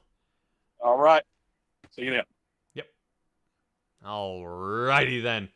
Ray, I see you're in here. I take it. Were you able to collect Taylor? Yeah, I brought Taylor in for you. All right. Come on, Taylor. Talk to me, baby. Taylor?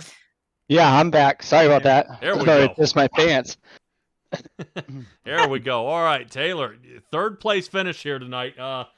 You bet you don't get many times to talk at a broadcast booth. How was the drive tonight? It was intense. I'm sweating pretty good. That's for sure. Well, 200 laps here at Talledega will definitely do that to you. I know, definitely kind of wearing down, man. It's the race of attrition if you haven't been doing it all month already. 23 positions up, starting 26th. Did you think you would be here? Not a chance. Especially when they asked me to join. I thought I was just going to cruise around with them, and, well, I guess here I am. Good for you. Look at you. Well, able to squeeze in here in the last minute. Glad you could make it. What would have changed the track here tonight for you to come away with the win? I'm not sure, honestly. I'm pretty proud of where I got already. Okay, I know I some think I people got like, lucky man, there. some people are okay with third. Some say, I should have drafted this guy instead and not have had the move. I didn't know. Sometimes some people get a little iffy there, man, trying to switch back and forth. But excellent job tonight, man. Dude, go ahead and give me a shout-outs here for all your sponsors and the people watching you out here tonight. Well, I guess it's the Big Show and Ray and all the guys. They've let me in and helped me along the way. And I don't get on too much, but when I can get on, they allow me to come right in and treat me like I'm part of the team. So I can't thank them enough. Oh, yeah. Well, awesome job here tonight, man. I can't wait to see what happens next month when we head to Daytona. Alrighty, and that's going to do it for Taylor. Ray, while I've got you here, man, talk to me about this last run. It was looking pretty solid for a top 3 finish, a podium, but 5th is where you end up. Yeah, I had the lead there on the outside. I had a pretty good run, but we came up on the back markers, and they just kind of sucked me back when I pulled up alongside of them. I mean, I started 28th, and I thought I had it there, but it just got messy there at the end. Yeah, well, it definitely got messy. We saw the multiple pileups, and both you and Landon trying your best to squeeze through there, but just not enough. I would say it looked like maybe some pushing may have been a little trouble there. Yeah, right? One of the things that I changed was the track temperature. Some of the drivers wanted to see daylight. They wanted to see blue sky versus the overcast conditions we normally run in.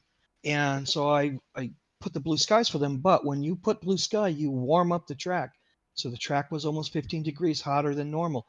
When the track gets hot, the tires get slick. So that's why you saw a lot of bump draft accidents, because they were pushing on slick tires and they were turning. Wow. Yeah. Well, and it's just something to see, is what people do and don't take into account. You got to take track temperature into account. Just based on traction, tire life, and things like that. And sometimes, fortunately, you guys leave the air temperature alone, or otherwise you may end up with a little bit of engine performance issues. But still, regardless, you were able to come out from all this. And Ray, we took when you tune back into the broadcast, when you kind of collect all this back together, we took a ride with you multiple times, and you were facing the wrong way and sometimes looking up the wall, but still come out with a top 5 finish. I tell the boys all the time, stay calm, stay patient, stay calm.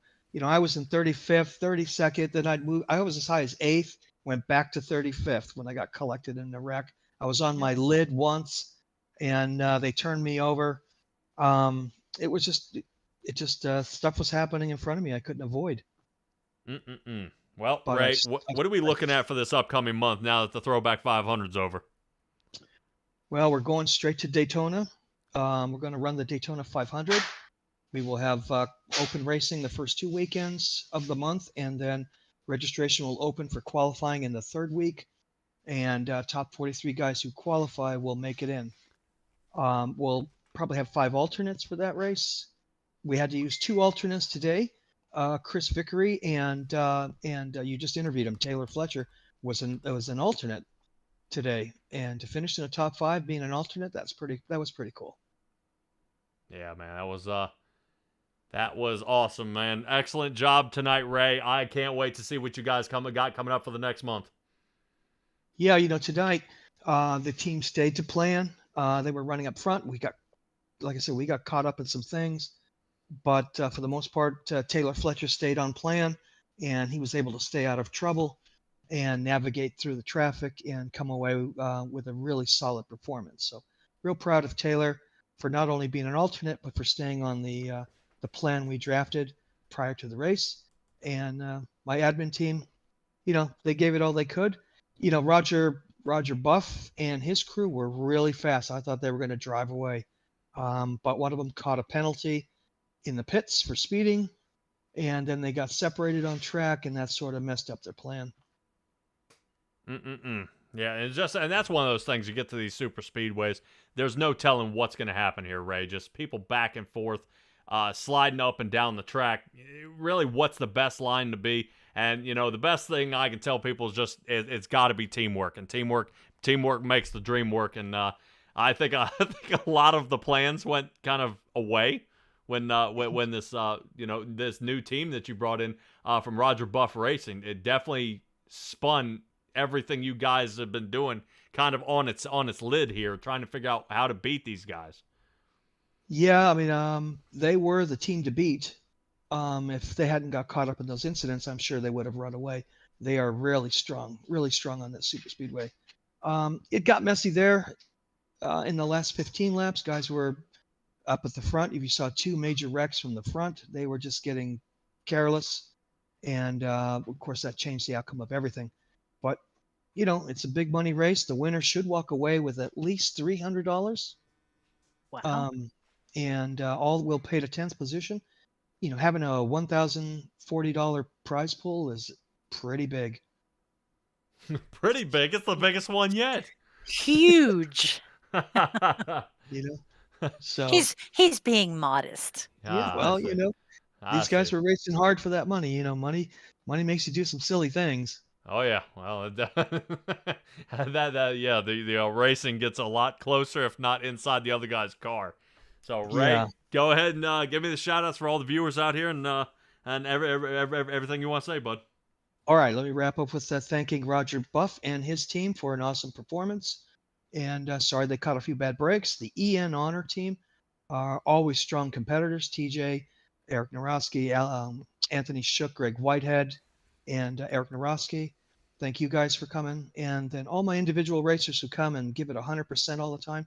And most importantly, I want to say congratulations to the 11 driven by James Napier, who week after week comes out.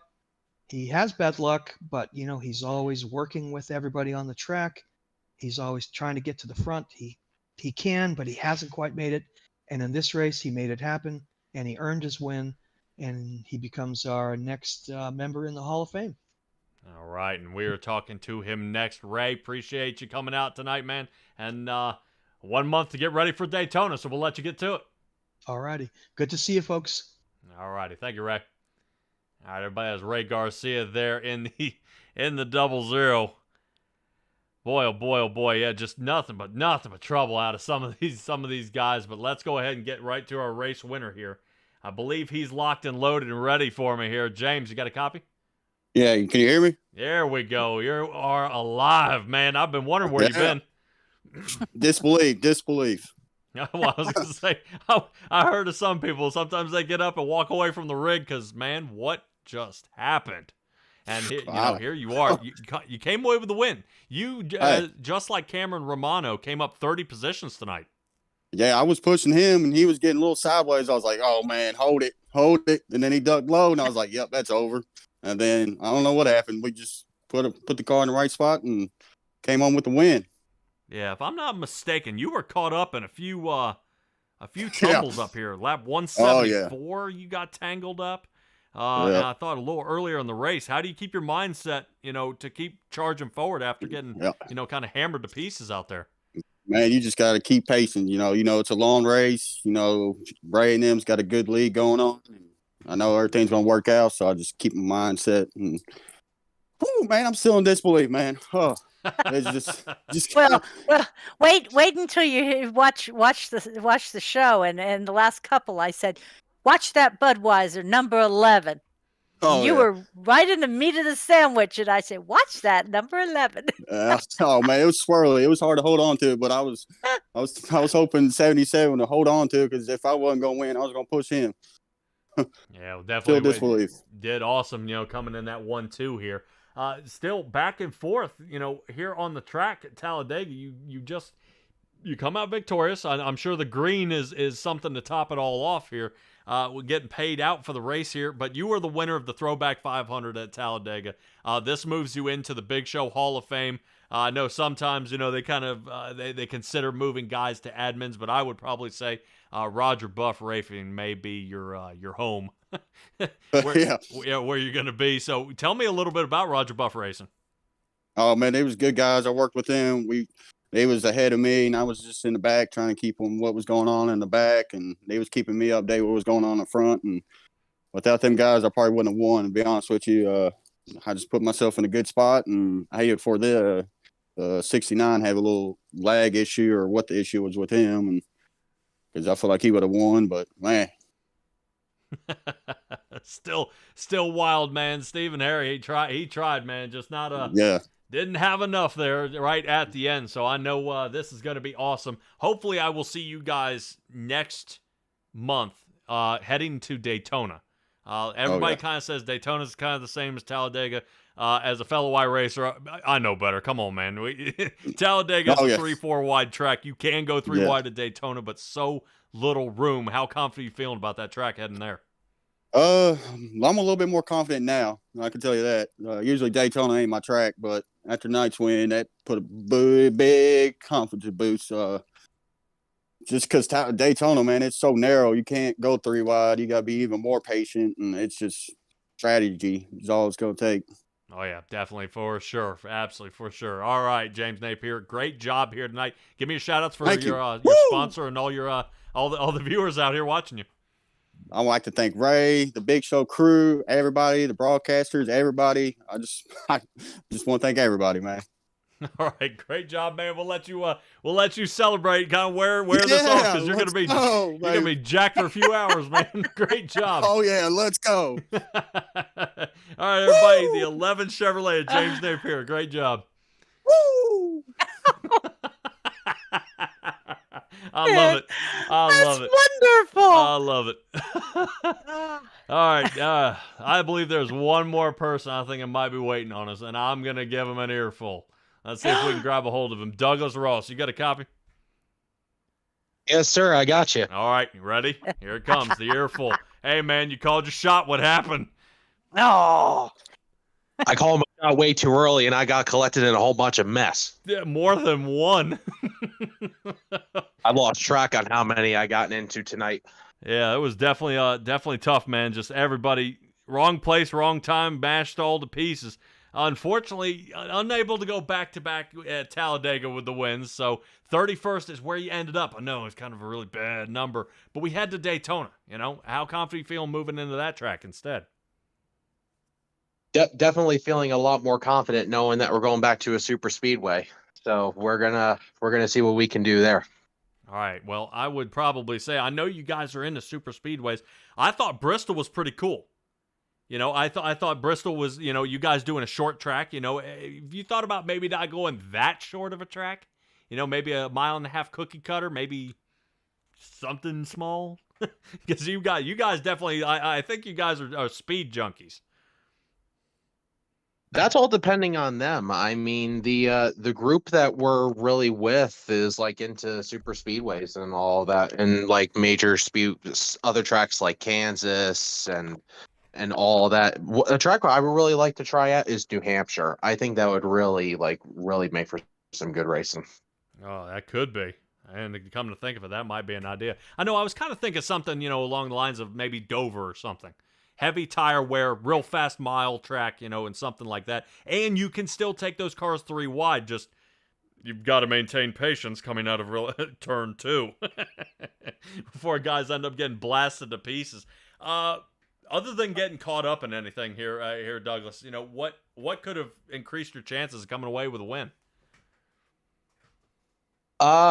Really, I honestly don't know. I mean, pretty much what was going on is that, I mean, the sun was coming out on the track, so it was becoming very, very hard for cars to pick up speed and managing to maintain the draft. But overall, I mean, it was just madness all night. And me with the whole situation that I was having, I got collected maybe in about 4 or 5 incidents, just going from back to front. And there was a time where I was running close to 6. Then unfortunately I got into the incident with the 39, and that dragged me all the way back. That was probably the best chance I had, sitting in the best position there. But overall, I mean, that's a racing deal, and we'll see what we can do next month. I mean, it's no big deal, but next month should be better. All right, man. Well, I'm gonna hold you to it. One of those you're calling your shot. I hope to see you up front. Maybe that Miller Lite paint job didn't work out for you here tonight. Great job, regardless, man. Go ahead and give me your shout outs here. It's high life, baby. Oh yeah, it is high life. So, but anyway, I gotta thank Ray and the whole entire Big Show admin team, and especially to my Miller High Life teammate Kate Jones and Zane and Zeph Touchton. I was working with them for most of the night, and yeah, overall, very hectic night. Douglas Ross Jr. in the number 5 Chevrolet. Congratulations tonight, man. I'm sorry it didn't go as well for you, but hey, there's always another month and another race.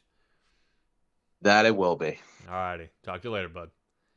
All right, everybody, that is going to do it here. Douglas Ross, I think we got all of our interviews locked and loaded here, so that is going to do it here for the Throwback 500. That was an awesome race by our drivers here tonight. Appreciate you guys joining us here. Stella, final thoughts about Talledega and heading on to Daytona? Live to race another day.